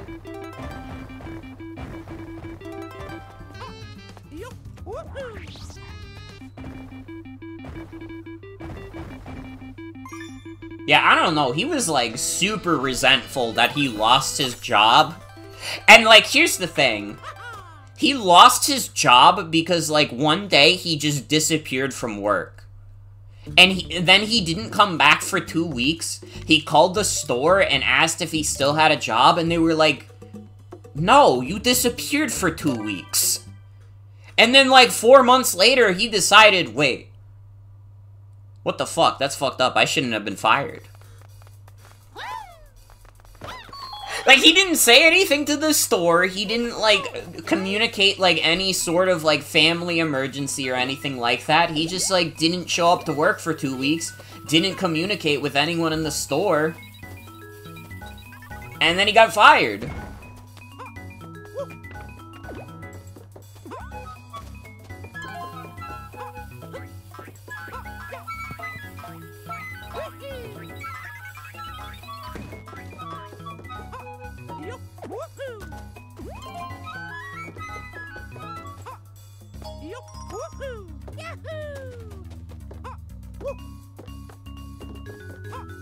And listen, I'm not necessarily the kind of person who wants to see people get, like, fired left and right, but again, this guy was kind of like a conspiracy nut. The moon landing being faked was one of his, like, less insane beliefs. Dude, and he was, like, definitely, like, super, like, already you could tell he was super homophobic because of the shit he was saying to the manager. He was, like, super homophobic to the straight dudes at my workplace. These two, like, straight dudes at my job are, like, good friends with each other, and you know how straight dudes be sometimes. They get up in each other's business a little bit. But, like, he was like talking about how, like, he thought they were, like, shit-talking him, and that they were, and I quote, F-words. The F-word that you're not allowed to say on Twitch, not fuck. Like, this guy was fucking crazy.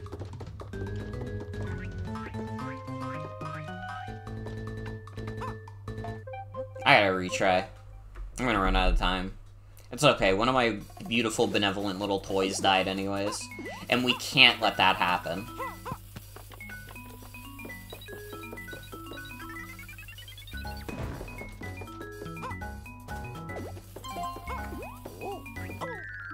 Mamma mia!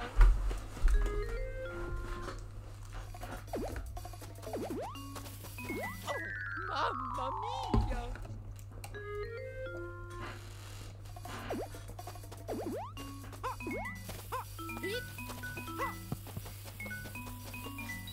And listen, I gotta say also, The union at my job is, like, extremely strong.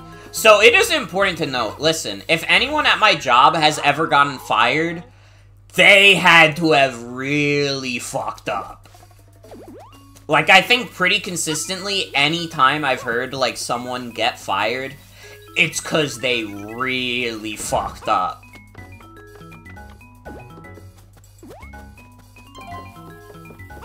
Like, you gotta try to get fired, man. You need to, like, not show up work a day in your life.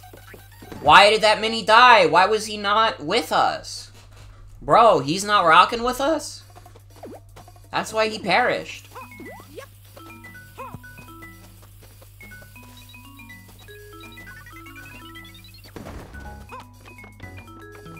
I mean, without getting into too many details, but very recently a couple full-timers got fired from my workplace because they kind of fucked up real bad.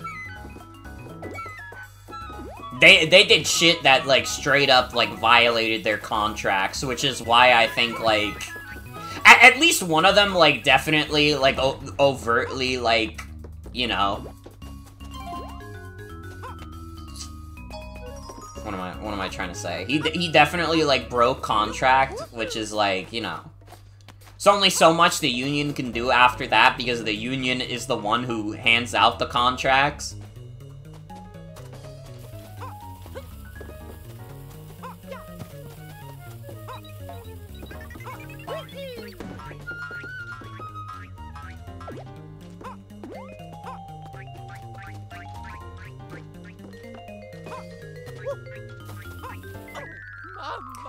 That was on top of its head, bruh.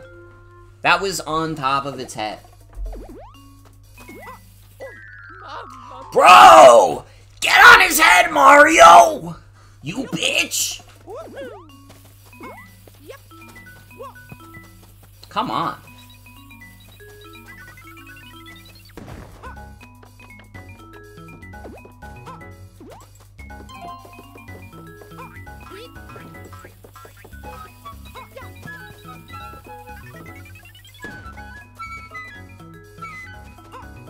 But yeah, that's probably... Why the fuck was he down there? Dog, go on the spring like the rest of the minis. What is wrong with him? I'm starting to believe there's not a single motherfucker out there.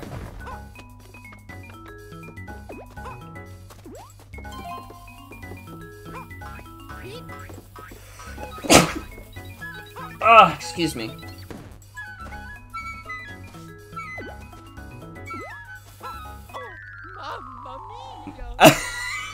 I'm starting to get a little sick of Mario's small-ass jump in this game.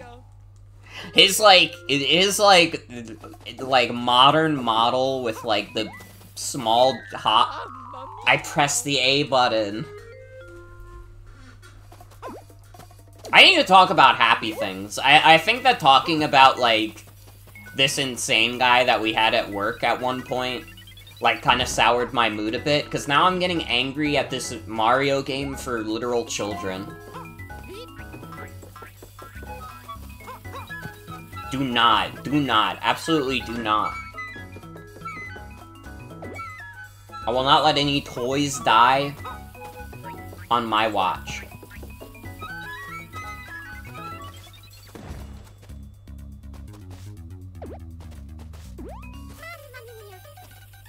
Why?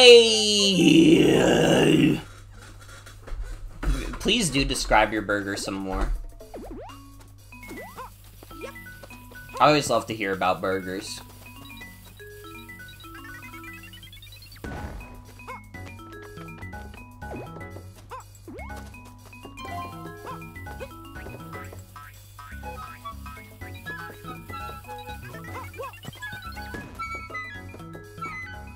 It was on jalapeno buns and had a nice garlicly aioli. Holy shit.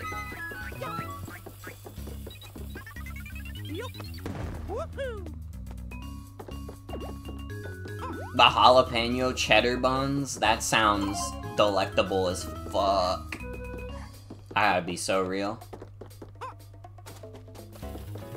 Mamma mia! Am I crazy? Am I like fucking insane? Can you guys like, I don't know. It's getting dire. It's getting dire. I'm missing like jumps that I was not missing before.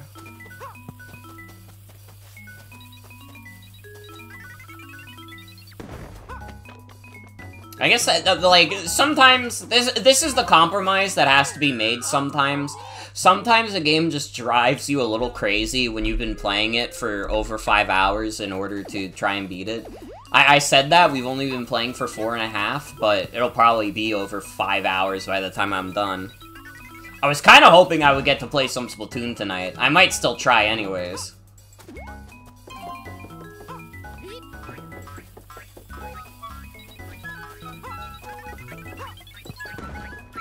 Fuck.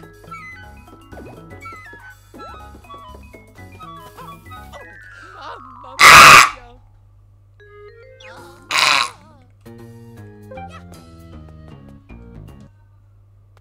Let's go, little guys. Yup. Woohoo! Yahoo! This would be so much easier if Mario wasn't stupid and he could collect the toy symbols himself. Streamer fail. I am kind of having an r/streamer fail moment. I'm getting a little too heated at a baby Mario game. Never before seen footage on Twitch.tv of a streamer getting mad at a baby Mario game. Dog, I hate these minis so much, I'm actually considering just letting them die. Even though they are my literal children, they're my lifeblood, they will continue my empire for many years to come. I'm kind of starting to believe that my shitty sons deserve to die.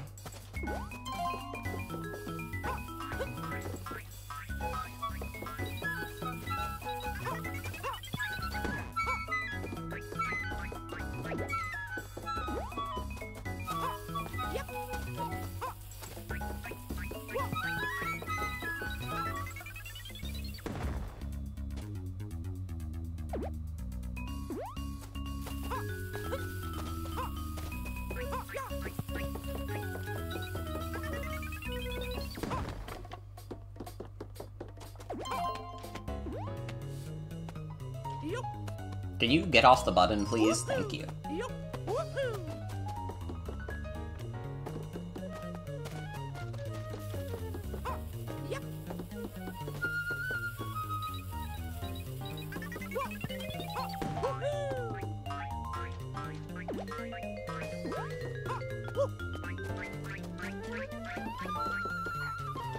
Wait, I just realized I kind of fucked this up already. I have to go all the way around again.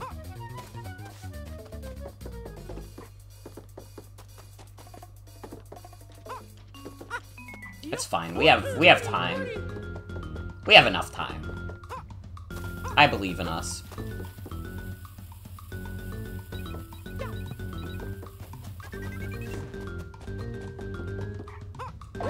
Regardless of what the haters think, we did it.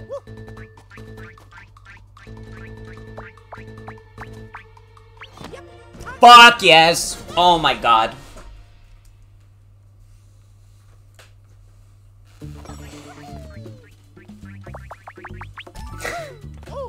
I just remembered a funny post that I saw.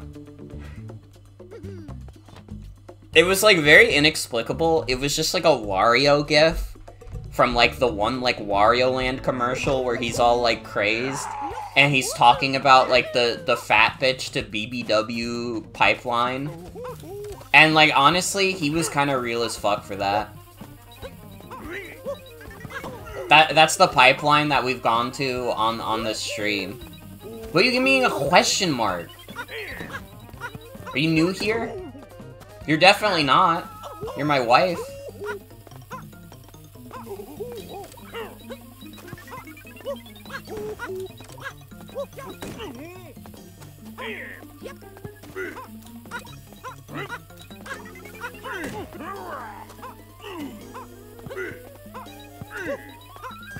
Just didn't know how cool we were with the BBW talk on stream.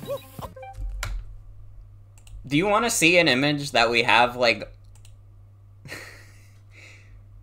We literally had this image on, like, an entire TF2 stream.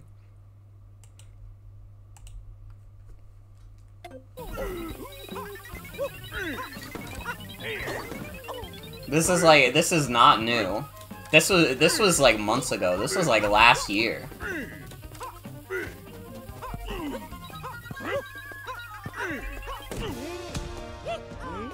The funny thing is also, if I'm remembering that stream correctly, that stream, like, literally was, like, complete and utter, like, technical hell and just, like, complete ass in general, until the exact point where we started talking about the abbreviation for Bath and Body Works being BBW.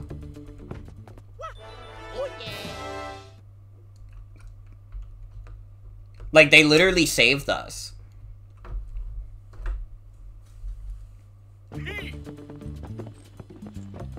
One day we'll get you that mall bracelet. Thank you.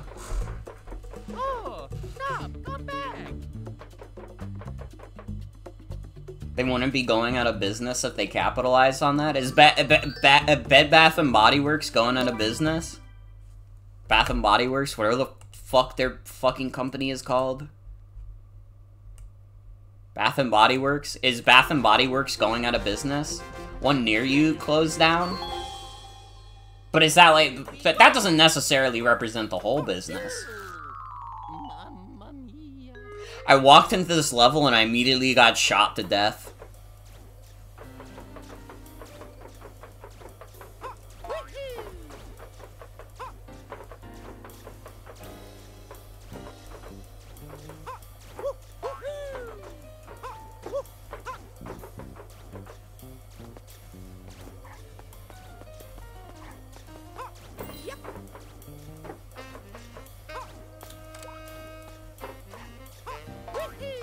Shut down 50 stores last year? Damn.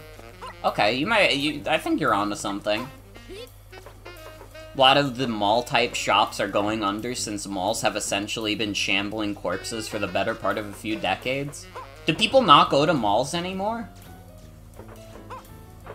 I feel like, I don't know, the malls that I've been going to have been kind of popping.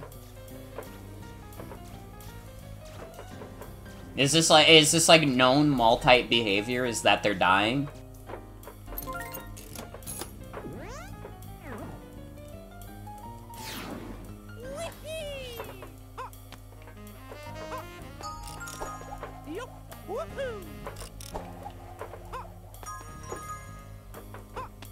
Bro, where the fuck is that guy who was, like, waiting for J-Eazy to drop, supposed to break things?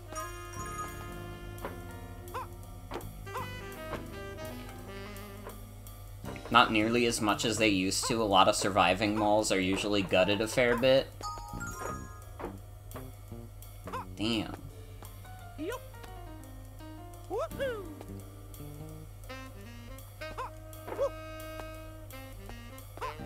See, I gotta be honest, I would have never even guessed. Never in my life would I have been like, you know what? I think malls are dying.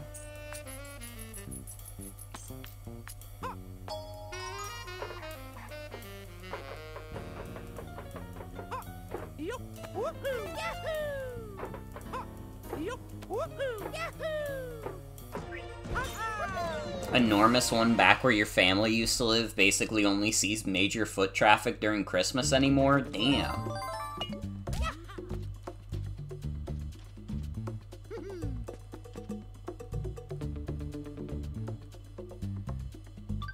That honestly, and like, it brings a slight twinge of sadness to me.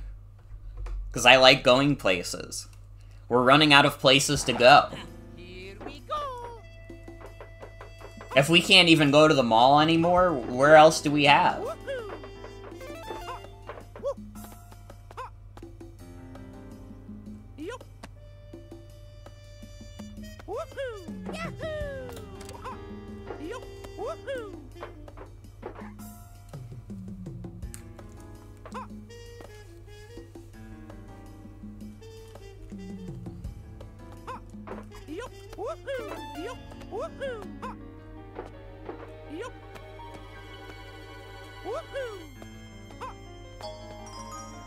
You've read so many essays on the modern death of public spaces. Need to open arcades that aren't expensive as shit. True. True. I like a good arcade every now and then. Mamma mia! It was a bad time to throw the key and throw myself. Yup! Woohoo! Yahoo! Yup! Woohoo! Yup! Woohoo! Oh, mamma mia! Bro, I think my brain is not processing Super Mario anymore. My brain is like, we gotta finish this game so I can play fucking Splatoon! I wanna play Splatoon so bad! But I'm like literally on the last world of this game. I have to remain focused. Keep your eyes on the prize.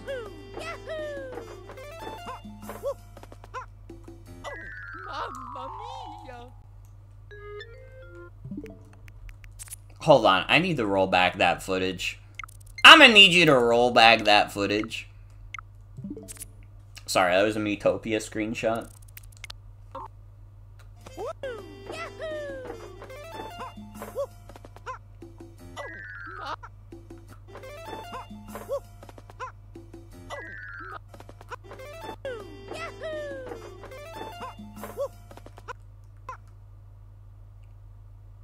Come on. Come on. Mamma mia! Are you seeing this? Bro. You see how his legs go over the platform, right?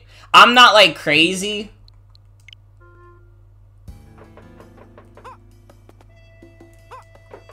Yup! Woohoo! Yahoo! Yup! Woohoo! Yup! Woohoo! Yup! Woohoo! Yahoo! Developers of this game were haters. Of me specifically. Woohoo! Yahoo!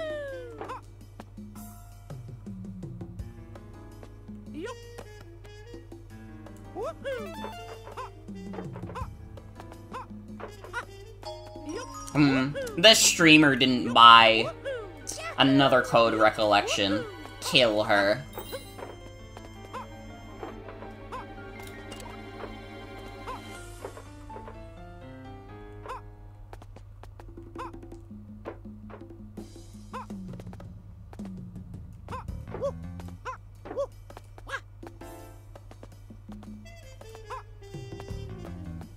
Okay, it's fine.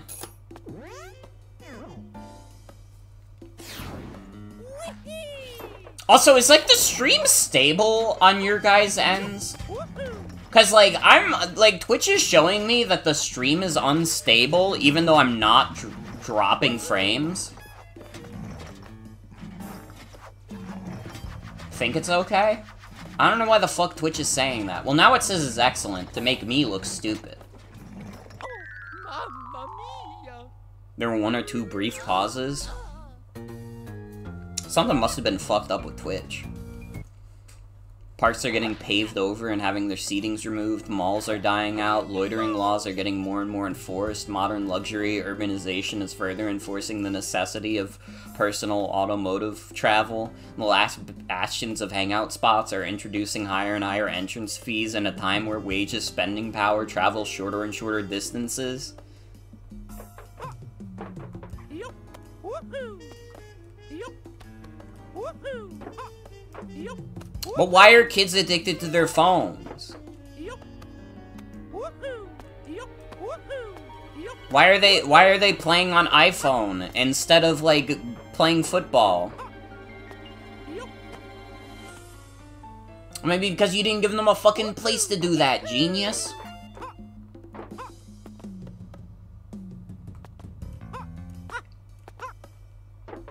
Yup! Woohoo! Yup! Woohoo! Beep! Oh wait, I have to turn that backwards. Whoops.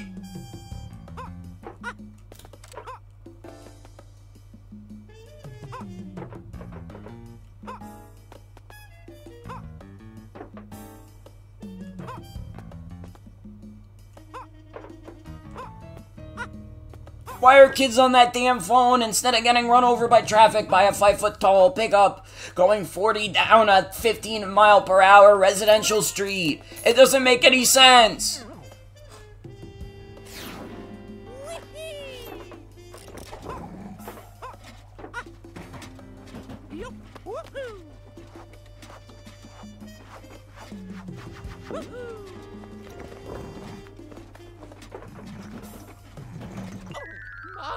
How the fuck do I get past the stupid fucking brick monster? I hate him!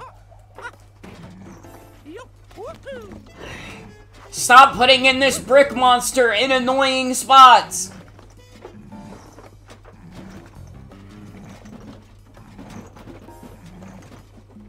Okay, actually it was not as bad as I thought it was.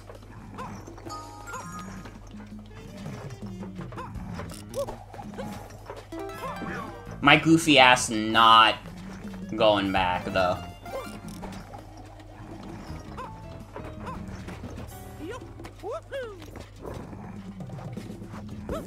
You have to handstand your feet on the brick blocks? What? You have to be fucking kidding me. Don't tell me. The garbage can was taking too long. I got annoyed. And now I'm being given information that makes me look stupid, which is making me more annoyed. Oh my fucking god. If they explain that in a tutorial, I'm gonna be really upset, because I would really love to be vindicated by history as a misunderstood streamer rather than world's biggest idiot.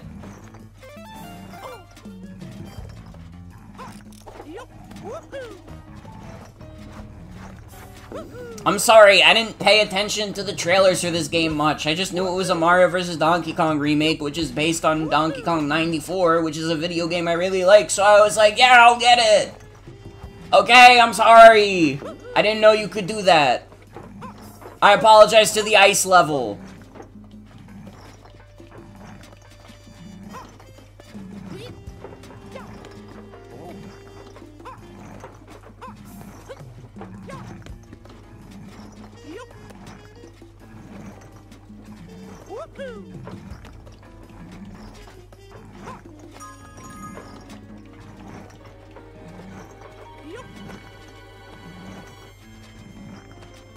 I can be good at video games. It's just not this one.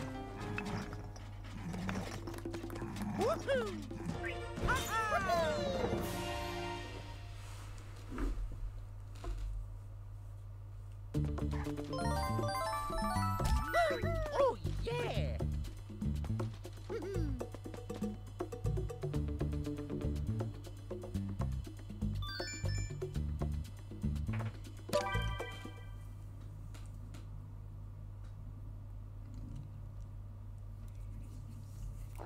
Saying I'm not good at video games is so sad. I try my best. Isn't it enough to have a warrior spirit these days?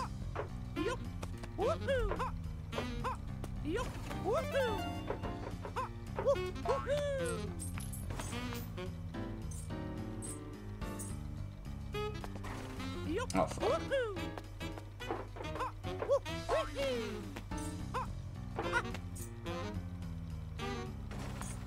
Bro, why did they even give these things tails? Who is, like, the engineer that was like, you know what would make this robot even better if it had a tail?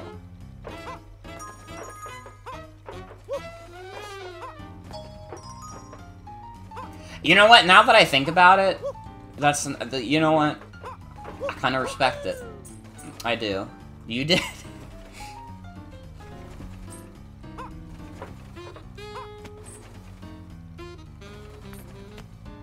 Oh, fuck. I see what I have to do now.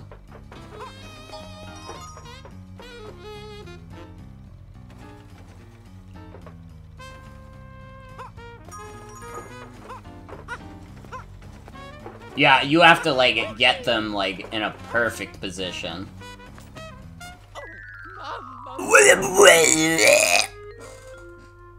Why?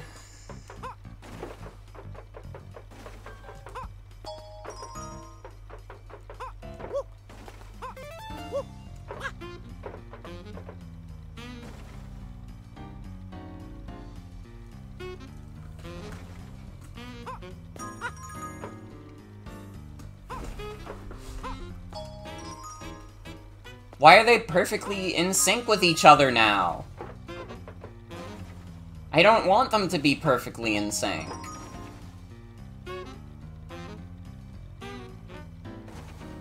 How the fuck do I get them to not be in sync with each other? Are you seeing this shit? Why are they in sync with each other at the top now?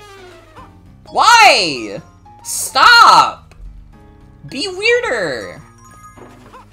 Bro! What is their problem? I don't understand. What the fuck are you supposed to do to get them out of sync?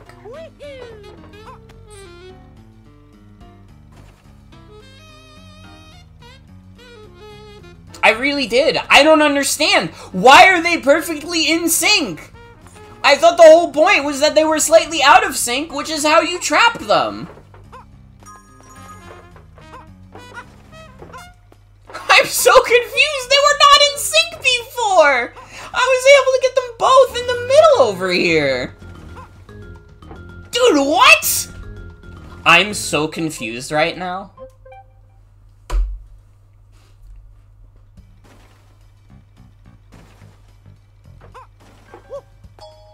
I don't understand. They were not in sync before. They couldn't be. They had to have gotten out of sync at some point, because they had to be in different parts of the blocks. But that doesn't make any sense, because they're not doing that now, even if I pull on their, like, funny robot tails. What is happening? Am I insane? Am I going crazy? Does anybody else realize how fucked this is?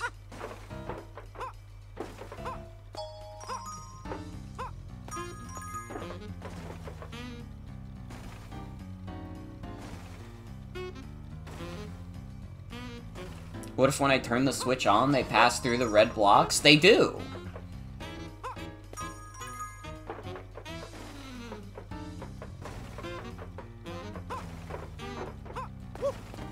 I don't understand! Why are they in sync now when they weren't in sync before? Why is this happening to me? I don't understand. Have I been too mean? Did I say too many mean things tonight?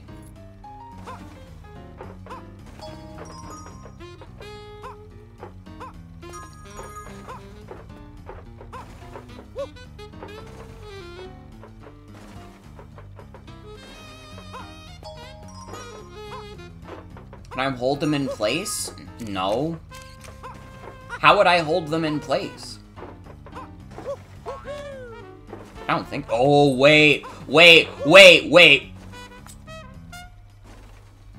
Oh my fucking god. Wait, you're a genius. Never mind. Actually, you're the smartest person ever. I was, like, so fucking baffled, I could not figure out what the fuck I was doing wrong.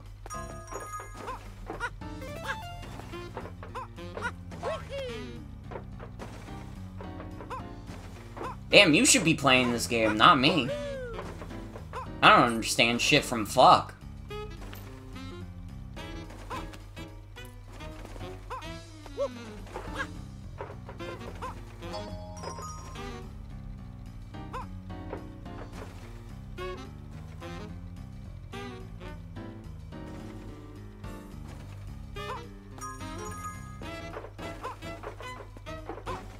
Fuck, but this goober's still here.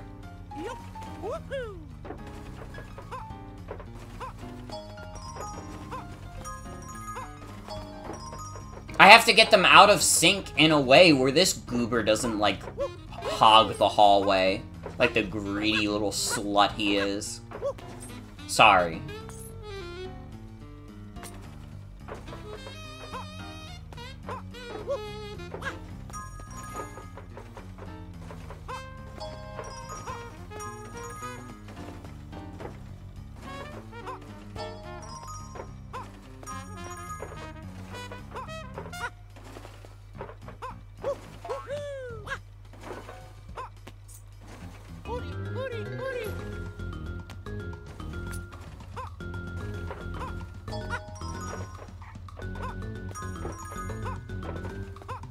We don't shame here? I'm not slut-shaming him. Well, I guess I am if I'm calling him a greedy little slut. But I don't have a problem with greedy little sluts in general. I just have a problem with this guy specifically.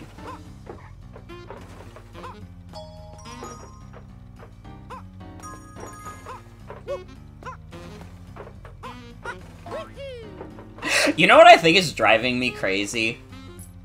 You want the honest answer? It's this fucking Ed, Ed, and Eddie type beat. It's like it's a good song, but also this is Ed, Ed, and Eddie, like, background music. The fucking Ed boys are doing, like, irreversible damage to my brain.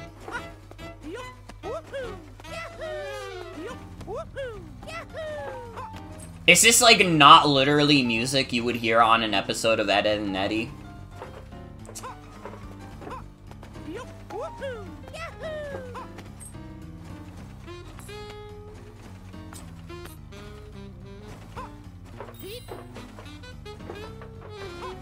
Donkey Kong is doing all that because Ed and Eddie was taken off the air.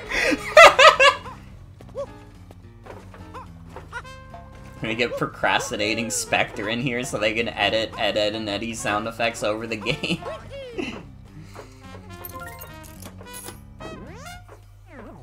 Wouldn't even have to change the background music.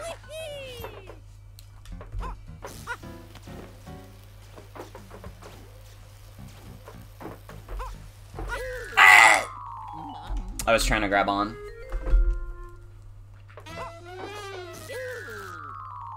I'm gonna game over again, bro. 'Cause I'm being clumsy. No! Stop, Mario! Don't cling to it! Mario! Please! Oh, I have to do this fucking nonsense again. Wait, no. I literally just realized. It's fine.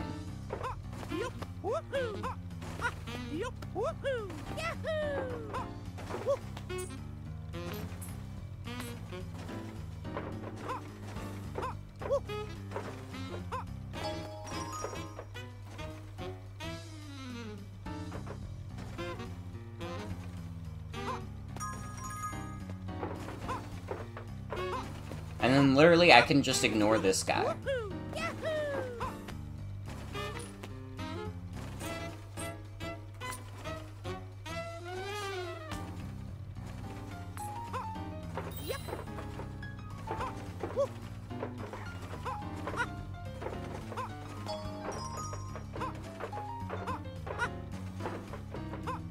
Okay, it's literally fine. Now that we know the strat, it's literally fine.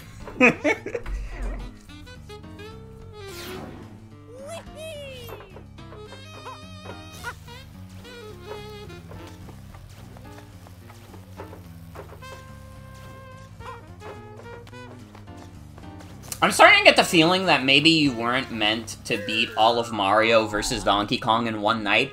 Mario, if you keep clinging to that fucking pole, I swear to God, I'm gonna lose my mind. Stop! You're moving right! Why are you moving upwards? Stop it!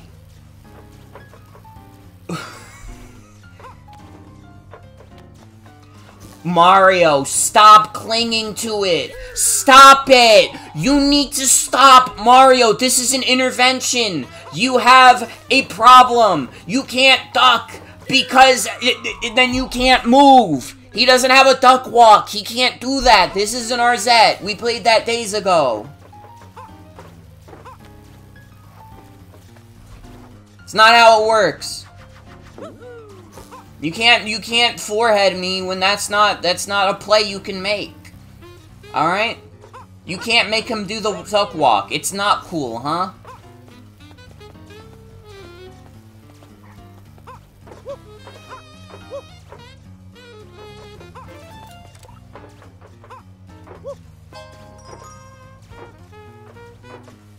Fuck walk? Oh, be mature.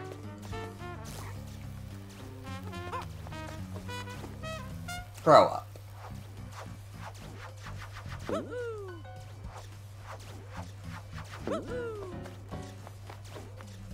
I will say also, even though I'm having like a little gamer rage moment, I need you to understand that's not because it's a bad video game. It's just because I'm bad at it.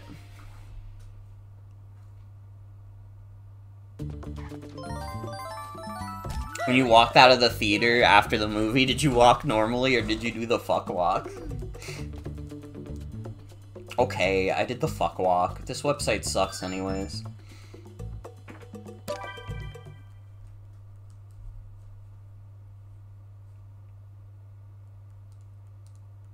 Here we go. Yup. Woohoo. I'm still dedicated to doing, like, Splatoon after this, by the way, even if it's only, like, an hour of it. Woohoo. Unless we quite literally beat this game at midnight, then, Splatoon is canceled forever. We will not be going for Team Saturday. Mamma mia. Do not personally appreciate how Donkey Kong births himself out of the door at the start of each level. Here we go.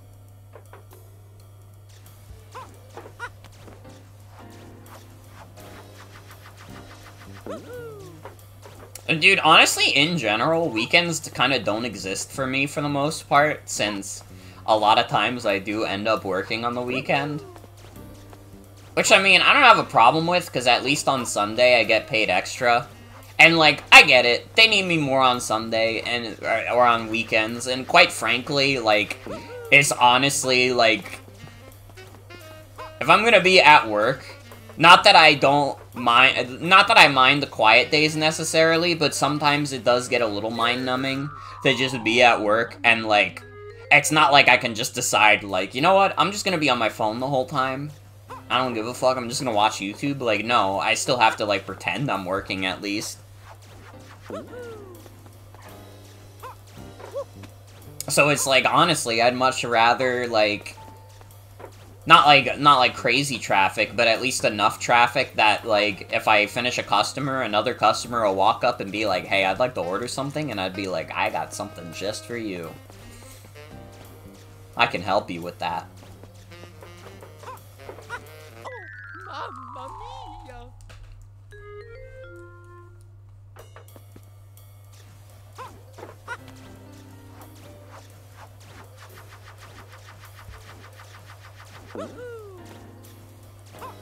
Yup. Woohoo. Yahoo.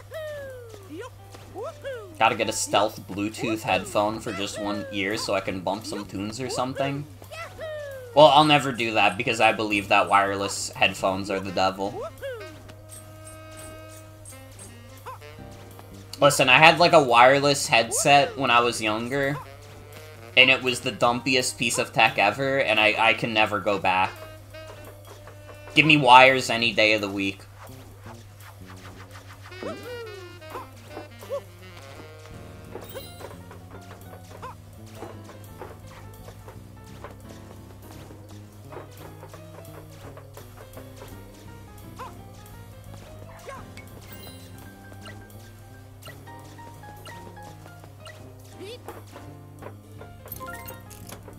Looks back at you sadly with your 2 pairs of Bluetooth earphones in your bindle. With a Bluetooth bindle. Yup. Woohoo. Listen, it's fine if other people have, like, Bluetooth headphones and stuff. It's strictly not for me. I'm a wired bitch. Okay, listen, if you open my chest cavity, you're gonna find wires. And you know why? That's how dedicated to the cause I am. I will not give in to Bluetooth. Woohoo. Yup. Woohoo. Yup. Woohoo. Yahoo.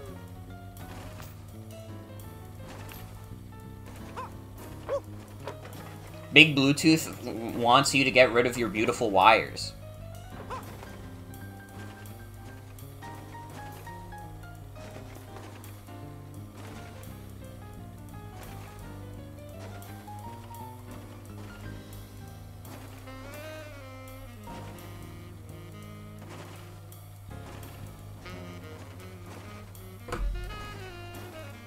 Oh, brother. What kind of level is this? Oh, wait. That was just for a bonus? Wait, what the fuck was I doing there?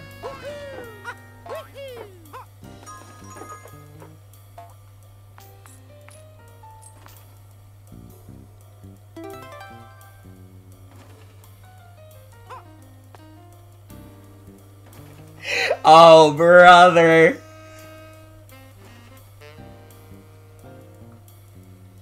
Okay, this is, like, admittedly kind of boring. Whenever the game makes you wait over a thing slowly, it is when the game is at its most boring.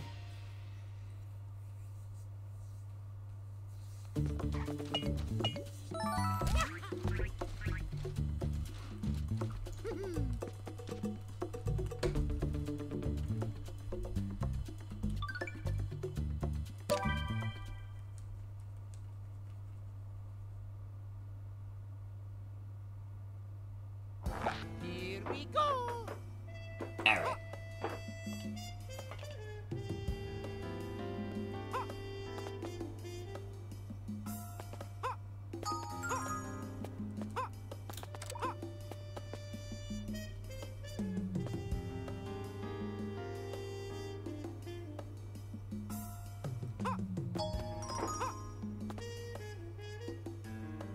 Yup. Woohoo. Oh, mamma mia.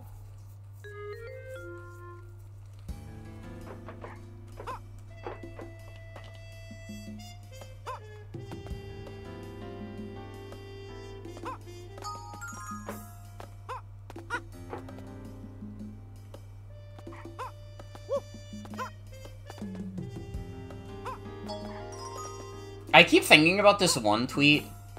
It's like one reply that like Sienna like made me aware of, where it was like OP. I think it was Seep. I think it was Seep who posted this. It was like a bunch of Chainsaw Man characters in a theater, and they were all like talking, and then like Seep just said like open RP, and like fucking Pete shows up. And he's like, well, if it isn't Denji and friends, came here to see all the amazing digital trailers, didn't you? And I keep thinking about fucking Pete from Mickey Mouse, like, saying amazing digital trailers. It makes me lose my fucking mind. And this is, like, such nonsense. Like, everybody who just heard me say that is like, Morgan, what the fuck are you talking about? But it made me laugh a lot. It really did. It got a good laugh out of me. They, like, fucking Pete from Disney is, like, such a funny, like, character conceptually. He's just a guy who sucks. He's, like, so antagonistic to people for, like, literally no fucking reason.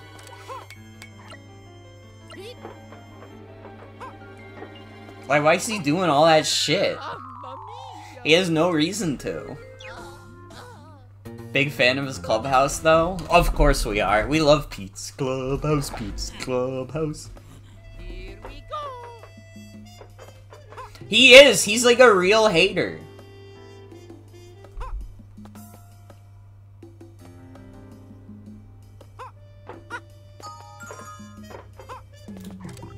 Honestly, as an adult, I maybe have the wisdom to say that Goofy was the best, like, Disney character, in part because of his antagonistic relationship with Pete. You know, he had, like, you root for Goofy more because he has a real hater in his corner. Or maybe that was only in the Goofy movies. But, like, honestly, what other, like, Disney movies do you really need aside from a Goofy movie and then an extremely Goofy movie?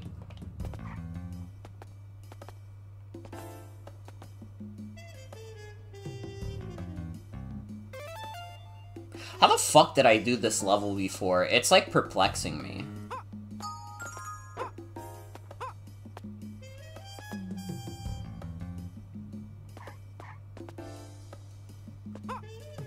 Mamma mia.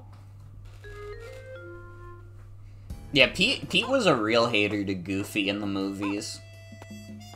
Pete's Clubhouse, Pete's Clubhouse. And I get apparently he's a little bit of a hater in Mickey Mouse Clubhouse, which I only know because he was imagining taking over the clubhouse and having it as his own. I don't know anything else about Mickey Mouse Clubhouse because, like, I don't know. I don't even know if that shit's still on the air. Yo, that shit could have been off the air for quite some time now. And I wouldn't know because I'm not going out of my way to watch Mickey Mouse Clubhouse. Okay? Sorry to disappoint.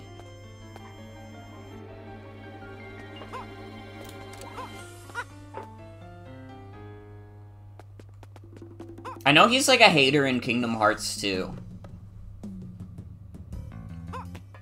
Like, that's the first time I saw, like, the Pete's Clubhouse, like, clip. Is, like, it was a post that was, like, Maleficent talking about, like, this grand evil plan and how they're gonna be able to do anything they want. And then Pete is literally just imagining his clubhouse. He's literally going like, Pete's Clubhouse, Pete's Clubhouse, Pete's Clubhouse, Pete's Clubhouse.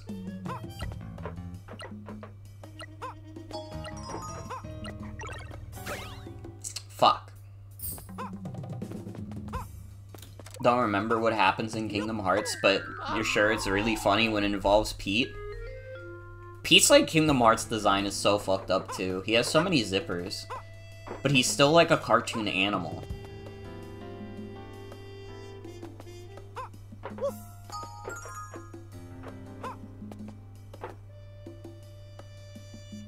I, like, feel dumb as hell. I'm, like, not sure how I did this before.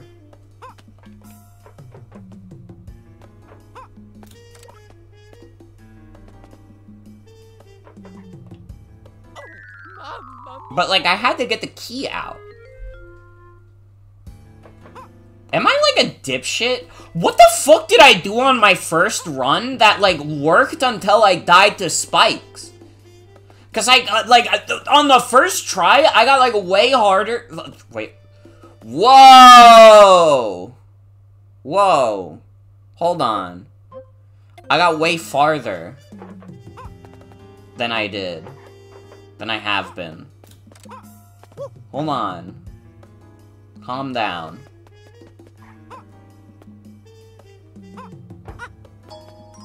Did I do this? Maybe that's the step I was missing. be sure to like, subscribe, and hit the bell, everybody.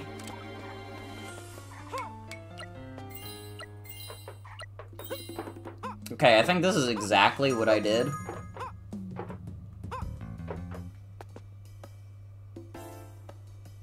Bro, but I need to make it yellow. How the fuck do I make it yellow? And get the key in time?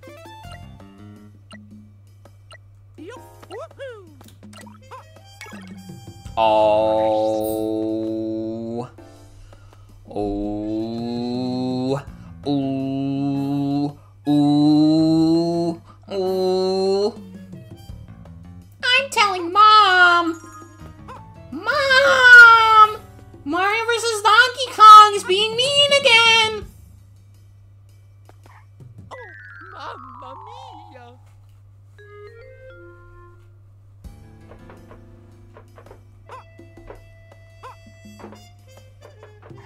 I think I'm losing my mind. I think Mario vs. Donkey Kong is testing my resolve.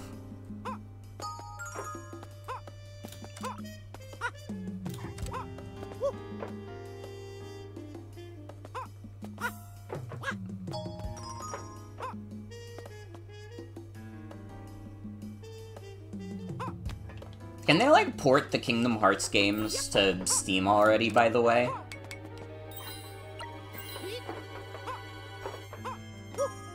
Not that I'd be streaming them anytime soon anyways, because Disney moment, but, like, come on.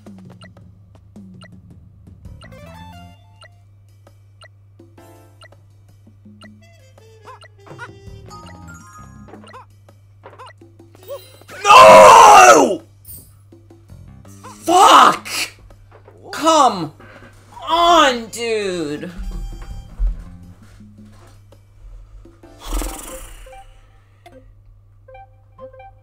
I just want to beat the game. I'm 2 levels away.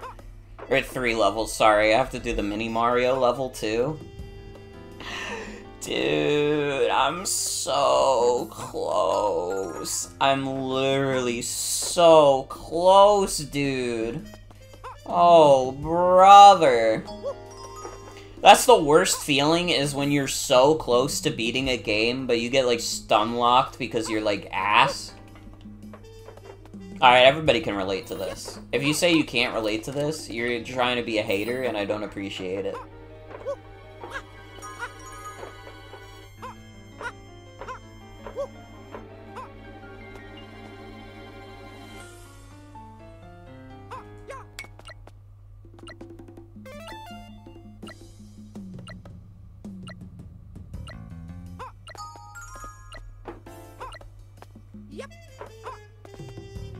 Oh.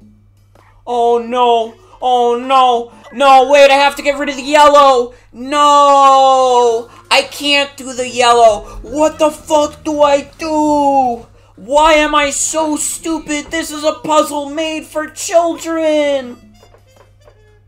I feel like a fucking idiot.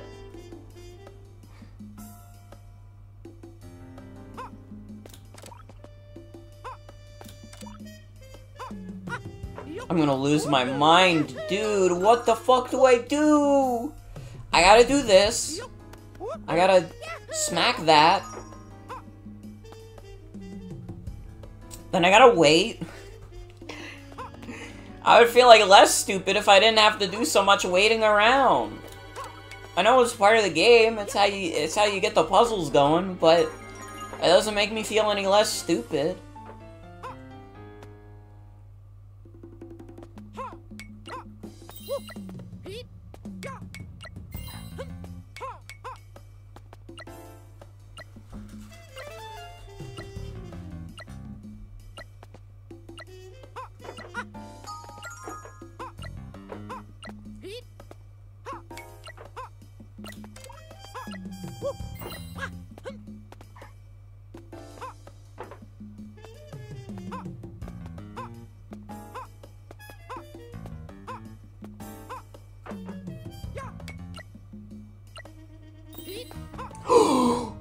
I'm so smart! I'm the smartest person that's ever played this game!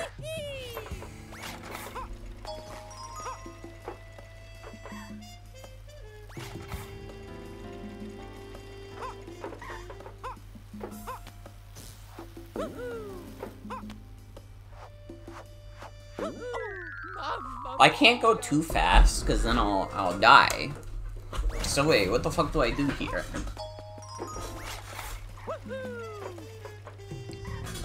Don't tell me this game is gonna tax me after I've fucking done all this shit.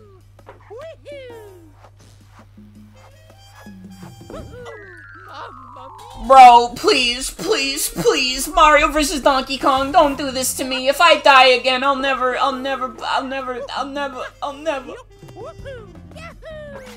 Oh.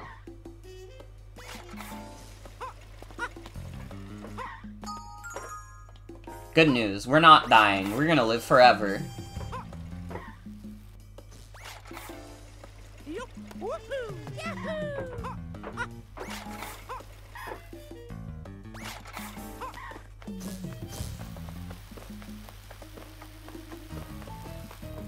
Oh my god, my toy.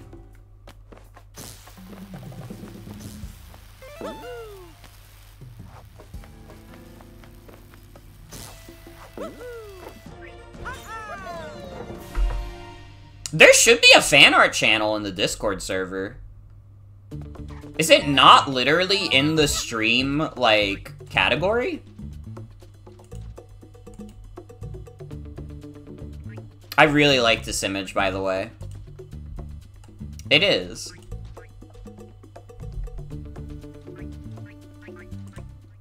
Bluetooth ant with Bindle.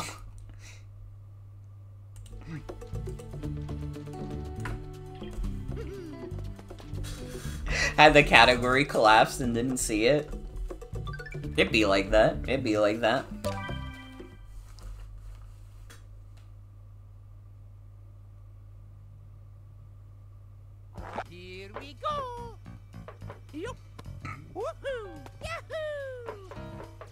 Okay, this is the last regular level of the game. Which means it's gonna be, like, pulling some crazy shit. This is the real Ed and Nettie level.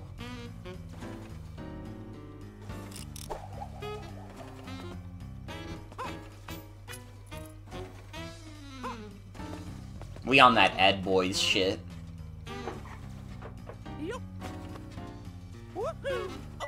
Mamma mia! Very funny thing to say after I say Ed Boys shit. Feud Friday was insane. Meat and fuck Kingdom, Will! Meat and huh? Don't worry, I know. I know how Family Feud goes. Who met and who fucked is the true question.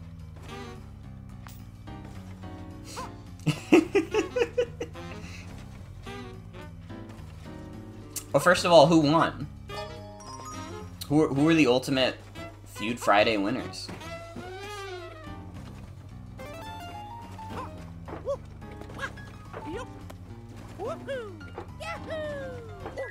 Who kinged and who domed? Hold on. Hold on. Also, this remake is very good. It's been driving me a little crazy because I'm not very good at it. But it is very good. It is very fun. I just put myself in a position of trying to beat it all in one night. Which I do not recommend doing. Unless you want to go a little crazy. Unless you want to turn into the Joker. Because then you'll start to get impatient. And this is a patient man's video game. Which I'm not either. And that's true. This is literally the final level.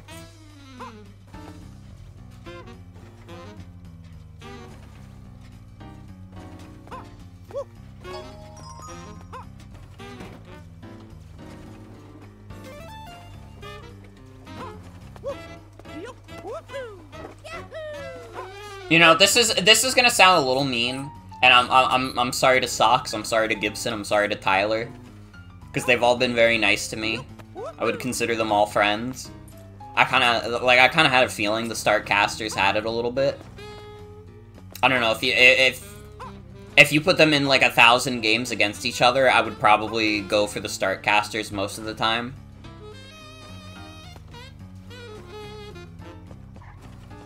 And you know what it is? It's because it's Will's Family Feud.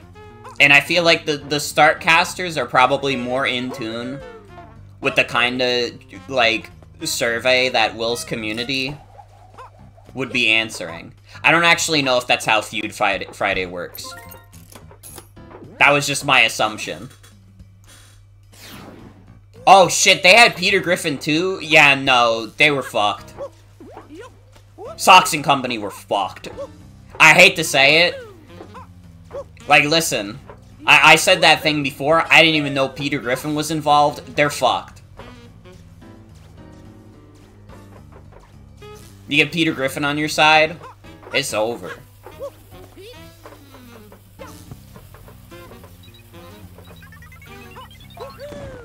Normal game of Family Feud with general questions.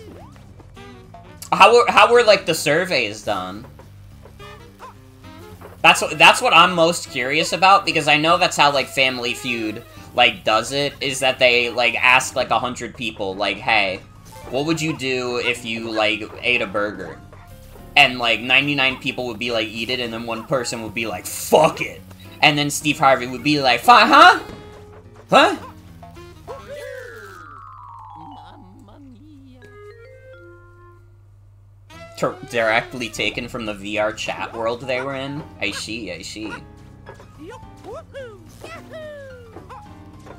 Remember filling out a form that asked you what you'd have with a burger and you answered a second burger?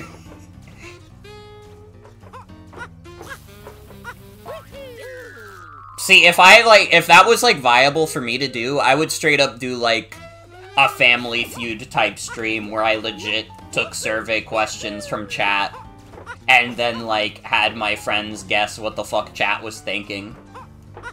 That sounds like that would be, like, a funny as fuck stream, honestly.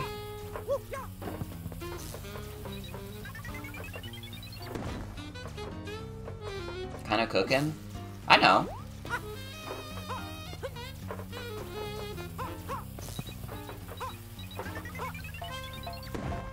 What if the answers are too varied? Easy. Just tell them you can't answer with meat and fuck kingdom.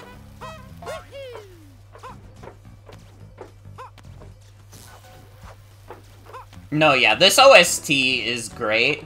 Although, like, this song in particular is really funny, because as I said earlier, this is like an Ed, Ed, and Eddie type beat.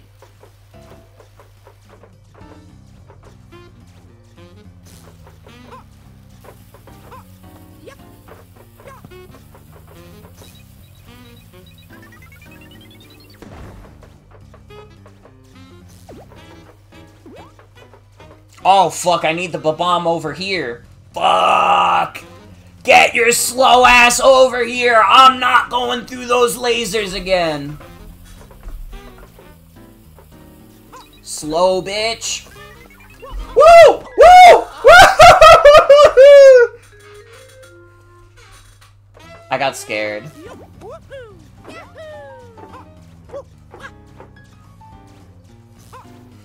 It was like a wildebeest attacked me.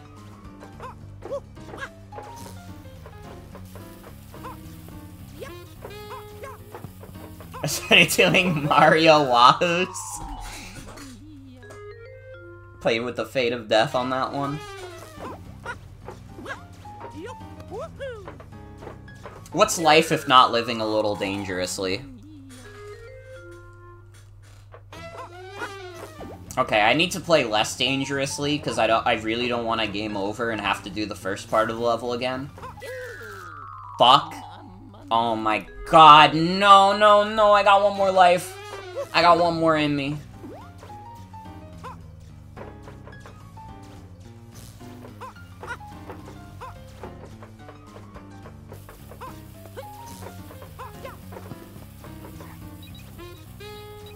What's Mario without death-defying somersaults?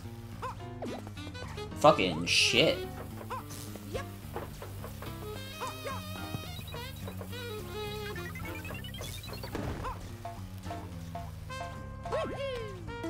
Oh wait, I can get a one up there. Wait, I should have been doing that the whole damn time.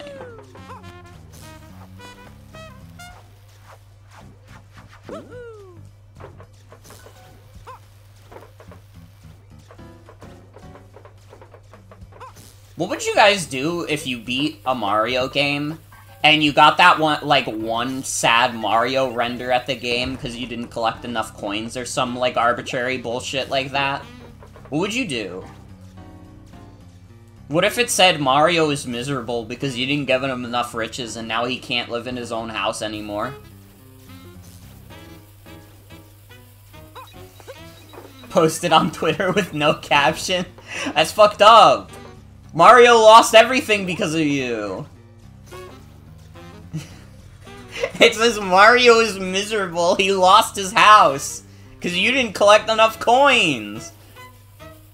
You think that you would just post it on Twitter for everybody in the world to laugh at, to take a gander at?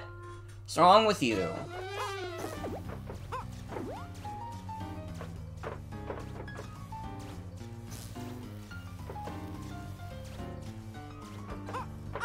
Post it with a smug, smiley emoticon? You're fucked.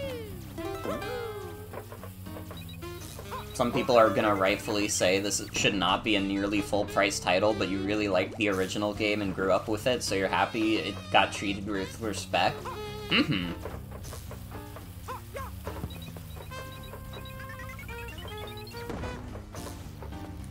I mean, listen, I'd probably pay 50 bucks twice for this game before I'd spend $70 on one Tears of the Kingdom. That's not even because I think Tears of the Kingdom is a bad game, it's just, like, the honest truth of the matter.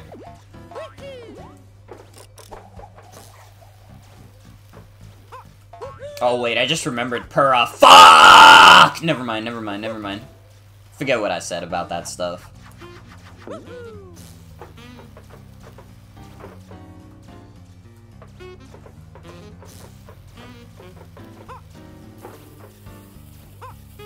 Mamma mia! A beautiful thing about our world, we all have different experiences that shape our opinion. Yeah, and the things that shape my opinions are beautiful women.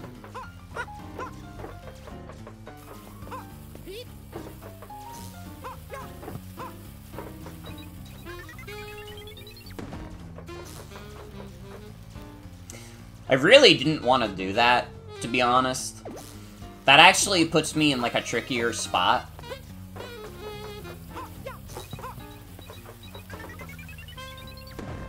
Take this over a $70 Suicide Squad live service game. Man, Suicide Squad really has been, like, the punching bag recently. Which is funny, because as far as I can tell, that game is just, like, mid as fuck.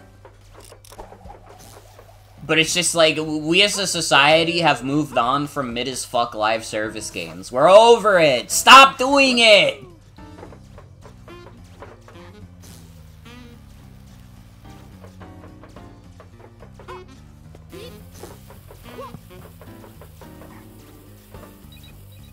Not much is out this month. I mean, RZ just came out. Side Order will be out soon.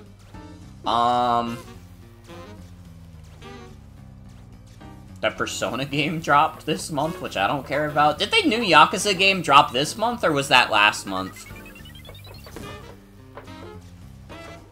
I kind of do want to play the new Yakuza games at some point, the ones that are JRPGs. I know there will be people who will be mad at me, like, Morgan, you had to start with Yakuza 0!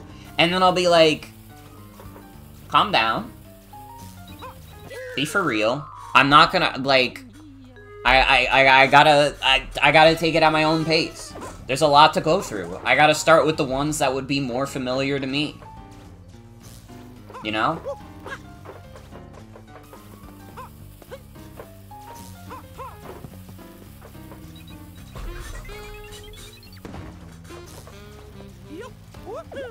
Yeah, we did have a pretty quiet January. If you asked me to name any video game that came out in January, I'd be like,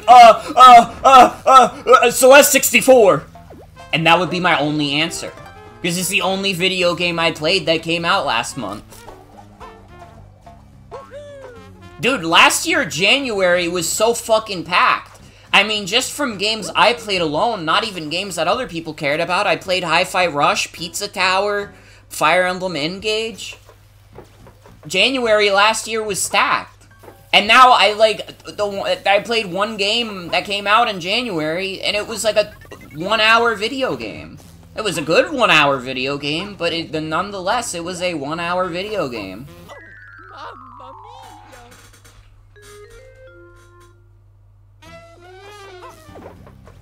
mia! Suicide Squad normally wouldn't be such a big punching bag, but it was on the same day as Persona 3.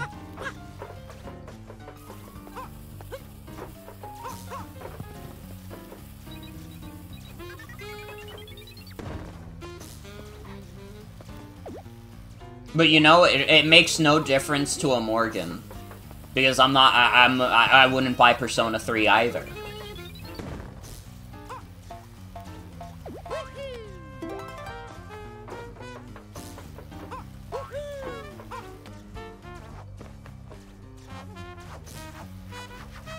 Just speaking generally. No, I know. I'm just being a dickhead for no reason.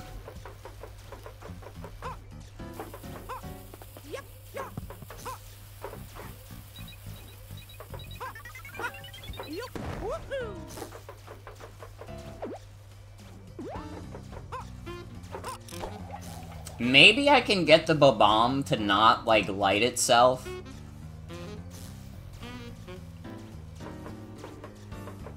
Yeah, you literally just... You said in chat what I was gonna do.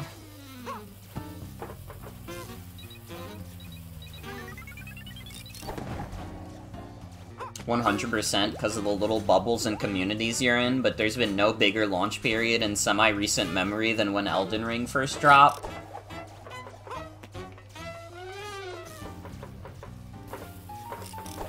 I'm trying to think, what's the most recent big launch I can think of? Honestly, it probably would be, like, Tears of the Kingdom. I guess partially because I hang out with, like, I hang out with the burgers, I hang out with Chimp Dinner Live a lot. So, like, in that general circle, like, everybody has, like, a Switch or PC. I know there are a few people in those circles that play, like, the Souls-like games, but generally, like, the Souls-like games were more popular with the streamer circle than, like, my like, general, like, closer, like, mutuals. Sorry, that sounds really mean to, like, a lot of the streamers I know and I talk to, but I don't know, I talk to the burgers and I talk to Chimp Dinner Live every day. Here we go. That's true. I forgot about that Prince of Persia game. You know what it is? It's because it's a Ubisoft game, and, like, it's, like, very easy for me to forget that, like, Prince of Persia is, like, one of the good ones. Because Ubisoft makes a lot of slop.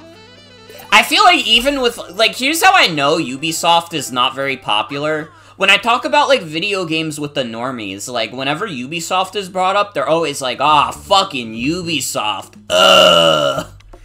Nah, Ubisoft. Probably because all their most popular games are, like, just Assassin's Creed likes. Not anything actually interesting. Let's go, little guys. Ubisoft will pull off a single banger after, like, 7 years every time. That's real as fuck. Well, I already fucked up.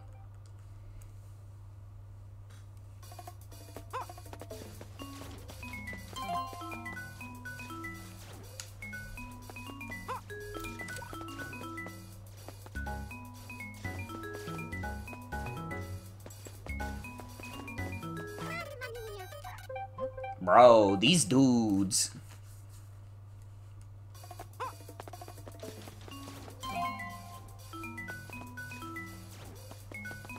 It's like, I don't know, there are definitely, like, talented, like, people who work at Ubisoft. They're just usually not allowed to make anything that interesting because they're stuck at Ubisoft.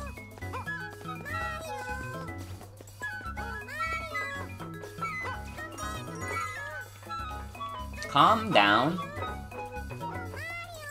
They're so needy.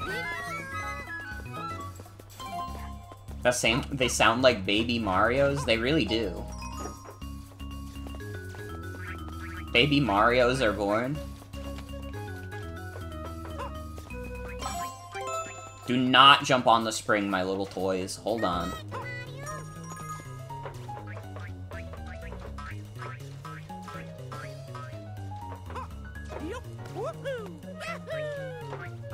Are they baby Marios?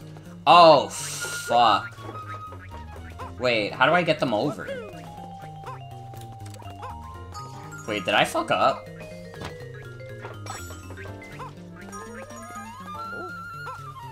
Can I not get them out from under here? There's gotta be something I'm missing, like a spring around. I'm running out of time. I gotta get them the garbage can!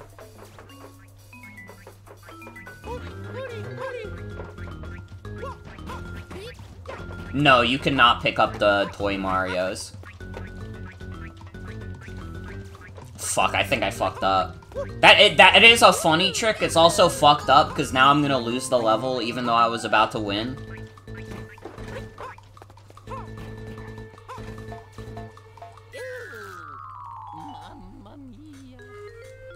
Dude, I was so close, I just forgot about the garbage can tech. Sorry, everyone.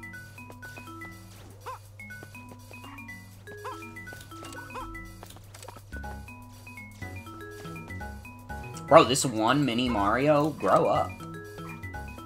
Be mature.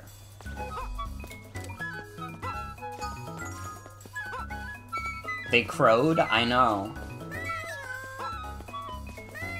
They really are Mario's little babies. They're so clingy.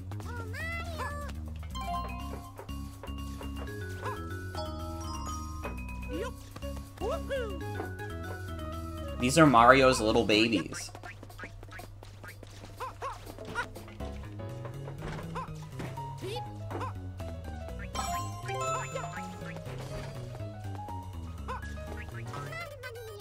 What the no?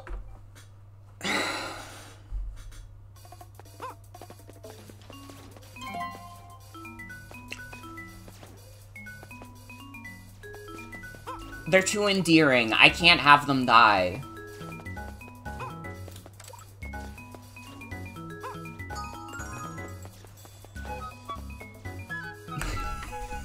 What is that emote? I was like, is that fucking, like, like... It's like a fucked up, like uncanny ass, like, NFT emote. Bro, why the bored ape going uncanny?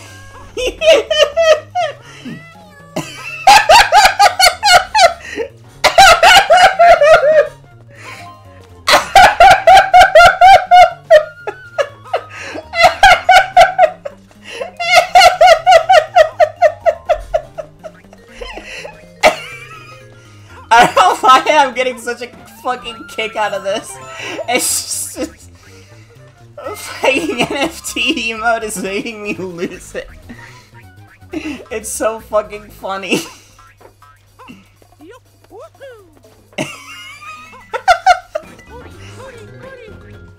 Fuck, I'm like...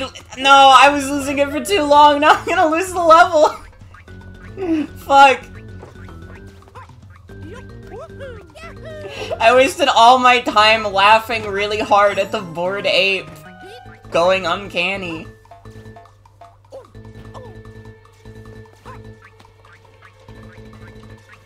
Fuck. No. No. My Marios. Please. Please. Please.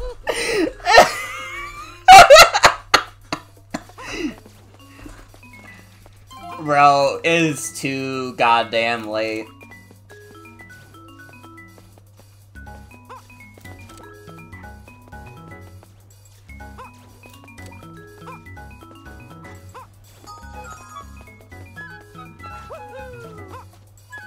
No, Marios, you gotta follow me.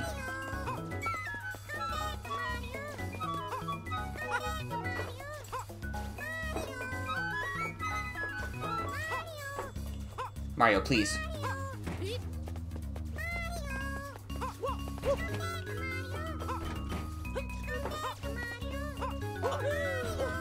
Okay, that's the cheese tech, I think.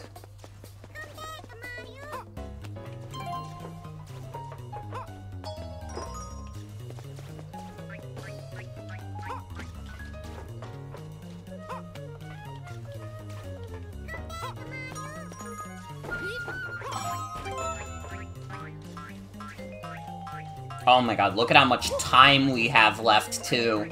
It's a clean sweep. It's a mini sweep.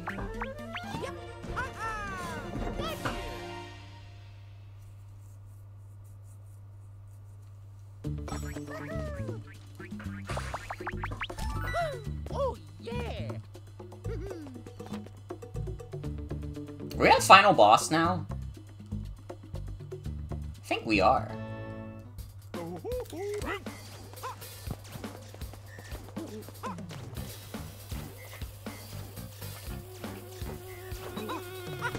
Ow.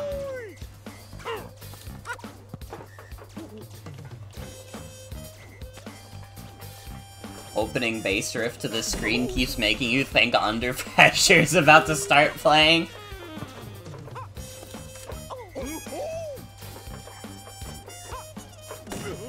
Yeah, these iframes do be quite generous. Bro, what was DK even doing there?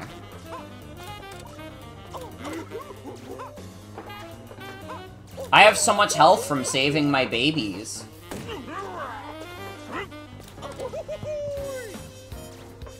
Okay, actually, I am close to death now. I got a little greedy, I will admit. It's fine, just don't press the button again. Let's go! Is that it? That can't be it. Yeah, no. He's not done yet.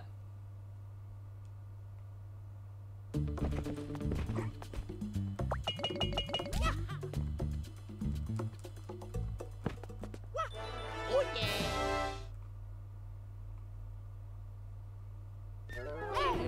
Okay, now it's final boss time.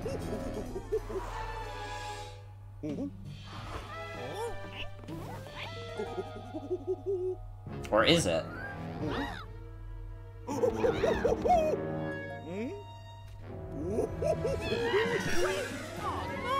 Dude, he's kidnapping Mario's employees! He's fucked. Those toads love their boss. Now it's the true final boss.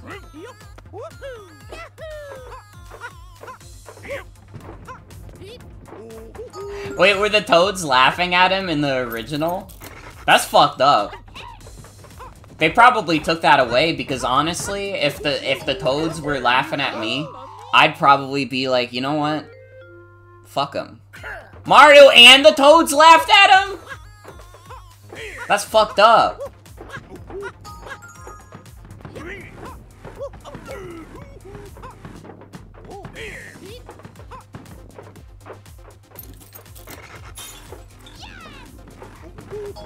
If all DK put them through? I guess.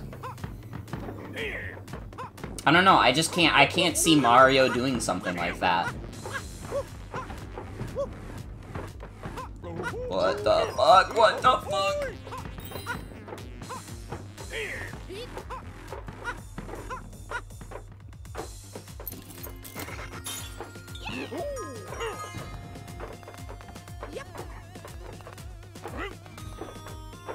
Okay, I got all the toads, now what do I do? Mario is killed before, he will kill again.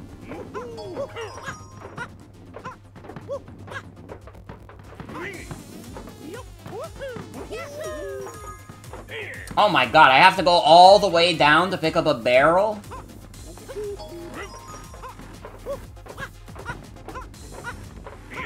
This fucking giant ass barrel.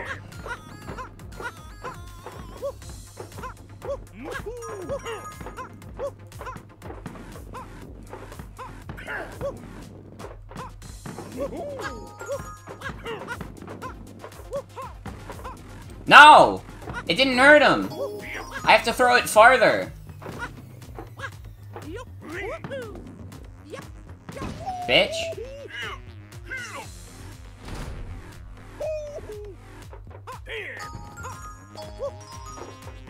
Oh, it doesn't lock him in a cage. Wait, that would have been funny as fuck, though. This face line, though. This remake's music has been pretty stellar all around.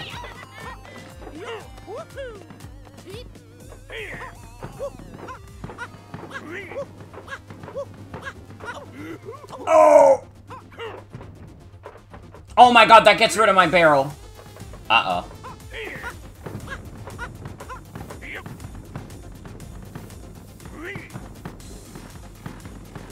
Okay, this seems like a safe spot to just stand. So I think it's fine. That's what I'm saying. Dude, I would kill for a remake of DK94. Honestly, genuinely.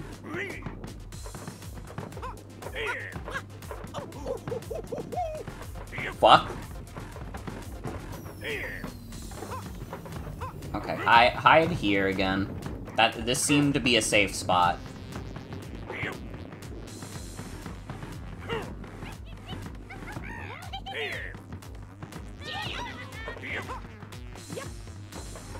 Honestly, I said it earlier. I would be down if they made more games in this general style to begin with. Like, more of the, like, DK94 type games.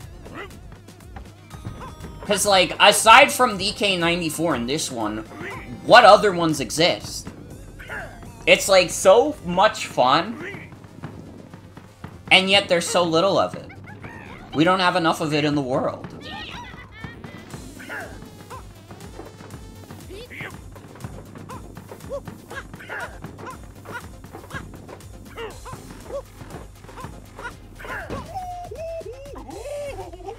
Alright, his last stand.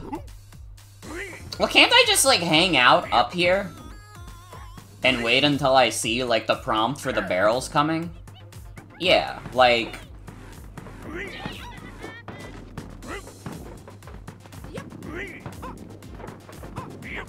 Come on.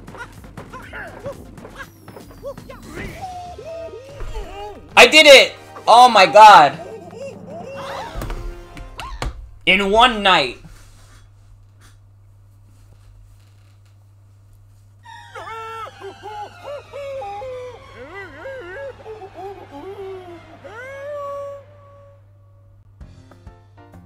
Is he dead? That's how it ends?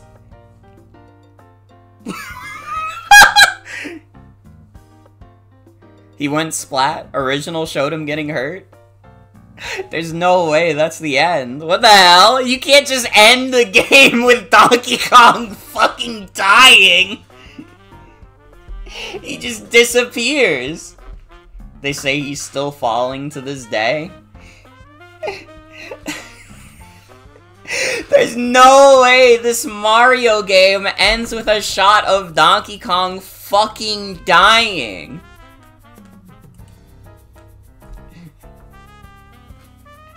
That's fucking crazy. He's fucking dead. Anyways, that was Mario vs. Donkey Kong. The next game, they're gonna introduce him falling from the sky, and he's gonna be like, "Yep, that's me. I bet you're wondering how I got in this situation." Anyways, yeah, that was the Mario vs. Donkey Kong remake.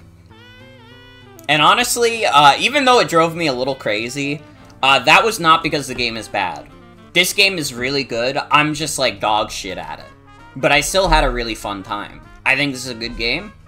I cannot speak to how good it is as a remake, because I did not play the original. I played DK94, but not the original of this.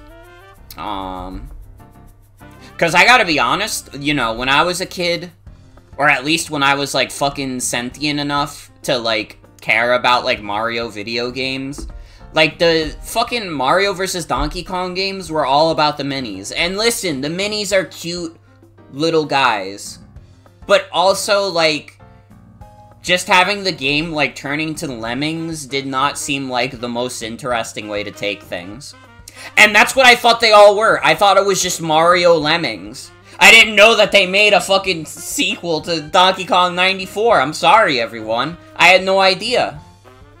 It took me years to realize this fact. But now I understand better than anyone. Well, maybe not better than anyone, but I understand. He has no pulse. We've gathered for grace. This Kong is in a better place. Yeah, this game's good. Honestly, like, biggest shout out to the OST, by the way. Biggest shout out to the OST. Inexplicably, this game had bangers. They did not need to go this hard for the monkey toy video game.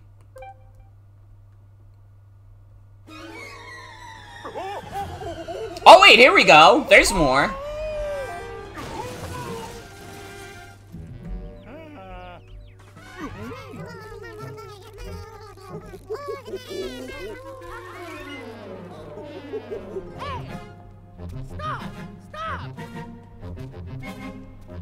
Wait, no, we just stopped him.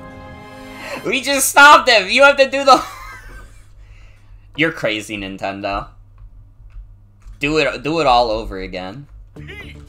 Start all over. You should be banned from every game. Every game? Even this one? Go again.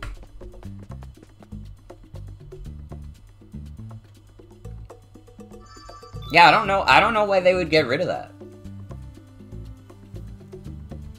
I don't know. It's fun though. It's fun though. Whew.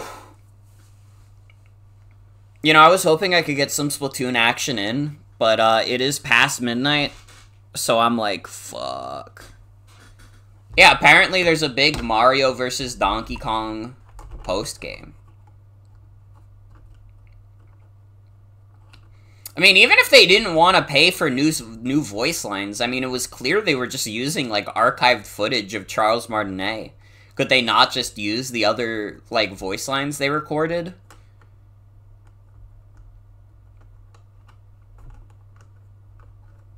I don't know.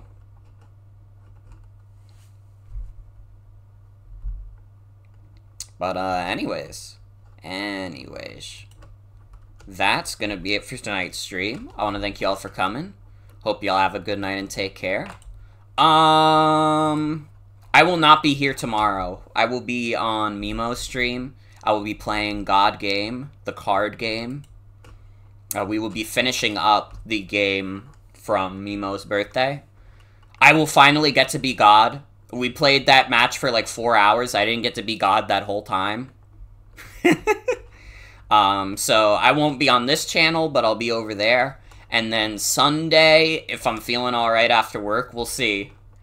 We'll see if it's busy or not, but we might have some late night Paper Mario. I don't know yet. And next week, obviously, we're gonna be streaming Splatoon 3 Side Order. Abso-fucking-lutely. We're gonna be streaming that. And we'll be finishing Batman Arkham Asylum next week as well. But have a good night, everybody. Take care.